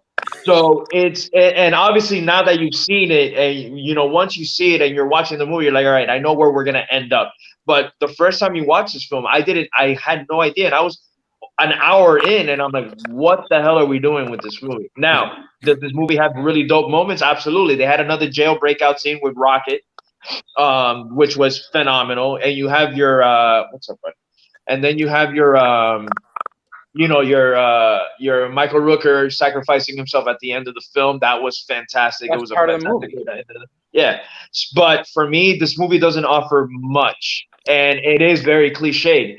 I do feel like we call that ending. We know that Russell's up to no good. We know that the whole friend backstabbing thing is gonna happen. It's there. I try to like this movie. I think for Kyle, because he's always trying to convince me otherwise. And every time that I sit down, I do like it. It's the movie that I told you, Kyle, that it kind of is my BBS, where I watch it and I'll like it just a little tiny bit more, but not enough to like praise the film. This is Guardians for me. Like, it's not bottom of the barrel, but it's almost at the bottom. It's bottom 5 or 6 for me. It's shit, motherfucker. It's underneath the barrel. Tim, Cam, do you want to anything? drop another turn on this? Yeah, you want to drop another turn on this thing? Kyle's about to lay the hammer down, dude. Yeah, you know what? The speed bump reference is actually the perfect metaphor for this movie. It's just a little too slow. It starts out, like you said, it starts out fantastic. The opening scene, I was like, yes, this is going to be another phenomenal movie. I can't wait. And then it just got real slow all of a sudden, and it kind of drifts until the ending. Totally. And then, like you said, Yondu, Michael Rooker took over this movie basically throughout the whole movie, even with the whole scene with the Ravagers with Sylvester Stallone. I was like, wow, Yondu, this is really his. Yeah, when he's really on taking over screen, this his movie, and he storyline did. is fun. like- Good, you know? Yeah, they should have called this movie Yondu's movie because he was fantastic. He was the MVP of that movie. I wanted to see him more as a Guardian, because he is a Guardian. Totally. He is in the comics. He's a Guardian. I wanted to see more Michael Rooker. So as much as I loved his death scene, I was kind of pissed off about it because they killed off a great character. Oh, yeah. It's like losing Loki. You're losing. Again, another character that we killed off and actually left dead. Yeah. Hey, he's Mary Poppins, y'all. He was great. Yeah. There you All right, go. I feel like Kyle's about to be Kevin Hart. Are you done? Are you done? Go ahead, This dude. movie gets so much undeserved hate. I do not understand why people can like this. This movie is about how blood does not make family. And in the first film, we see how these group of misfits who have been mistreated and kind of lonely come together to become a family. And now in this movie, we're seeing just how difficult it can be to sustain that family. He went the Empire Strikes Back route, where in the second film, we're splitting up the characters. It's not this big story. It's this tiny story. And you get to see just how you get to develop their characters even more. Like Rocket, he's constantly pushing people away. Why is he doing that? Because inside he feels very insecure. And now he's the father. Now he's taking care of Groot and having to raise this child. They're all kind of a family trying to raise this child. Peter has always been dealing with, I lost my mother. My mother was my number one in my life. I love her so much. And I had to watch her die on this planet when I was 8 years old. And then to come to find out, you finally find your father, and your father's this man who can do almost anything. And then you find out, man, that scene where he finds out that his father put the tumor in his mom's head breaks my heart every single time. And then smashes his Walkman right there, which is his last connection to his mother. That will always sit with me, because that bond between a mother and a son is something that is so strong for a lot of people. And to see it snap because a movie has strong plot points and strong premises doesn't make it a good movie. I mean, my main man hit the point. It drifts all over the place. But what is it about it that drifts? I don't understand. It's because like I love everything with the gold people chasing them. They're trying to switch, like, oh, I'm the pilot. No, I'm the pilot, and they end up crashing on that planet. And then with the Ravagers doing the mutiny with Taser, I love the Taserface joke. That Taserface joke is incredible. But the mutiny that happens there, where Rocket and Groot have to team up with Yondu to break out of the prison, and then meanwhile Peter's trying to find out where his father came from and why his father left, and how come you haven't been there for me my entire life, and now I finally find you, and this is what you want to do. And then same thing with Gamora. The whole scene was boring. But, literally put me to sleep. But then Gamora and Nebula, if you look at them. But Gamora and Nebula, that's an interesting plot point, and yeah, I'd say that those elements are probably some of the more redeemable points of this film. But but like I'm saying, like Gamora and Nebula too, like they hate each other in the first film. Nebula you don't even like in the first movie, honestly. She's just this really terrible character. In this movie, you see why. It's because when you kind of learn more about Thanos in this movie too, because you hear Thanos meet them fight each other all the time. Gamora would always win, and then Thanos would rip a piece out of Nebula and replace her with a piece of machine. And you find out at the end that Nebula's so angry because Gamora never let her win, and Gamora wouldn't be a sister to her. So it's about family. It's just how we are more connected by more things than blood, and seeing them finally come together at the end and have to come together through loss by losing Yondu. That funeral at the end is beautiful. So yeah. I really love this movie. I love the themes it has going on and all the elements surrounding it. I don't think it's a turd. I don't think it's unwatchable. Like, this movie to me is really special. That's why I enjoy it a lot. Brother, it was 2 hours of superhero group therapy. Are you fucking kidding me? If I want to watch Detroit, I'll fucking open a book. Well, I want to say congratulations, Kyle. You're the only person I ever hear talk good about this movie. Most people just don't even talk about it, but you at least can talk good about it. So congratulations on making that point. I will say it does have points. There are points in the movie that are like, that's good, that's good. It's just the overall product of it is boring. Two things. And then one of the things for me was one, if you ever compare this to Empire Strikes Back Again, I will kill you. Thank you. Thank you. And two, it does that Iron Man 2 thing for me where it has good moments, because it does. But I feel like it was a great idea on paper, and unfortunately it wasn't executed properly. It wasn't a film that grabs his audience compared. And this is the thing, again, this is coming in comparison to not only Guardians 1, but the journey that the MCU, we've been on this shit for 2 hours and 32 minutes.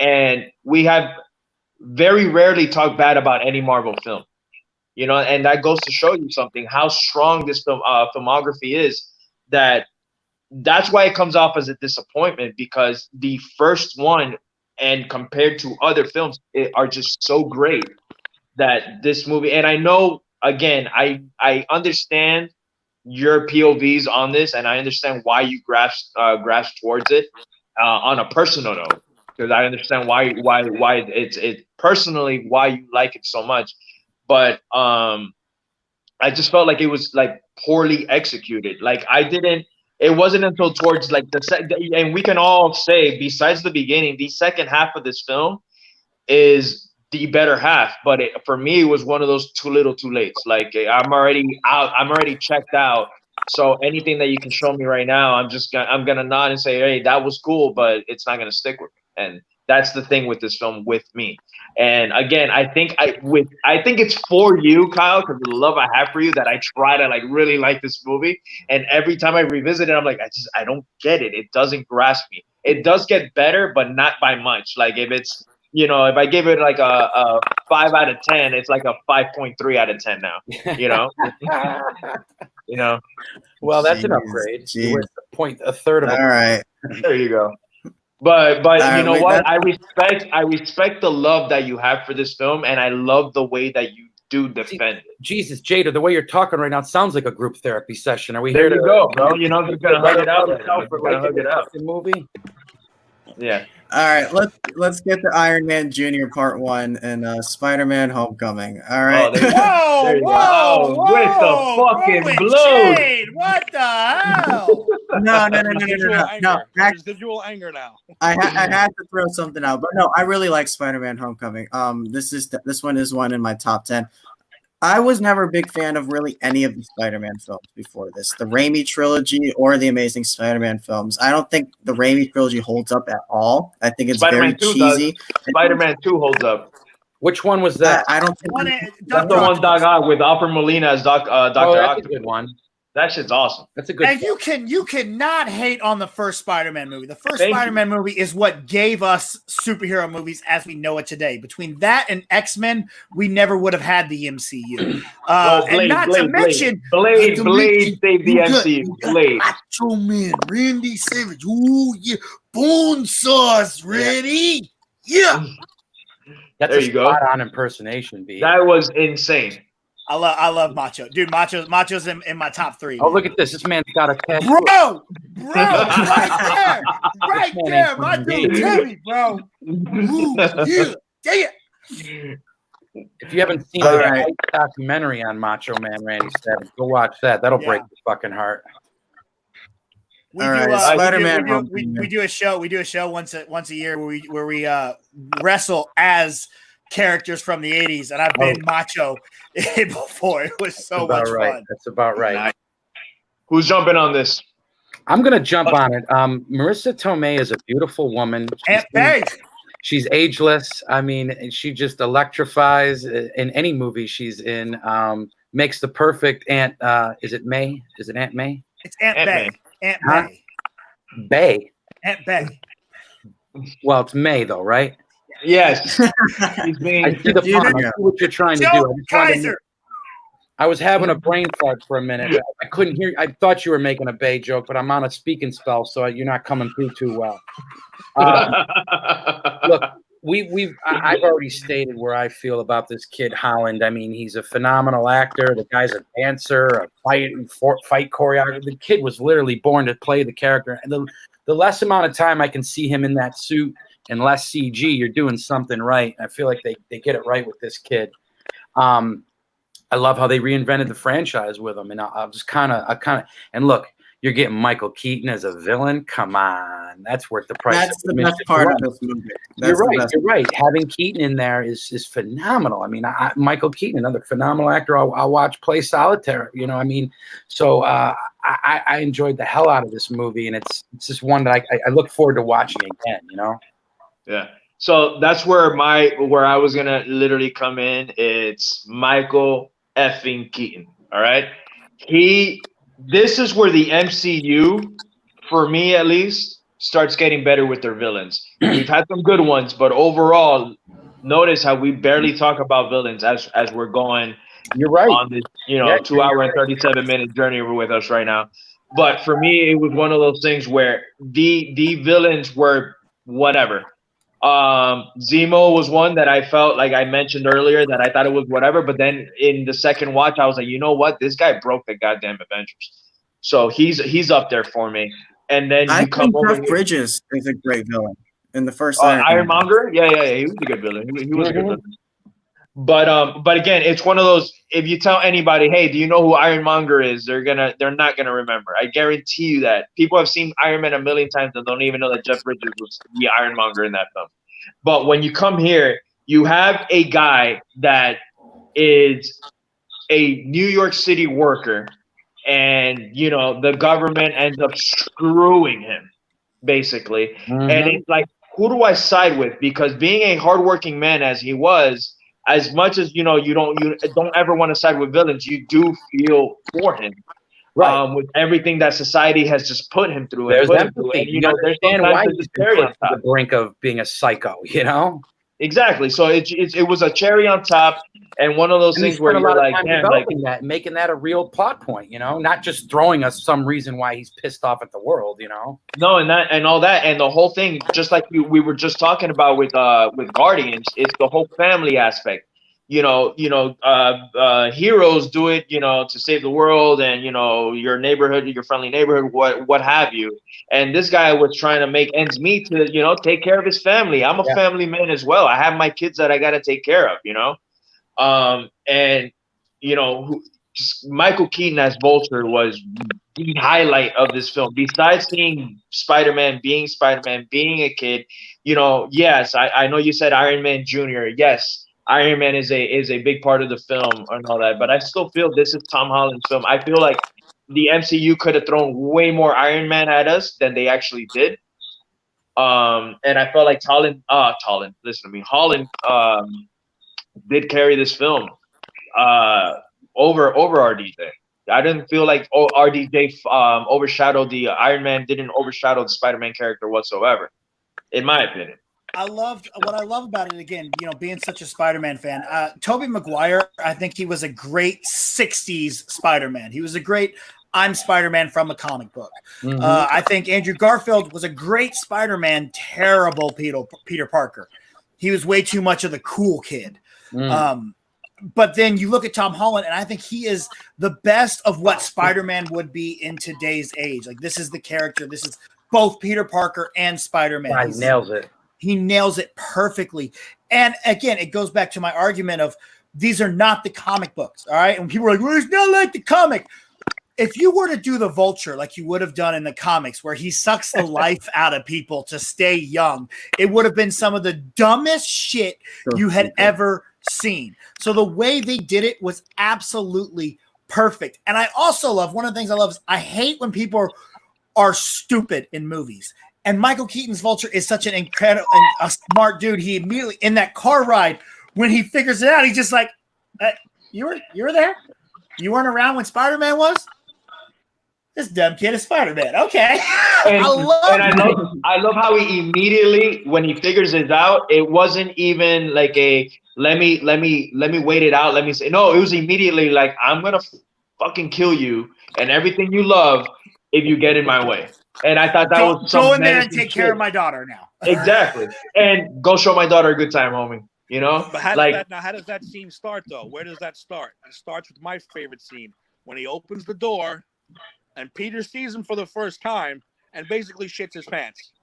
Honestly, I couldn't believe how I was like, because they throw you off with the girl. Tell me the theater did not lose their mind. The theater lost. You don't see that coming. And it's one of the best twists that the MCU has. I love when you can work me. I love when I can get worked by the movie, because normally you can sit there, I'm like, oh, this, and you can see where things going. They worked me so damn hard. I said, oh.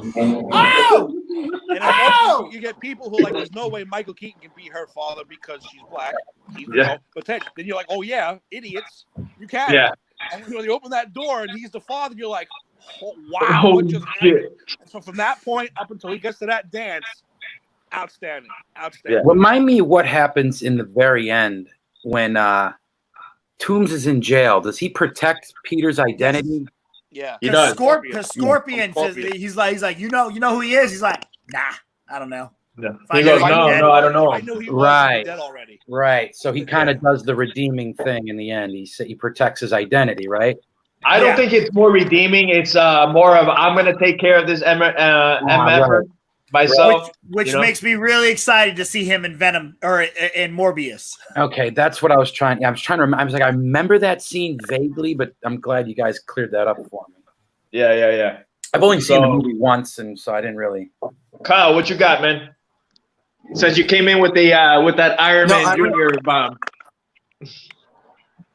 I really enjoyed this movie. This one's in my top 10. I think the pacing's a little off in it though, because this movie has three major action scenes, and you have the Washington Monument, you have the ferry, and you have the plane. Oh, that and I think it's great, but I feel like there's one. It might be one too many. And I would have liked a little more development of Peter, but I really love everything in between. Also, like I love when after the ferry scene where Iron Man's there to help fix the ferry, and Peter loses the suit there. Peter's like, "You cared, you wouldn't even be here," and then Iron Man pops out of the suit, and he's actually there. And he's like, "I was here." He takes the suit from him, and then right there, it's dour. It's sad, and he's really down on his luck. And then he asks the girl to the prom. He's like, "Yes, all right, finally, maybe something's going good for me." And you're starting to feel that positive energy go back up, and then boom, he opens the door, and then there's the reveal, and then everything from there.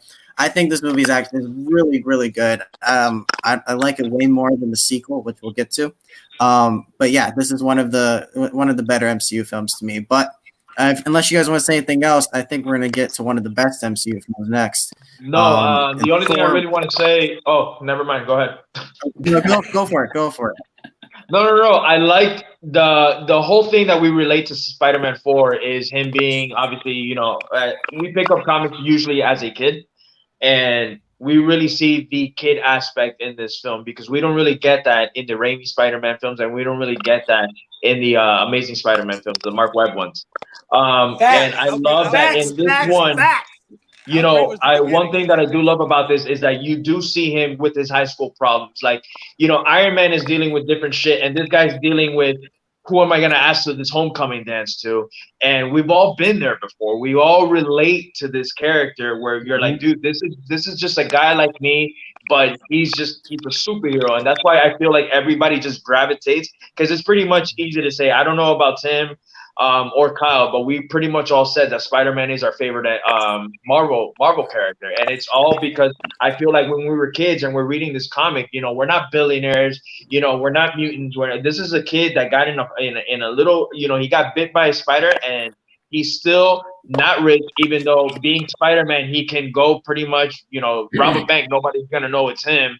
And become this guy. He still stays humble. He still becomes this kid. And one thing that I love about this film is how it really shows him being a kid and dealing with the problems that we were probably dealing with as middle school, high school kids, or what have you. And the movie's called freaking Homecoming, and at first I didn't get it. It was about the goddamn homecoming dance, man. Brilliant. Absolutely brilliant. It works, and it felt like a John Hughes film. It felt like a John Hughes film with a superhero, man. It's awesome. And to your point, Jader, these tropes can easily feel played out. Just go like that, exactly. And that's a credit. That's a credit to the writing and a credit to Holland for really delivering something, still fresh and unique, and make you feel empathy, and not be like, oh, this story again. The fact that they worked on him having to break out of the homecoming dance to go, save the day was a brilliant plot point. Brilliant, dude. So and something small that just hits with me that I love so much. The tiny cameo from Captain America in it, just in the gym scene there with Hannibal Buress. This movie also made me decide that I want Hannibal Buress to be in every movie ever. Just have a cameo where he's just on screen, says one line, and leaves. Because he's just so. I love that humor, man. So one of the things that I also loved about this film was so we got the mid-credit scene, which is where you see Adrian Toomes, Vulture, Michael Keaton's character, say, talk to Scorpion, and them saying like, oh, you know who he is, and he goes, no, negative, I don't know who he is. Boom, credit, scene cuts, we get more credit, but at the end, because we're so used to the whole MCU always getting that second, that double dipping, and it's Captain America saying like, hey, you're still here? Like, there's nothing to see type shit. Like, on some Ferris Bueller shit. Trolls! It's so good. It was so good. Because as pissed off as you might have been, like, you're cracking up when you're watching that, I was so mad walking out. I was like, you mother. So well played. That's all I got to say. So let's jump to the next one because I love the next film as well. No? Nobody? Right. I was waiting for it to fly on screen. I thought we were making it official. Yeah. So let's go, man. Thor Ragnarok. This. So if I said Guardians was my number one, this is my number 2. I think Taika Waititi, what he did with this movie is so perfect. And so the first 2 Thor movies we've talked about already, we don't really like them that much. I mean, there's redeemable qualities in them, but they're not our favorite at all. And then Taika steps in here, and he grabs all our attention with the trailer by throwing in the Immigrant Song by Led Zeppelin. And that's immediately where we're like, okay, this movie's going to be interesting. And then, so it opens with Thor being funny already. I remember when he drops down from the chain and Surtur's like, Thor, son of Odin. And he goes, Surtur, son of a bitch, you're still alive. I thought my father killed you. Love that. And then he breaks out with the Immigrant Song, and this movie just starts topping itself one after another, where Hela breaks his hammer, and you're like, oh shit, things are going to get serious here. Then he lands on the trash planet, and here comes Valkyrie, who's this awesome character. And she brings him, and then to the Champions guy, and who is it? It's Jeff Goldblum. Jeff Goldblum, bro. Hilarious in this movie. And so he's doing his Jeff I'll Goldblum drink to Jeff thing. Goldblum, boys. That's right.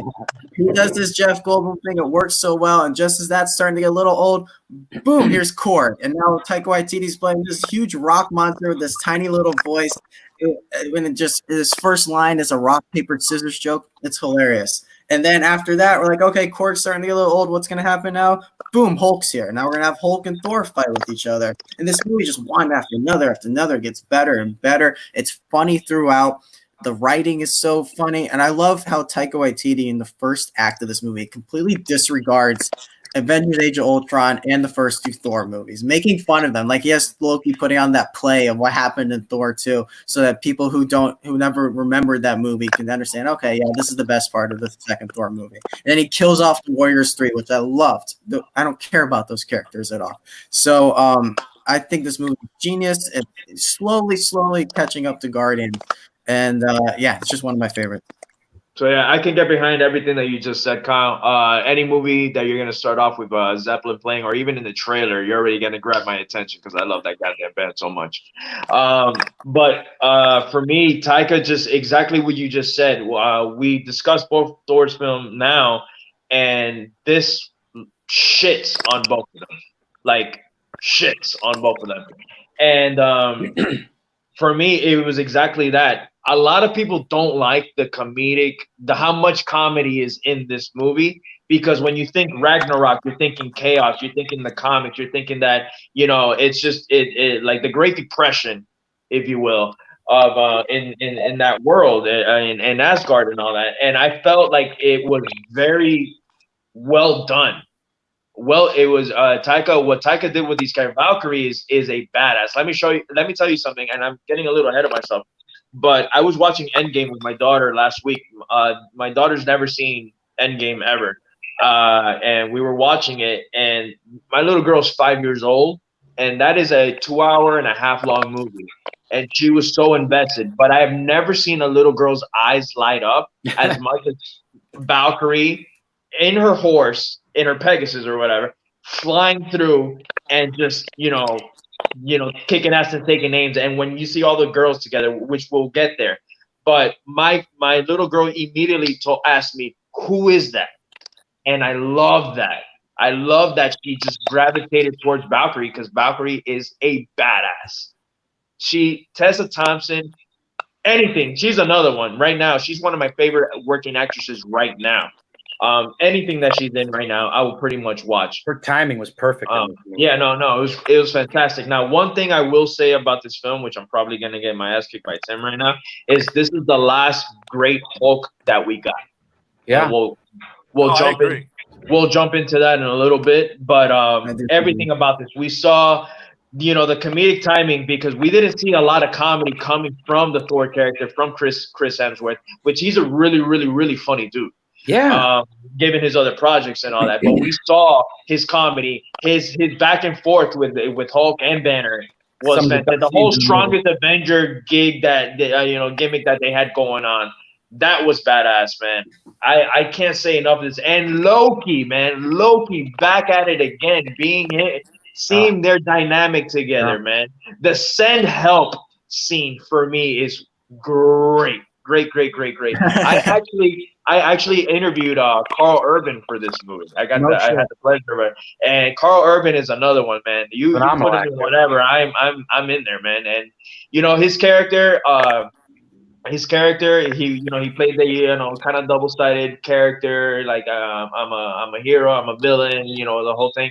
And one thing that we really haven't talked about was, again, we were mentioning Vulture being the villain, which from the MCU, that was like, holy shit, like they're getting it right. Hella Kate Blanchett in this movie was top notch, bro. It was just, and when she killed the Warriors 3, for me, I wanted to see more of them, and I wanted to see Thor, fight with them. But the way that they got kind of rid of them was shocking to me. But at the same time, I kind of loved it. Like, yeah, we didn't need these characters because we're gonna give you some brand new characters, and we're gonna kick some ass watching this movie. And I felt like she was a threat. Like, Hela was a fucking threat, man. Mm-hmm. So love this movie. This is definitely in my top 10, bro. Jader, the Led Zeppelin scene, you didn't even touch on that. I did. No, I said that you opened the movie with Led Zeppelin. I am in it. Yeah, I'm in it, man. I am in it. That was so dope. Yeah. I'll never forget, man. I was going through a breakup when this movie came out, and I remember sitting there like, why does she hate me? But this is such a good fucking movie. It was like literally the only thing that pulled me out of the dumps that day. I'll tell you what, man.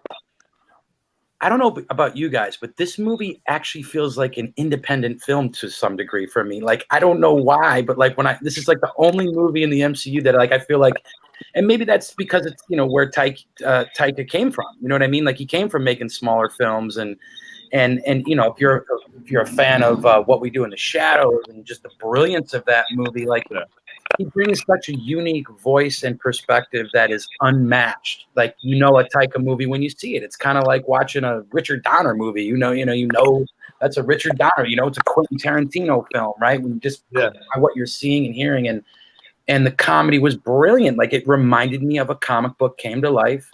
Those scenes, when Hulk and Thor reunited, and dude, those are like real. That's like some great acting. You know what I mean? Despite it being this CGI monster, like, I don't know, man.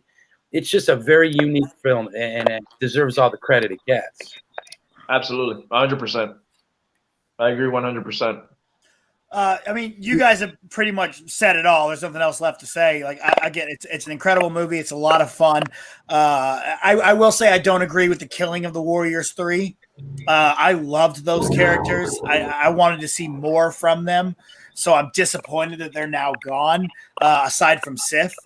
But it really is just a fun film. And going into it, I'm Hulk. Spider-Man's my number one. Hulk and Thor are kind of for 2 and 3, depending on how it is.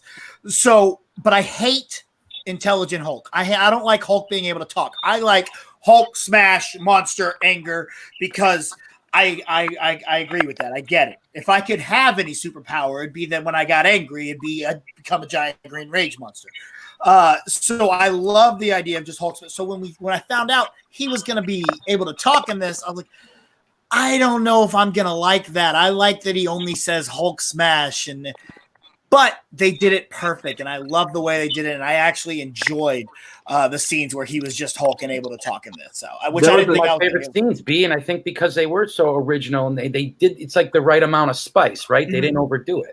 Exactly. Yeah, well, one of the scenes in this movie that gets me and I've seen this movie a good, 5 to 6 times already. And one scene that gets me is where Valkyrie keeps mentioning that she recognizes Bruce, and she's like, "Where did you come from? I think I know you." And when he's like, "Oh, you want to know who I am? You're about to find out." And he jumps out, and he just Dude, that is one of the funniest things in any MCU film, bro. I was crying in the theater watching that shit, man. That is Hemsworth and Ruffalo together are the best parts of this movie. Like, yeah, you're right. When they're having their fight, not punching fight, but just fighting inside of Hulk's bedroom. And Thor goes, "You know what? They call you on Earth. They call you the stupid Avenger. You're a tiny Avenger." Throwing That whole stuff at back each and other. forth, dude. And also too, the battle of the narcissists, you know, Loki and Goldblum there was a, you know, like those were some fun scenes too. And like, again, just, you know, like usually you don't have that kind of dynamic where so many things are clicking on so many levels. Every scene works. Every scene it's special. And I mean, you couldn't pair two better guys to spar than Hiddleston and Goldblum. My God, they're almost like the same person to some degree. And don't forget my favorite really, part. My favorite part is the reaction when Hulk first shows up. The difference between Thor's reaction and Loki's reaction. Love that scene. Yeah. When he smashed him, that's how that feels. Thor is the most happiest person alive, and Loki basically shits himself. Yeah, totally. That's probably my favorite scene in that movie. I love that movie. Yeah, no, it's great. That Loki character is my favorite. I think, you know, if we're going to talk Schmodown for a minute, I think I try and borrow a little bit of Loki for what I try to bring to the Schmodown as far as being a little narcissistic, a bit of a trickster. And, you know, so, I mean, I can't get enough of that character. And in this setting, he really gets to shine. No, he does, man. I'm telling you, Hiddleston, this is the movie where I say where he's on, like, everybody's on par with Loki in this film. You're right. That wasn't the case in any of the other Thor movies or any of the other films. Like, the only other movie in Avengers, I want to say that the one that outshined for me and Tim nailed it was when we finally got to see the Hulk, you know? Seeing him smash, seeing the gimmick between him and the back and forth between him and Thor where they're kicking ass and he looks at Thor and he punches him. Like, the only other character that I want to say besides in Avengers that Loki did like that was right there with him was Hulk. In this film, it's crazy that everybody was pretty much on par with Loki, and Loki was a major part of this film because you have your Tessa Thompson as Valkyrie was awesome. Taika Waititi as Korg was amazing. Thor being the Thor that, you know, we got now, which he's overall a serious character, but we got this Chris Hemsworth Thor. He's on par with Tom Hiddleston. It's just, and you got your Jeff Goldblum. You have obviously your Mark Ruffalo as Hulk. Everybody was just brought their A game to this film. Yeah, and we've all had, you know, beef with our brothers or siblings, you know, the sibling rivalry. And, you know, it can be very easy in these kinds of films for one actor to outshine the other, especially someone as accomplished as Hiddleston. But, boy, if they don't play off each other, and that dynamic just works. Yeah, absolutely. Yeah. So, and who knew Kate Blanchett had that kind of body on her? She looked, you know, give me blackhead, Burnett Blanchett any day, man. Yeah. She looked great in that movie. I'm gonna bail in a little bit here, boys. I don't know if I can make the whole run. It's all good. All right. Let's do one more. Let's move on then. Right now. Let's go to Black Panther. Black Panther is really one of the most significant Marvel films to ever come out because of just what it meant to the culture. This movie made more money domestically than our next Avengers film coming up, which is crazy to think about. It was just such an impact for not just Marvel fans, but fans of or people who feel like they're not represented, and that's the African American population coming in.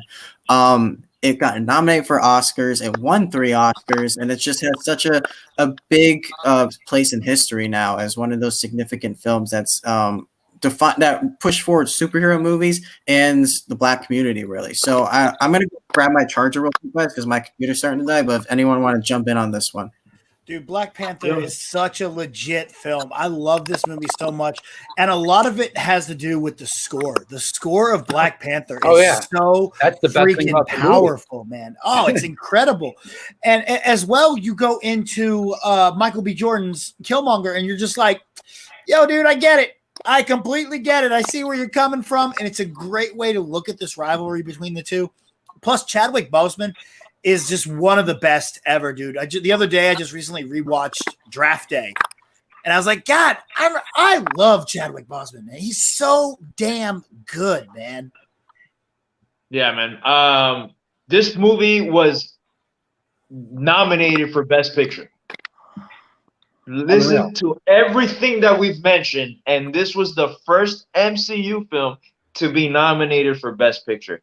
Now, one thing that I will say is I never expected this movie to be as good and make the money that it made. I would have called you crazy if you told me.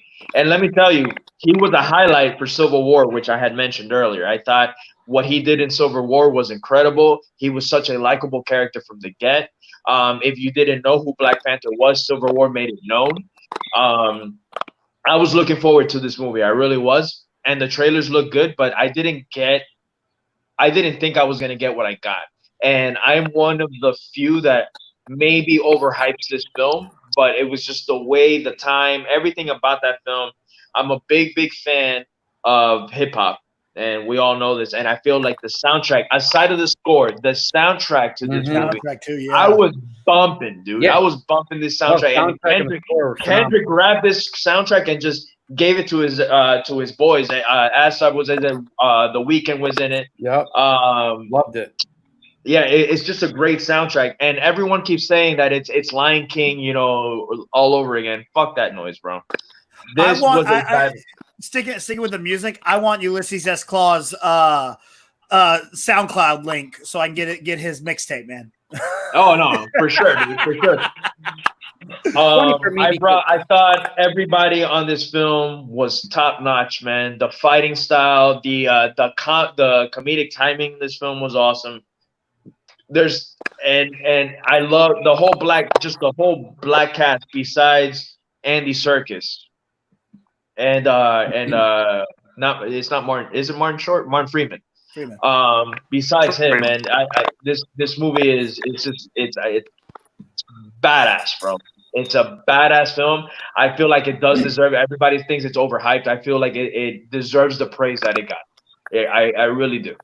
I definitely think. First of all, you respect movies for different reasons. This movie was a social phenomenon. Anything that catches on, it was like fucking Michael Jackson's Thriller, like that took the world by storm, right? I think, I don't know, me personally, I don't know if it's worthy of a Best Picture nomination per se, but it did get nominated for Best Costume and Best Production Design. And that, to me, what really stands out in this movie is Coogler's vision. Coogler is a visionary, and He's a knockout. Costumes were unbelievable. The production design was unbelievable. It was a visual marvel, and those things really stand out for me. It's not so much the script. I didn't find the script particularly brilliant because you've seen it before. You've seen it with Lion King, and I get that. But one of the other things that I wanted to probably unpopular opinion is I didn't think what's his name as the villain was that strong per se. But I liked him. Yeah, I mean, he was okay. I mean, but Chadwick, though, there's something about that guy. Like, he just gives you 1,000%. Like, there's a compassion you have for this character, and he does it really, really well. And God, I don't know, he's on another level in this film. So while I do respect the movie, I don't love it. I put it probably in the top 5, certainly in the MCU. And that's probably mostly because of how much I love Coogler as a director and visually what he brought to me. I thought was one of the most stunning things I'd seen in the MCU. Yeah. See, for me, that's where I would disagree with the whole villain thing. I love a villain that I can relate to, and that's what makes what makes a great villain. A villain great, where I can get behind the villain, where I'm like, hey, look, he kind of has a point, and this is the trend that I was trying to make you guys follow, where you had your Michael Keaton, then you had your Cate Blanchett, and now you have your Michael B. Jordan. This is 3 movies back to back where you're like, holy shit, I like this villain. Michael B's one of my favorite actors too. So I was maybe I had a lot of high expectations going in, and he seemed just a little cookie cut for me. I got you. No, and I respect that. But for me, it was just. Again, following this is what, like the 18th, 17th Marvel film, and I'm only talking about, besides Loki, you have your Lokis, you have your Adrian Toomes, your Zemos. You can count them with one hand. And out of 18 films, so this is exactly where I'm going at is Michael B. Jordan for me was one of the better villains in the MCU. And So- what I love about this film too is you look at it and you look at Aquaman, and this is basically like the reverse of Aquaman, where I've never Michael seen B. that. Jordan is the Aquaman character coming back to his leg, going like, yo, I should be, but he's the bad guy doing it, and that's a really interesting look at that. Yeah, absolutely. Well, I guess you all probably going to talk about this some more. I just wanted to Well, go ahead. I'll leave after this film. Go ahead. go ahead. Oh, well, I just wanted to say about Black Panther. Like, I think that the best Marvel films are the ones that have a director's stamp on it, that you can feel the director's influence on it. You think we've talked 100%. about Guardians of the Galaxy, James Gunn, and Thor Ragnarok with Taika Waititi. I think this falls into that category. You can feel this is a Ryan Coogler movie. Yep. So that's what stands out to me the most about Black Panther. But Kaiser, are you taking off here? Yeah, this is it. This is it for me, boys. This has been a blast. I never thought I would talk about this much nerd shit for this long in my life, but you know, my boy Jader has a way of bringing me out. You know, I'll come on any show you guys do. BC, you know, I love you like your stepbrother. I want to kick down the stairs, and I can't wait to see it when this thing lifts. Kaiser, bro, I got a limited series, a wrestling limited series podcast I want to do coming up. I want you on as one of the guests, bro. Well, you know, I got a few wrestling stories to tell, so Hell yeah, my dude. you holler and I'll come running. So Yo, our buddy Tim over here. Oh, shit, this way. He has a wrestling podcast. If you guys want to link up, you guys should definitely join, bro. yeah, Jay, hook us up, man. You know, I got you guys. Dope shirt. Man. But Kaiser, we'll do some music hours soon, man. I'll jump on the show with you. hey, And make sure you tell everyone to go watch my Kaiser Radio Hour. The most recent episode has been dropped. So I got you, I've been brother. keeping myself busy in these quarantines is just making radio shows. I guess it's just like a big boy jigsaw puzzle or something. I don't know if you want to drop any whatchamacallit, any Schmodown news, any matches you got coming up? Well, me Do versus any of us have matches coming up? well, Yeah, he does actually. your fearless leader, me and your fearless leader there, BC, have a match coming up, an exhibition match, the Battle of the Big Mouths. So stay tuned for Kaiser versus Gucci coming soon. But if you want to check out my radio hour, just go to John Kaiser / or Vimeo.com. Fucking H. John Kaiser. John Kaiser Vimeo. I'm the first dude to pop up. Find them on the Twitters, and there'll be a links in there. You press the clickers, and you do the thing. Kaiser says so on Twitter. I posted a link to it. So, all right, boys, I got to run. Good talking to you. I'll share it. Later, Thanks, man. guys. Thanks for coming up, man. See you, man. Thanks for joining us. All right. Let's move on to the big one. Wait, one quick thing. Can I say one quick thing? We forgot about Winston Duke. How can we forget about Winston Duke? Winston fucking Duke, Bro. yo, and I interviewed him, man. I interviewed Winston Duke. Bro, I Marshall was love my- that he was- scene. I just love that scene. He's like, you speak again, I'll feed you to my kids. I'm just kidding. He was my favorite character in that whole movie. Even the speech he gives to the whole crowd when he comes out to the coronation. Fantastic. He hooked me right in with that. He's my favorite part, though. I can't wait to see him again in the second one. Absolutely. I can't wait. Well, we did see him again in Avengers Infinity War very briefly, but Infinity War, this was what we've been waiting for a long time. It'd been built up ever since the first Avengers movie where we saw Thanos at the end. There was 2 Infinity Stones in that movie, and it felt like this is what Marvel has been wanting to get to. And they wanted to do a big team-up movie that on epic proportions with the biggest badass villain that they've been hyping up forever, and it lived up to the expectations. This movie is so much fun from start to finish, and it's scary. Like I remember sitting in the theater, I saw it with you, Jader, for the first time. Yeah, we had a like, big group with us. We had a big group with us that day. That was a fun day, man. Right, and you're thinking to yourself, none of these characters are safe. From the opening scene where we lose Heimdall and Loki, you're like, geez, man, this movie's not playing around. That he already has 1 stone on him. And then just show how powerful Thanos is right away by kicking the crap out of the Hulk. I thought that was just such a brilliant move by the directors to put that in there. And then just everything after that, how he slowly starts going around and collecting all these stones. I think this movie is just has so many things that you can point to. Like, I love that moment. I love that moment. I love that moment. What are some of your favorite moments, guys, in this film? I'm sorry. Earth is closed today. Bro. That line, that deliverance, bro, and it's just so great. the opening scene with me, which, obviously Ragnarok ends and you don't know what is going to happen. You don't know what that everybody thought it was Thanos, but we don't know if it's really Thanos. And then immediately, right when Infinity War starts, it's Thanos. You see fucking ships blown up, and you see Loki being Loki. I honestly thought for a minute there that we were going to see Loki start teaming up with Thanos. He betrays him. You get that line. We have a Hulk. You see Hulk start going in on Thanos. You see, I forget the name, man. BC, help me out if you can. It's not Morbius, not Morbius Black. Ebony Maw. Ebony Maw. Huh? Ebony Maw. Yeah. Ebony Maw. Ebony Yeah. Maw. I'm sorry. And he Ebony just- Maw. Let him have his fun. That line That's alone what against the I was gonna Hulk. bring up. Against the Hulk, let him have his fun. Holy shit. Now, I love and hate this scene because you get the Hulk right from the beginning. This is before the title card. This is before you get Avengers. You're seeing Hulk go at it with Thanos. Thanos makes him his bitch, and unfortunately, it just stays that way. And that's one of my complaints. We'll talk about it a little bit more in Endgame, but I actually love that aspect in Infinity War. No, I do. In Infinity War, it works. It definitely works in Infinity War. And how you're sitting there going, why won't the Hulk come out? What's going on? And also, we didn't talk about this back with Civil War with the marketing of this, how they hid Spider-Man so well. They did a great job at hiding that the Hulk's not really in this. Like with that scene where it's running and it has the Hulk, but in actuality, it's Banner in the Hulkbuster suit.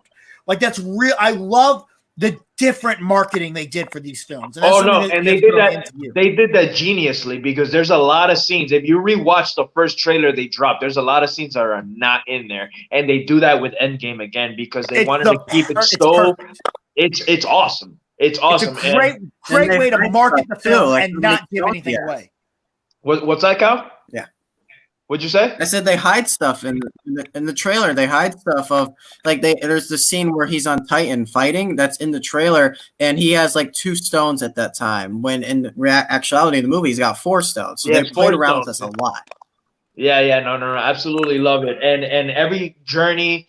The quips that they got in it. I love how they start. They start obviously with the death of Loki, which for me was heartbreaking. As much as it was expected, with the opening scene, I can't stress enough how much I love that character.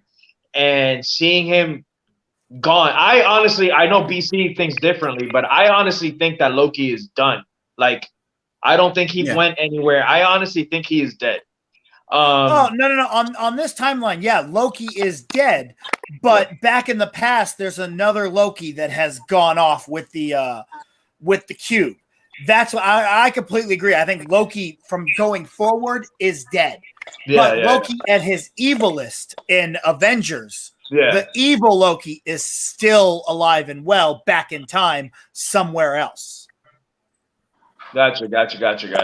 But starting off with that, and then you start off with that, you get your title card, you get your intro to Iron Man again, or Doctor. I think it was Doctor Strange and Wong. Crashes into Doctor Strange's house. It's so good. And then the whole exactly. Hulk crashes. He's coming. Title card. You get all that shit, and then you get Iron Man coming back, Team Banner for the first time. Then you see Spider-Man see something's up. He puts on the suit. He starts going in. They start going at it. That for me was just like, let's go. We are here. This is season 4, season 3, episode 22. We're coming towards the end, and we're here to kick some ass. And that's exactly what this film felt like. I felt like there was no one was safe. Is one thing exactly. The only thing was, and we'll talk about the ending later. The intro to every single character. One thing I did not like about this film, just like the Hulk, I felt like Scarlet Witch was not used properly. I know that they used the whole dynamic between her and Vision, with the whole love story and all that. But, Scarlet Witch could have ended this like this. And I felt like they put her character kind of like blinded by love. to her versus what she could really do. I felt like she was a little underutilized in this film. But I don't want to talk about the ending yet. So anybody else want to jump on? Go ahead. One of my favorite scenes is when Cap first shows up and they're in that train station. Just the score alone starting to hit right there where he catches that spear and then walks into the light it gives me chills every single time I watch it. I love to see that fight scene. I love to see how strong they are at that point. And it's just such a well-made film from start to beginning. It's such a fun romp. It's never really let you down. You always just have a good time going through it. And it really is the perfect combination of everything they've done. When you add it to Endgame, if you want to compare something to The Empire Strikes Back, this is our Empire Strikes Back. We got some people alive and we're okay, but we still kind of lost here. We didn't do a very good job. And that's what I love most about it. So. All right. And I mean, I want to say my favorite moments, and surprise, were the Guardians of the Galaxy. I love their first interaction with Thor when they first pick him up. And then everything from the meeting up with Iron Man and Spider-Man, that whole interaction is one of the funniest things I've ever seen from any of these movies, where Doctor Strange goes, well, all right, wait a minute. What master do you serve? He's like, what master am I serve? What am I supposed to say? Jesus? Like, you're from Earth. No, I'm from Missouri. That's Earth, dipshit. It's just the back and forth is so great. When they're talking about it, it's like, all right, we're getting no help from Flash Gordon over here. Is it Flash Gordon? That's a compliment. And just remember that 50% of human that's stupid, that's 100% you right there. He's like, your math is Mine's so good. Who, what, and why though? Why is Gamora? The who is Gamora? Why that all kills me, bro. My favorite Guardian line out of there is Footloose still the greatest movie? It never was. It's like everyone looks over because it's not really showing up, but just Spider-Man. It never was. Yeah, Star-Lord's face when Peter says that is like so gut. He's like he got punched in the gut. Like, what do you mean it's not the greatest movie ever? Yeah, that's my favorite. My favorite part is Doctor Strange and Tony, their interactions right from the beginning. Two dicks going at it and just bouncing off their personalities all the way through. It's that to me was so good. And Tony met his match as far as, a guy who could be a real dick if he wants to be. Yeah, absolutely. I agree 100% with that, man. And then Star-Lord saying that, like, yeah, winging it isn't really something they do. And then Spider-Man goes, what is it that they do? And then Mantis delivers the line of the movie saying, kick names, take ass. Iron Man takes. And Drax just. This is what I'm doing. Tell him about the dance off to save the universe. No, I know. We didn't even mention the dance off, dude. But, I feel like the Russos did the perfect pairing that we got. Like, because if you think about this as a whole, all right, we're here, right? We can't have all these characters in the same scene at the same time for 2.5 hours. Who are we going to pair together? And I think that they did that shit flawlessly. They honestly grabbed, who would have thunk that Thor and the Guardians together was going to be that big of a hit? And obviously putting the two dickheads with Stark and with Doctor Strange, along with Spider-Man, really innocent kid, very full of life, hopeful, with like two narcissistic bastards, that all works. Yeah. It just worked. And then when you have on Earth, you have the two goody two shoes together with your Cap and your Black Panther. You have Cap reunited with his best friend that got him into this shit from the very beginning, there. Then you have your whole, I don't know, everything, every pairing was just done so perfectly. It's hard. And then obviously we got to talk about at the end, the biggest thing is the snap. That's the impact that is felt from every movie on after this. We're waiting for it. Like, when's it going to pop up in Ant-Man? What's he doing? When's Hawkeye going to feel it? What's going on with Captain Marvel? And then the impact of it afterwards with the Spider-Man sequel. The snap is one of the more remembered moments I think that's going to be in cinema history now is just how bold of a move it was to kill off half of your characters, and then where do you go from there? So I think, like, I think we'll all remember the first time we saw that snap in theaters and just be like, wow, they went there, So you know. right. So yeah. Go ahead. Right. I want to say right before the snap, right before we get to the snap, we had a lot of cool moments where we had our characters shine, but I don't think anybody shined as bright as Thor did when he makes Stormbreaker and he lands on Earth and you see Stormbreaker spinning, chopping off heads, and then you see Groot, teenage Groot, and Rocket on him, and you hear him say, "Bring me Thanos." I don't think Epic. anyone went as nuts as that theater did at that precise moment in that movie. That, for me, it was a moment of hope that we needed because our characters were getting their ass kicked, obviously foreshadowing how the movie was going to end. But that was just a great moment that I feel needs to be brought to light. That scene for me till this day, and I've seen that movie countless times, it's just goosebumps throughout the second that shit happens, man. Yeah. Yeah. You know, and then so we get the snap. It's such a the snap such again another move. I have another wrestling move that I named the snap after that, to the point that at one point I even would wear a gauntlet to the ring and snap when I hit it. That's dope, bro. That's great. That's awesome. But well, so yeah, so you get the snap. And, you know, if you've been following, you know, we hear Gamora saying that he can wipe the earth. We don't know how serious. We know the stones are serious, but we don't know how big of a threat this actually is until the first person that you see go in the snap is Bucky. And it happens right in front of Cap.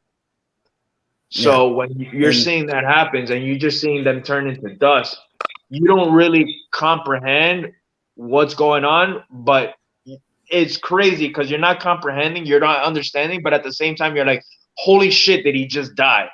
Did this just fucking happen? Did they just kill the Winter Soldier? And you know? here's and this is a problem I have, not with the movie, but with us as fans. Yes, I hate this. and I was gonna hit on pretty much the point that you're gonna say right now. Go ahead. The fact that, you know, it happens and you're like, oh my God, and you walk out and people are like, well, yeah, but they're coming back. Motherfucker, live in the moment, for the love of Christ. So that was I think Kyle's reaction was like, what the fuck? I was that arrogant bastard was like, they have to come back. I felt like if they killed certain characters, maybe it would have been more of a holy shit. Obviously now knowing, it's still a holy shit moment for me. But as soon as I saw Black Panther go, I was like, all right, well, this guy just made $8 billion in the box office. And I'm like, because the Infinity War was like nothing compared to what happened in the comics. This was a completely different fucking story, you know? So you can't, you know, exactly. So it's one of those things where I feel like the director, and it wouldn't have worked as well, but if the director had killed the older characters instead of the new ones, I think it would have been more of a, oh shit, what's going to happen? But it wouldn't have worked in any way. Had the Iron Man been gone or Captain America, I think it would have been more of a believable story. Like, damn, did these guys really just kill these characters like this? You know? See, but again, like that's just, I'm like, bro, look, yeah, I know we all know they're coming back, but for the love of Christ, live in the moment. Just live in the moment. Stop worrying about what's coming down the line. And look at this right now that we had the balls to end our movie by going, we killing Black Panther, we killing Spider-Man, we killing Spider-Man 90% of the Guardians. Every time I see that scene, it still kills me. That was a A1 performance from Tom Holland, bro. That I don't know how you don't get gutted watching that. You know, I do love, you know, taking it back, mentioning cinema sins. I love how they're like, they go, you know, I love that the snap was dramatic enough to give Parker a couple moments to say some things before he completely disappeared. My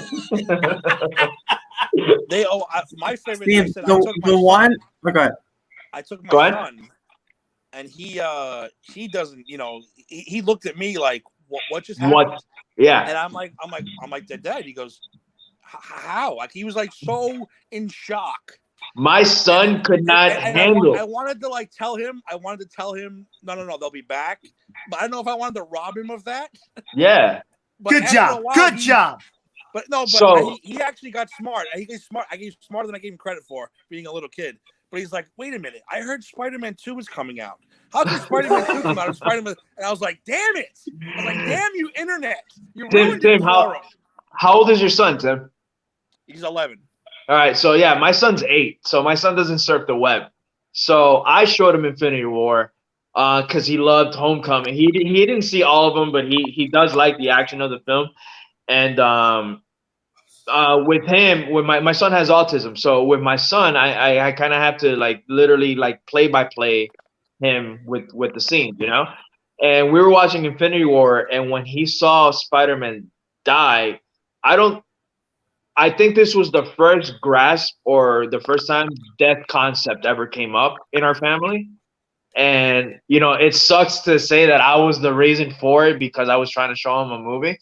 And it took me a long time because with him, he was never into comic book characters or anything like that. So since he was a kid, I've been putting him in Batman and Spider-Man t-shirts, but he just never cared for him until now, right?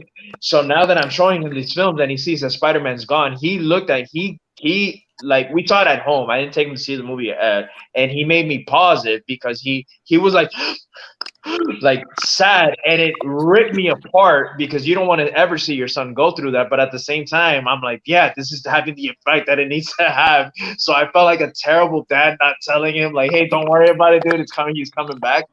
But it did affect him. And he didn't even want to see Infinity War because it did not have Spider-Man in it. And I'm like, dude, it's worth it. I mean, not Infinity War. I'm sorry, Endgame. You know, which we'll get to that soon. But I remember that my son. I want to say that for me, it was The Lion King growing up, where I had to like talk about the whole death thing. For my son, it was Infinity War. Like seeing his favorite character like die or whatever, like really got. He was really sad, and I was like, damn, man, like, am I an asshole for not telling him? I saw it in the theater. You could tell there was a lot of people who didn't understand, like the comics and all that stuff. But Yeah. my favorite one was this lady. When Black Panther faded out, she literally stood up and went, "What the fuck?" I mean, the whole thing, and I had like like spit soda because I was laughing so hard. She was so mad. Freaking mad that Black Panther died. She couldn't even take it, I don't think. So one of my favorite things about being part of a Sports Talk, to be honest with you, is the fact that we get to see the movies a little early, you know? So we saw Infinity War, not too much already. I think we saw like 2 or 3 days before it actually released. And obviously everybody that's in that theater, you know, some way or another are comic book fans or movie fans, and we're in the industry where we know what's going to happen. We know that these guys signed on to 2 or 3 movies. You know, we know all that. So seeing it at the screening didn't have that effect. You still had your sad people. You still had your, you know, your plus ones that were like, what the hell is going on? But I had bought my ticket to see this movie opening day, and going to see it opening day, knowing what was going to happen was like a movie in itself. Because I'm like, oh, here it comes. What? And the whole crowd's like, oh, like what the? And you hear sniffles, you hear what the hell. I remember that movie ends and it was silent. And the same thing, you hear people like, what the fuck just happened? I gotta wait a year for this shit. Like, it was epic, dude. And I felt that the Russos overall got the reaction that they wanted to get, you know, with this film. Just one final. I think the one death that gets me the most, and I know you guys mentioned Spider-Man, it's Groot when Groot's turned into dust, and it's because Rocket has seen Groot die once already in the first Guardians of the Galaxy movie, and now he's watching him die again, and it's so heartbreaking. And you see it again in Endgame when they come back, when he jumps on top of Groot to protect him, just how much that bond is still there. Yeah, So that always gets me. Yeah, I was gonna actually mention that in Endgame, not now, but I love Rocket's line when he says "not again," and you see it in his face, you know. And this is a CGI raccoon, and we're there crying with him, dude. And you know that and to add to know the Russos came out and said what Groot said when he goes, "I am Groot," is he goes, "Dad." Dad, yeah, And you're like, oh. Oh no, rip my fucking heart out, why don't you? And Well, you know what they said with Spider-Man too? They said with Spider-Man, he, because of his spider sense, he felt it more than everyone else did. So he felt crazy. it coming, and that's why he kept saying, "I don't want to go. I don't want to I go. don't want to go." Yeah. I lost it after that when I was like, "All right, I'm done. I didn't know that. That's genius. Holy crap! Yeah. I didn't even They think said of 'cause that. he felt it more than everyone else because of his spider sense. Everyone else just pretty much turned to dust. But he knew it was coming. He felt it coming, which is why he had the lines of "I don't want to go. I don't want to go." And that just goes back to saying that the world that they built, that Kevin Feige and the directors and everybody that they built is just this incredible that we are Who would have ever told you that the fans, or not half the fans, but just fans in general of film or cinema were going to be this invested in these in these comic book characters when not even 15 years ago this was considered a nerdy take on what could be cinema or whatever, and now there's barely anyone that watches films that has never seen an MCU film and that won't say, hey, yeah, no, the MCU, their movies suck. It's where they're at, man. It's incredible, dude. Well, Martin Scorsese, but well, I mean, this podcast is officially longer than The Irishman. So facts. I just want y'all to know. I cannot believe I've sat here. I have skipped breakfast and lunch to sit here, and y'all killing me on this, man. Killing me. Let's hit these next two real quick. Let's do these next two films real quick. Ant-Man and the Wasp was our next palate cleanser again after the big one. A movie that I know is on the lower end of a lot of people's lists. I actually really enjoy Ant-Man and the Wasp. It's a fun chase movie. We get to see where Ant-Man's been during all of this. He's on house arrest. He's just having fun with his daughter, and then he gets sucked right back into it. You get to see Michael Douglas, Evangeline Lilly again, and then introduction to Michelle Pfeiffer, which I think is really cool. What I really appreciate about this movie is there's not an actual villain. It's just about people trying to solve their problems. Ghost isn't a villain. She's just a person who's hurting and just wants to be healed. And then Lawrence Fishburne's there helping her. I really enjoyed the Randall Park character, Jimmy Woo, who is there who's kind of like his parole officer. So I think this movie has a lot going for it. It's really a lot of fun, but it's not anything that you need to go back and see over and over again. I just think it's a ton of fun of a movie. Do you guys have any quick comments on Ant-Man and the Wasp? It's really just like you said, a palate cleanser. It's we just saw something incredibly emotional. Let's calm down for a minute, realize that the MCU is still a lot of fun, and you get to have a fun time with that. The most important thing about this movie at all is its post-credit scene where he goes into the quantum realm, and then it's like, all right, time to go out, guys, and then you come back and they're dusted, and you're like, oh. Mm-hmm. So yeah, that's what I was gonna say. This movie was kind of like a breath of fresh air. After what we had just come through, we kind of needed this film to kind of like ground ourselves and be like, all right, dude, like need to laugh. We needed to laugh a little bit, this and that and that. But it all goes back to that post-credit scene where I guarantee you, everybody that was watching Ant-Man and the Wasp did not have Avengers in their head because they were having a good time. At least I feel like this movie is a good time. It's a fun film. It's not, it's neither the bottom of the barrel. It's just very, very in the middle of the film, of the filmography. But everybody's having a good time. But you're not there. You're having such a good time that you're not thinking about Infinity War watching this movie. And as soon as you see that post-credit scene, you still don't see what's going on, or you're not thinking Infinity War until you see them get dust, and you're like, that's right. This is how it ties into. And I think it's such a genius post-credit film for a fun movie, overall fun movie. And that's pretty much, it sucks to say because I would love to like really dive deep into this movie, but obviously given the runtime that we have right now. But but it pretty much is that. It's one of those hey, let's relax for a little bit, but just remember that we do have some serious shit that we do got to deal with, and that's basically what Ant-Man and the Wasp did. So, Tim? anybody else? You pretty much said everything. I tell you what, a lot of people hate it, but I love the ant playing the drums and taking a bath. I thought that was a fun little scene. I like that too. A lot of people hated that. I was like, no way. I thought that was pretty cool. Scott hated that. Yeah. Scott hated that. Yeah. But what do we got next? My worst. All right. My bottom of the barrel. Finally. Oh boy, this is gonna be fun. All right. Captain Marvel. It's gonna be fun because you know what? I don't hate Captain Marvel. Like it seems like a lot of people do. It seems like a lot of people have a thing against Brie Larson, which I don't understand. But I don't like this movie that much either. It's not really like a Tim doesn't like Brie Larson. I think this movie is just like it's kind of forgettable. There's not much to it. It feels kind of like a huge detour from what we've been doing. Infinity War is this huge event, and then Ant-Man and the Wasp was a lot of fun, but also connected. But Captain Marvel, here's this new character in this new world in the 90s, and it just felt like such a complete detour from everything we've been doing, and it wasn't a fun one. It's kind of boring. I think that's the word I'd use to describe it. It's a little boring. The Skrulls are cool. I think Ben Mendelsohn's a really cool character.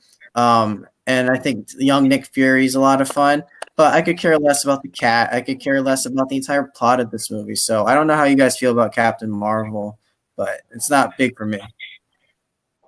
That's crazy because I actually really enjoy this movie. I have a lot of fun with it, and I think it's because of Brie Larson. Yeah, the plot is very basic, and it's another origin story that I don't need to deal with. I don't care about an origin story.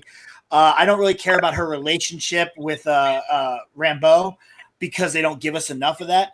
But Brie Larson herself, that dry humor that she uses throughout it, I have so much fun with. I love the way she's able to you have fun with her while she's just making these little sarcastic and snide comments. And that's what I love most about it. Also bringing back Coulson. Anything brings Coulson back, I'm always happy for and on board with. I will agree. I don't like the whole cat thing. And I don't like the gimmick of – at first, I really hated the gimmick of how is Nick Fury going to lose his eye, all that stuff. Like I thought that was really stupid, and I really hated how it happened because I was like, man, that really takes away. He's like, last time I trusted somebody, I lost an eye. But then I started thinking, and I'm like, man, Fury lies about everything. Everything he says is an over-exaggeration or a lie to everyone. So if you go back and look at that, where he goes, the last time I trusted him, I lost an eye. And then you realize he's in this important moment with Captain America, and he's talking about a cat, but Captain America doesn't know that. I'm like, you know what? It kind of does add a little to it. But I did hate the gimmick of how, is that where he lost it? No. Is that it? No. But overall, I had fun with this movie. I watch the MCU. When I watch the MCU, I watch it chronologically. So this is the second movie I watch. I always watch it right after I watch the first Avenger because chronologically, that's where it took place. And I think it does suffer from where it came out, like after Infinity War, before Endgame, because you're expecting something so much bigger after Ant-Man 2 and all that. And you're like, okay, let's go. But if you watch it earlier on when you're rewatching, it fits a lot better, I think. And I think it suffers from the directors too. I don't think the directors really worked for this project. That's why I'm really interested to see them go in another direction because Anna Boden and Ryan Fleck, they're really good directors. If you've seen Mississippi Burning, I think that's the name of the film. Yeah, it's a great movie. It's a really good movie, and I think they did Half Nelson also. They're really good directors. I just don't think they fit for this material. So I think that's one of the bigger things about it. But I know Tim wants to jump over Brie Larson, so go at it, Timmy. Well, I said what you call dry humor, I call white bread. I think she's white bread. No crust. It's a plain piece of white bread. I haven't really liked her in anything she did. Now, I'll put it this way.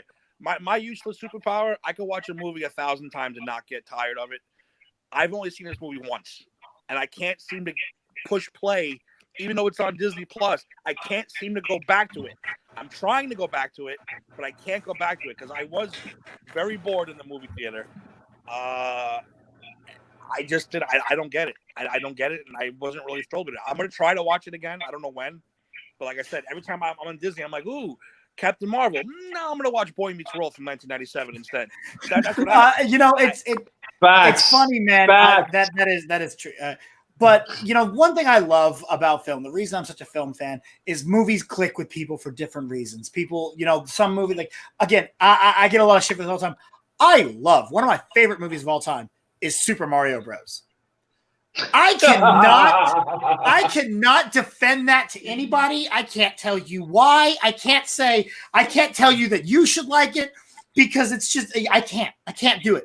But I love that damn movie, So that's what I love about film, is there's people that I can't understand for the life of me why somebody I don't understand why anyone likes Harry Potter. I don't fucking get it at all. But at the same time, I can't defend my love of Mario Bros. So it makes sense that, okay, Captain Marvel, not everyone's going to like it. It's the same kind of thing. But again, just like you're saying, you can't bring yourself to watch it. About 4 or 5 weeks ago, I was just lying about, flipped through it. I saw Captain Marvel. I was like, oh, I want to watch that. And I sat there and watched the whole damn thing in the middle of the night, just because it just clicked in my head that I wanted to see it again because I have fun watching it. I don't know what it is. Can't explain it. Just liked it. All right, so that movie came out the same year as Shazam, and we all know Shazam's name is Captain Marvel. So, in my opinion, the Battle of Captain Marvel goes to DC in this film. In those two films, Shazam now, all right, it's no longer Captain Marvel because they realized they needed to change the damn name. That was a stupid name to give him in the first place. All right, anyways, it's fine. I don't give a fuck where the origin came from. Shazam is a better film than Captain Marvel, in my opinion. This is not my bottom of the barrel. It's just right above Thor in the Dark World. I feel like Brie Larson wasn't the problem because I can see her act. I've seen Short Term 12. I've seen Room. There's movies that she's in that I do like. I felt it was the script and the direction that we didn't get her full potential, to be completely honest with you. I didn't think that she just didn't bring much because they didn't give her much to work with. Kyle kind of said it best. This was a boring movie. I even felt that when we were sitting in the theater, I'm like, I'm literally sitting down to watch this without anything because I want to know how this ties in with Endgame, because it was the movie right before we got Endgame. And I feel like that was MCU's mistake. I think this movie should have been released years before it actually happened so we can care. But I felt like everybody went in there with the same things, like, all right, so after, we didn't talk about the after credit scene with Samuel L. Jackson, but it was him getting snapped, Maria Hill getting snapped, turning into dust, and then Samuel L. Jackson usually, getting his pager out, and you see the Captain Marvel logo. So we're like, all right, how is this gonna tie into the MCU? How are you're gonna have to introduce a whole new character to me after you've introduced a million other characters to me, but now this one seems to be really important because she's gonna obviously save everybody. That was my whole thing with this film. Now, I was born in the 80s, grew up in the 90s, so seeing all the 90s nostalgic moments were cool, but too on the nose. The whole the end fight when they play No Doubt's Just a Girl. I love No Doubt's album, but Just a Girl with the whole girl power thing, it was too much on the nose for me. Oh, I love it. No, I get it, and let me tell you, man, I was reciting the lyrics watching the movie on in the big screen, but I felt Ben Mendelsohn's character was amazing. I love that. The one takeout in this film, besides seeing Coulson come back, was Ben Mendelsohn. But Jude Law, no one's mentioned Jude Law, and it's been four different takes. No one's mentioned him because he was whatever as Young Rock, man. I just didn't care for any of these characters. I was bored. Even Gemma Chan, who is one of the green people who's part of Jude Law's group, was recast as another character in the Internals coming up, just to show just how unremarkable of a movie. A character. Same thing. We're getting to a point that we're running out of actors. Like we're gonna have you've also got what's his name, the dude from he was one of the Howling Commandos. He was recast as another character in an upcoming movie in Spider-Man: Far From Home as well.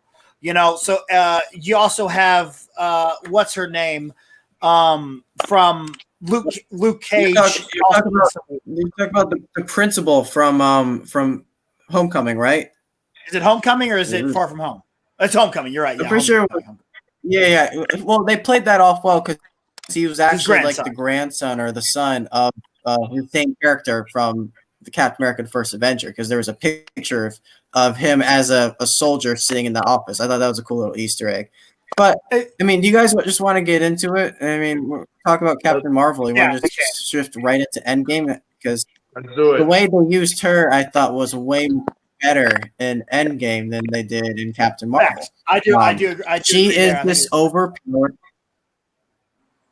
Yeah, she's this overpowered Superman type of character, and if you have that character in the film, then that idea of like, well, how are we going to stop? How is this even going to matter? Because Thanos is so strong, but she's even stronger. What's the point of even having Thanos around if she's just going to beat his ass? And they get rid of her. They sent her off to other planets while this is all happening. So I really liked how they used her sparingly. But Avengers Endgame, guys, this is like one of the best experiences we're ever going to have watching a movie, right? I mean, it's just spectacular. I watched it again last night. 3 hours fly by.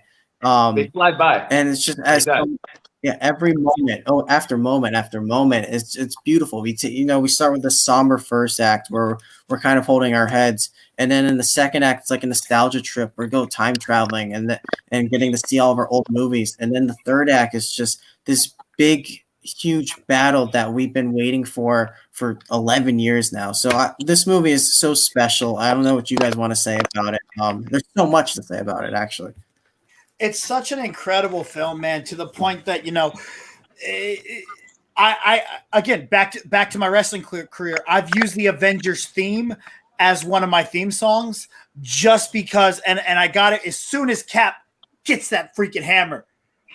And I'm just like, oh, dude, listening to the Portals theme is so powerful, man. I love that moment.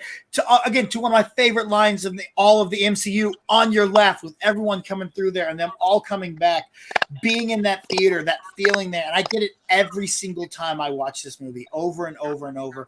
I can watch Infinity War and Endgame together continually. And I will say that I do, after it took me a couple times to make sure, but I think Endgame is my favorite of the MCU. I don't think it is it's not the best made, but it does a great job of giving the fans, giving us what we wanted. It gives us everything we wanted without taking any liberties of it. It pays back and pays tribute to every single MCU film. There is one line that throws back to every single MCU moment. MCU movie. And that's what I love. They're able to look at that and pay tribute to everything that has come before it.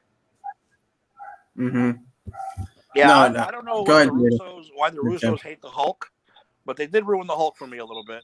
I completely agree. I was hoping he would start out as Smart Hulk, and then once that last battle came, he would go into a fit of rage and become the Hulk that I wanted to see. He also seems to be a lot smaller. I don't know if that was just me. He seemed a lot smaller. He seemed like he trimmed out. Seemed like he'd been cutting weight. No, he ain't bulking. He's cutting. It seemed like he was tiny. I must compare to all those other monsters and everything. But yeah, there's not much you can say bad about this movie.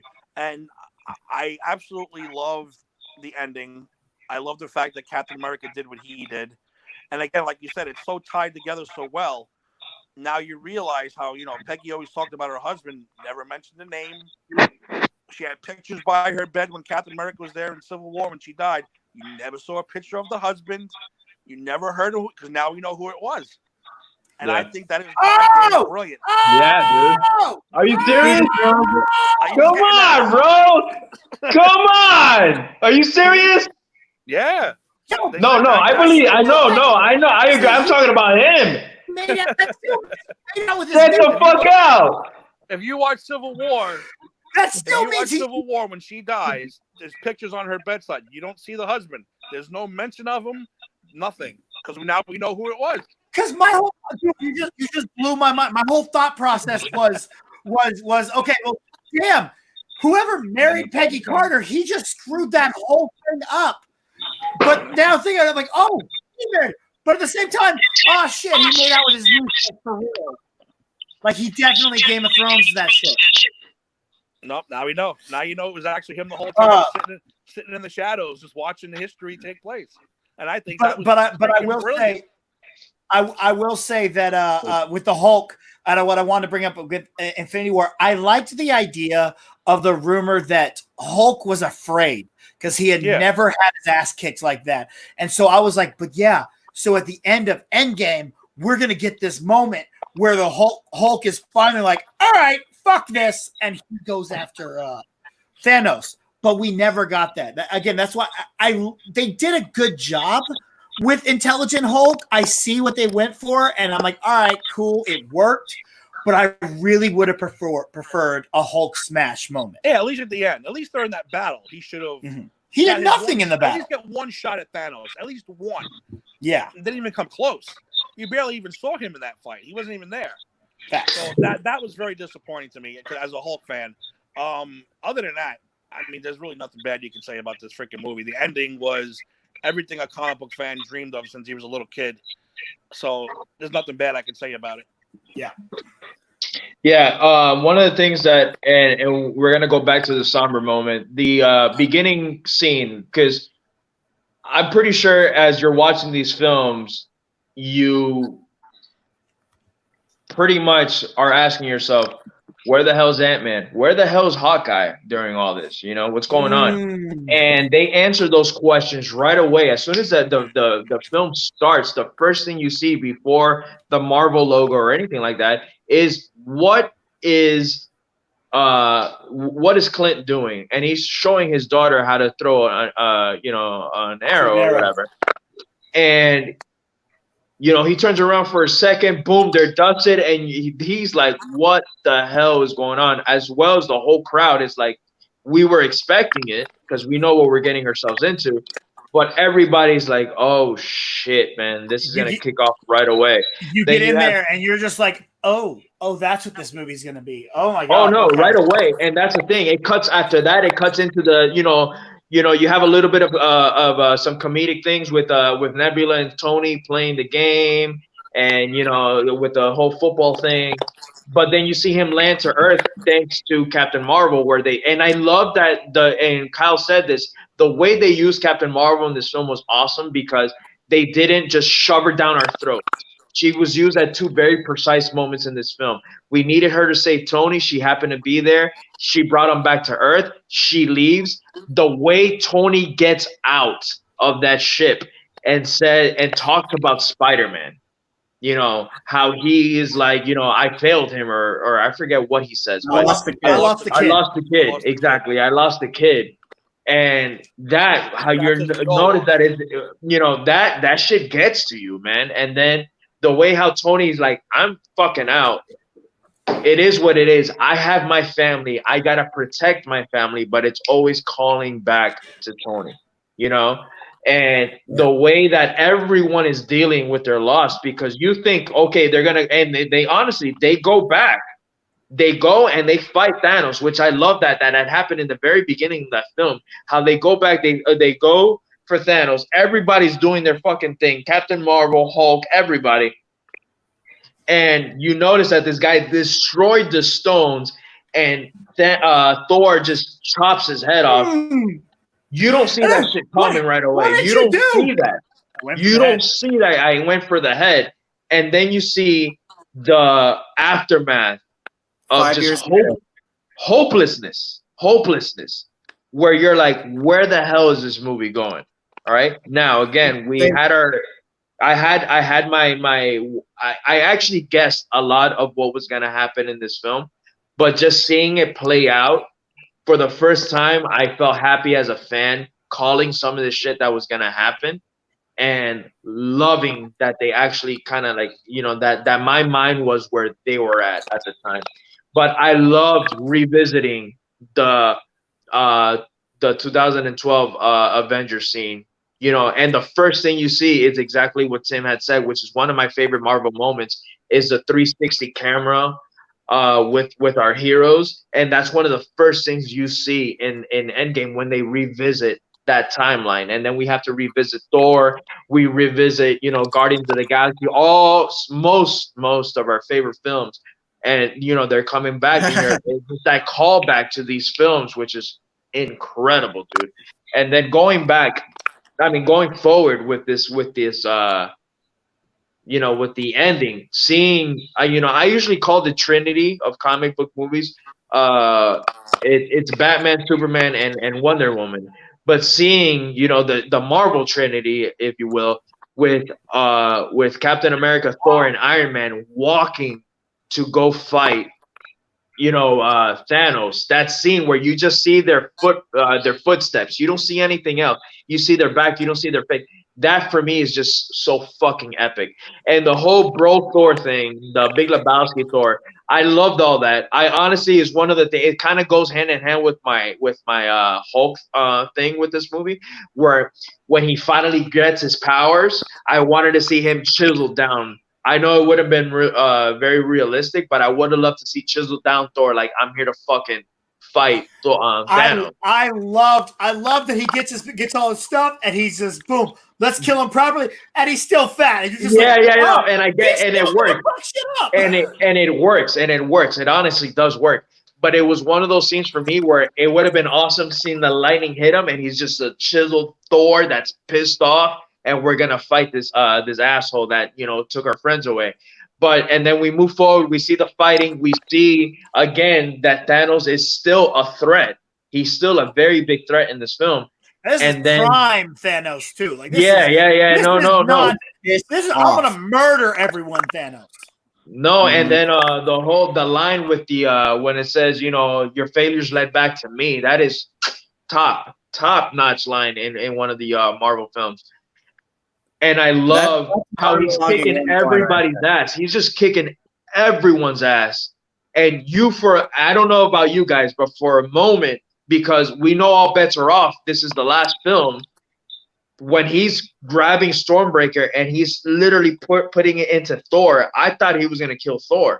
I thought they were going to kill him off in the MCU, to be completely honest with you. There was a moment in time where I'm like, holy shit, what's going to happen? And then you literally see Cap wield the hammer. That was a Thor landing on Earth in Wakanda moment for me. Everybody loses their fucking mind, because we all knew ever since Age of Ultron that Cap can wield that hammer. And that is one of my favorite MCU moments of all time. Seeing him with Cap and the hammer for me is top 3 best MCU moments of all time, man. And there's so many moments within absolutely the fight that happens. One of the things that always gets to me, and this is me being a dad, this is the dad in me, right? The scene where Ant-Man comes back from the quantum realm, and he's checking to see if his family passed away, because he has no idea what's going on, and he sees his daughter has already grown. That kills me every freaking time, and that is a good minute scene. It's not even a big thing, but I had the biggest knot in my throat, because I put myself in Scott's shoes, and I couldn't fathom the idea of missing my kids grow up. Like I can't. Was she living by herself in that house? Exactly, because there was no Judy Greer. There was no Judy Greer in that movie. Exactly. But she lived alone for 5 years. That scene kills me, because she's a teenager already, and I'm like, holy shit! Like, this is really, really real. You know, like it's great, and that's one of the things where, again, when Infinity War ends, and you're watching Infinity War, and we get out of the theater, me getting out of the theater and be like, oh well, they're gonna come back. You know, it is what it is. In Endgame, it lets you know, like, hey, you don't know that. You don't know what the hell's gonna happen, because Thanos is dead and there's no stones. What the hell are we gonna do? And I love that the very beginning of Endgame makes the ending of Infinity War very real. And that's one of the things I love about this film. Well, one of the things that stuck out to me the other day when I watched it again is when Ant-Man's walking down the street with the wagon, and that kid goes riding by on the bike, and he goes, "Hey, kid, what happened here?" And that kid just gives him a look and drives away. that kid probably lost his mother and his father and has been an orphan his entire life. That's just me and my headcanon going like that kid's probably pissed because he's finally he's still dealing with this, and then someone brings it back up to him like, oh, you think this is funny? This is a joke? What do you mean what happened here? Everyone knows what happened here. And so I enjoy that. I want to talk about the actual fight itself, though. There are so many epic moments in this fight that are so much fun to go rewatch. I love when Giant Man when they all start running and Giant Man takes that punch and knocks out one of those worm things that are going by. I love that, and then he squishes one of Thanos' minions with his foot and just kind of digs it in like you would an ant.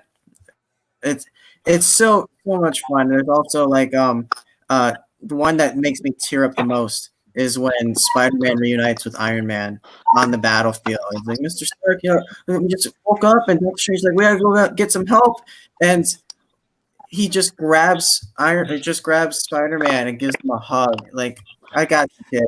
It's so good. It makes me tear up every single time, more than actual death itself. And that's a perfect callback to Homecoming, which I love. Like I was saying, it has all these. This movie has so many little callbacks to every MCU movie. That one right there, yeah. That's a callback. That's a callback to Homecoming, where in the beginning of the movie, where he's trying to let him out the car, and Peter Parker just hugs him, and he goes, "Oh, this is not a hug," and it feels awkward. And then this guy hugs him, and he goes, "Oh, this is nice." Love that. When Black Panther introduces himself to, where Cliff Burton introduces himself to Black Panther, and he goes, "Hey, my name's Clint." He goes, "I don't care." And in this movie, they're running, and he's like, "Clint, throw me the gauntlet." Love that. That's my all favorite. Little tiny. Huh? My favorite one is when they're coming up with a plan to use the van, and Wasp shows up, and she goes, "All right, Cap," calling back to when. You call him Cap now? Yeah. I love that, and it's just a little callback. Captain America calling Spider-Man Queens. That's another one that's in there. It's just so many that happen throughout the entire film. The moment of the fight that I love the most is the A-Force moment. When you get women. Oh God, it is so awesome, and I get so mad. People are like, Captain Marvel didn't need all that help. I'm like, no, she fucking did it, but it was still cool as shit to watch. Exactly. Stop exactly. Yeah, no, and again, I had mentioned this earlier in like maybe hour 1. I don't even remember what hour we're on right now, but with my daughter, where she literally saw this. We saw this movie last week.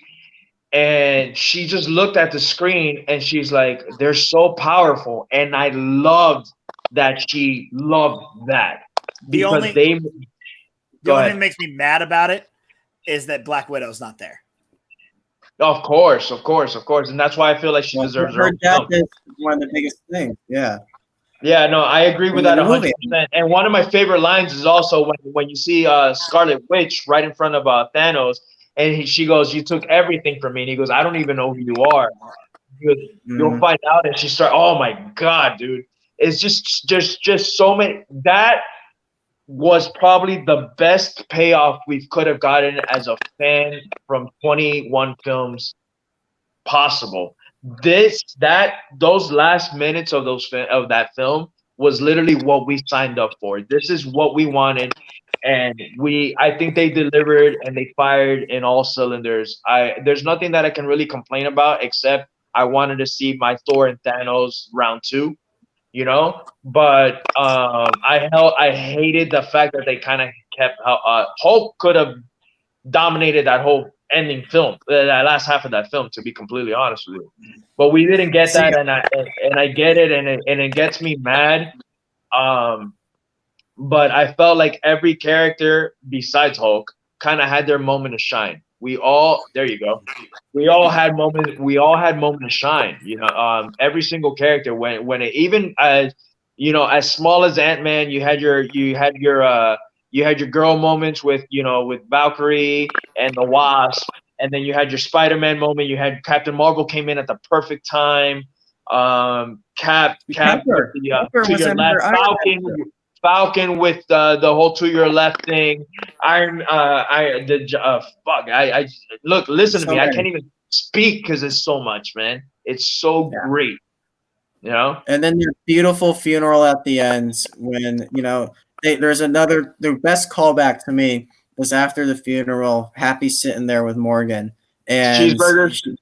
cheeseburgers. It's so good, man.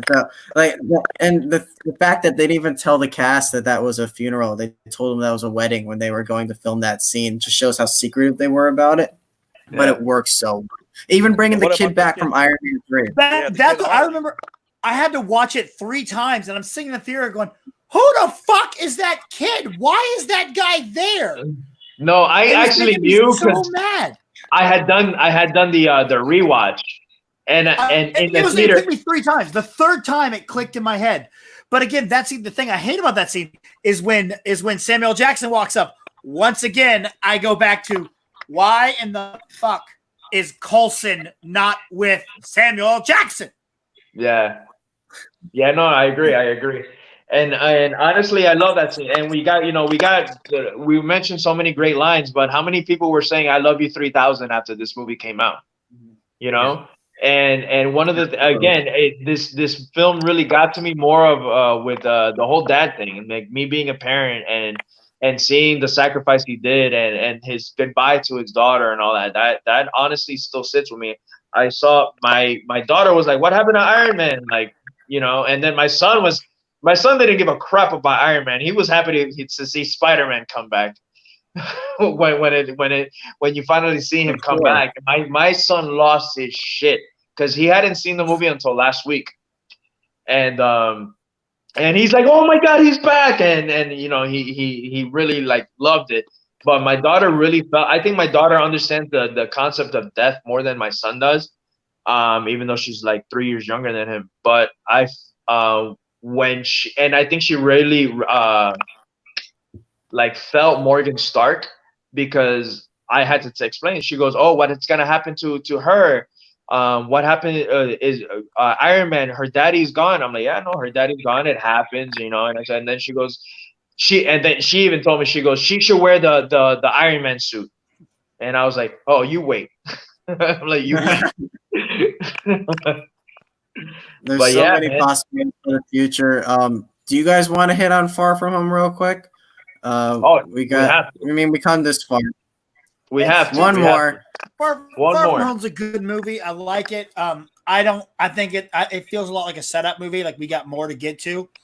I'm glad that we didn't lose Spider-Man like we thought we were going to do for a while there. I'm glad we're going to get to finish this out. But the best thing about this movie is J.K. Simmons is back as J. Jonah. Like, I lost my shit. I think everybody lost their shit, man. So this is the thing with me. I absolutely adored this movie the first time watch. I really, really, really, really, really loved it. I even called it the best Spider-Man film to come out, not counting Into the Spider-Verse because that's just a whole nother monster.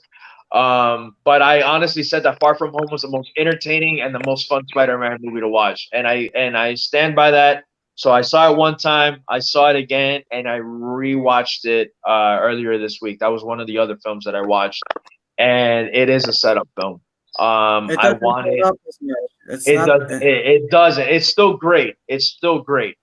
But it really doesn't hold up as much as the first time. If you leave that movie as a one and done, it's gonna stand in your brain as a great film. But if you keep rewatching it, there's a lot of filler parts to it. There's not even that many big scenes. There's a lot of plot fillers to it. There's a lot of like moments that could like there's a lot of seeds that are in it that can plant off and go different directions. And that's something that's cool about it. But at the same time, it's like, all right, cool. Yeah, now exactly. Now, one of the things that I do feel that was outstanding in this film was Jake Gyllenhaal as Mysterio. Mysterio's been a villain that I've wanted to see on the big screen for a very, very long time. And the way that they used the MCU timeline to fit him in, I thought was pretty genius. A lot of people didn't like that. That reveal was really dope. We all knew he was going to be the villain. We didn't know why. We didn't know he was from another dimension. The fact that he wasn't kind of did kill my vibe because I really wanted them to start bringing in X-Men and bringing in Fantastic Four if they didn't exist in the world already, blah, blah, blah, right? But the fact that he wasn't, the way that they kind of laid out his plan, I kind of found ingenious within the way that they used it. I like the whole Civil War, his being his technology. I like the other guy being there from Iron Man 1 and being able to help him. That all those callbacks for me worked. But it is one of those movies that it doesn't hold up as great as I thought it was gonna be. But I have to say that the end credits, both end credits to Spider-Man: Homecoming, definitely work. We get the reveal of who who Spider-Man is. We get J.K. Simmons. That for me alone, you would have left it at that. I just like Spider-Man did in the movie. I was going crazy, and then you get the reveal that the Skrulls and Nick Fury in space, and you get the tease of what's the comic book line? Secret Wars. You get the Secret Wars comic book line that can maybe start making their way on with the MCU. Because one of the things about Captain Marvel that I wasn't too thrilled on was that the Skrulls were actually good guys. It worked for the plot of the film, but overall, Skrulls have been villains to me. They've always been villains. And go ahead. Oh no. What I'm saying is, like, for this movie, I love the high school aspect of it, of them, their adolescents going through their adolescent things, love and feelings and stuff like that. What doesn't work for me is the plot. It really hurts Tony Stark when it's supposed to be a tribute to him, because his last decision was to give this super weapon to this kid who's not even 18 years old yet. I don't like that, because it makes him look kind of less smart than I thought he was. It's not a good idea. Just going on a field trip and going to Europe, it doesn't work for me. I think the plot's very dull and not very remarkable at all. And like I said, I'm really excited for Spider-Man. Huh?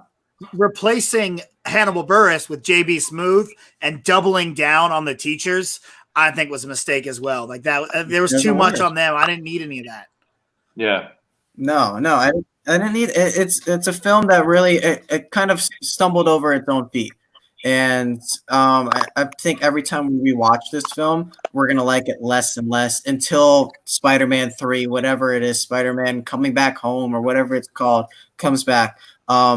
Which is now going to be pushed back to next year in November. So we'll see what happens. But yeah, I think it's kind of like we go from this huge high with Endgame, and then we're like, Spider-Man's fine, So yeah, no, and that's what happened. Again, it's just coming off of being most of our favorite superhero, where we're expecting, greatness, and they have been great. They do.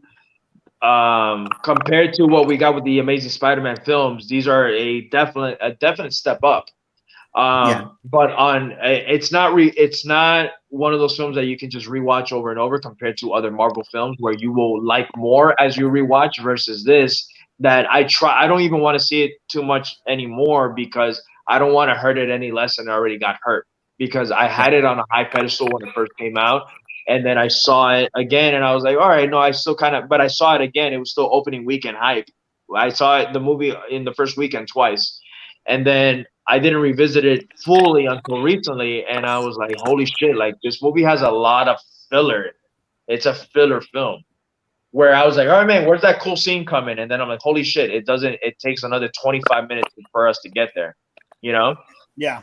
That's just my whole thing on this movie. I thought, overall the cast was good. I did find, and we haven't touched on Zendaya being Mary Jane. We didn't touch on her whatsoever when we were talking about Homecoming because we didn't know who it was. I hated that reveal, to be completely honest with you, because Mary Jane has always been, this right, and I'm cool with different casting her and everything, but she's never been that type of character. That's what I don't like about it. It has nothing to do with the red hair or any of that, or that it's Zendaya. The character herself is not Mary Jane. That too cool for school thing. I'm too cool for. I didn't like that whatsoever. I did like her in Far From Home, and I did like their chemistry a lot more in this film than I did. Well, they barely had chemistry in the first one, but I did I like think she's their I think she's a chemistry. great character. Like she's a great Yeah. character as is, but I wish she wasn't Mary Jane. Or if Zendaya was going to play Mary Jane, they would have made the character Mary Jane. I would prefer us to wait to even meet Mary Jane until Peter's in college. Yeah, But the problem exactly. is we can't do what's her name again after we just did it with the Amazing Spider-Man. Gwen Stacy. Gwen Stacy, yeah. Yeah. No, I agree. And dude, I know it's too early to even introduce her, but give us even Felicia Hart, Black Cat. Give us Black Cat. I would have taken Black Cat. You know. But I mean, it is what it is. It's what we got. I feel like the ending of this film is strong. I really do like the fight. With the fight between him and Mysterio was awesome. I loved seeing Mysterio play with his head. When you see the tombstone of Tony Stark and the skeleton coming out, all that shit was great. So every time there was a Mysterio interaction with Spider-Man, I really loved that aspect of the film. It's just a boring, and it sucks to say because what made Spider-Man Homecoming so great was the average life that Peter was living versus here where I just didn't care for this field trip. You know, I didn't care for this field trip whatsoever. Give me more Spider-Man in this film, and give me Peter Parker where I can relate to him for whatever reason. I'm also not a huge fan of Aunt May knowing that he's Spider-Man. I can get behind that because she doesn't find out until way late in the comics. Like I figure Aunt May always knew, but she just played along with the fact that Peter didn't know that she knew. Yeah. So the fact that she just knows and she's all out and about it and like, yeah, take your spider suit. I'm like, I don't like that. Yeah. Like I'm excited for Spider-Man 3 for like all the possibilities of it. You know, you think about it. He's a fugitive. He's on the run now. We're probably gonna get Kraven the Hunter because he needs to be hunted. Someone has to go find him. And then also thinking about he's a fugitive in New York. Who can he go to go help him out? I feel like he's probably gonna go knock on Doctor Strange's door. So I feel like that's something that I'm kind of excited for in the future. But who knows where it's gonna go? Tim, do you have any thoughts on Far From Home before we wrap up this conversation? Maybe he'll need a good lawyer and have to knock on Matt Murdock's door. Matt Murdock, absolutely, that'd be awesome. I would say that'd be awesome until Charlie Cox just said he's like, there might be a Daredevil, but it's definitely not me. And then I was like, damn it. Well, I always say people have people you hate for no reason, and for me, that person is Jake Gyllenhaal. I hate the Gyllenhaal family altogether, but he made me. I liked him in this movie. I enjoyed him in this movie. I thought he was a great Mysterio. I absolutely loved, like you said, all the visions he put up. It reminded me of the comics. It reminded me of Spider-Man as Amazing Friends. It reminded me of those were all done so damn well that I enjoyed it. Like you're saying that scene where he is really messing with Spider-Man, that it feels like it's pulled right out of that 90s cartoon. Yeah, exactly. That's why I was watching Spider-Man's Amazing Friends the other day. I was like, wow, they did these visions really, really well. I probably liked it more than you guys did. But I'm a huge sucker for Tom Holland in this Spider-Man. I love this. I love the fact that he's brought such a great dynamic to this role. Would it be at the top? Nah, it'd be in the middle somewhere for me. I honestly, when I first saw it, it wasn't my top. I thought it had cracked the top 10. It hurts it more with the rewatch. Like I said, I was praising the fuck out of this movie when it came out. I was so hyped in the theater. I was so hyped to see J.K. Simmons. I think I was more hyped on the fact of what was to come versus thinking about, because we were, we got the teaser with Hydro Man, Molten Man, and all that shit. And that was a good little nod to the comics mentioning those characters. But when I got out, I was just more, and I am more hyped to see what was to come in the later installment versus what was now. And that's all done on rewatch because, again, opening weekend, I was so hyped. And I'm like, this is, again, seeing my favorite character come to screen, seeing Mysterio, a villain that I've been wanting to see from I don't know how long. doing the film justice and doing the character justice on the big screen, I was all for it. I remember Scott calling me out and telling me that I was crazy because that movie was a piece of shit, you know. And I thought I thought he was crazy. It was on my watch last week. I think I saw it last week, this week or last week. I don't remember. Where I was like, damn, dude, maybe everybody's right. Maybe this film doesn't hold up, because I did find myself wanting to fast forward to the good parts overall. Which one of the things that made Homecoming so great was I didn't care if he was in the spider suit or if he was Peter Parker. I was in. And this one, I was more in when he was in the Spider-Man suit. Night Monkey for life. Night Monkey for life. Yeah. Tim, I want to give you a chance to plug anything you want to plug, man. What do you want to talk about? What's coming up? Your wrestling show? Anything? What do you want to say? Just Too Sweet show. We try to do it every Tuesday night.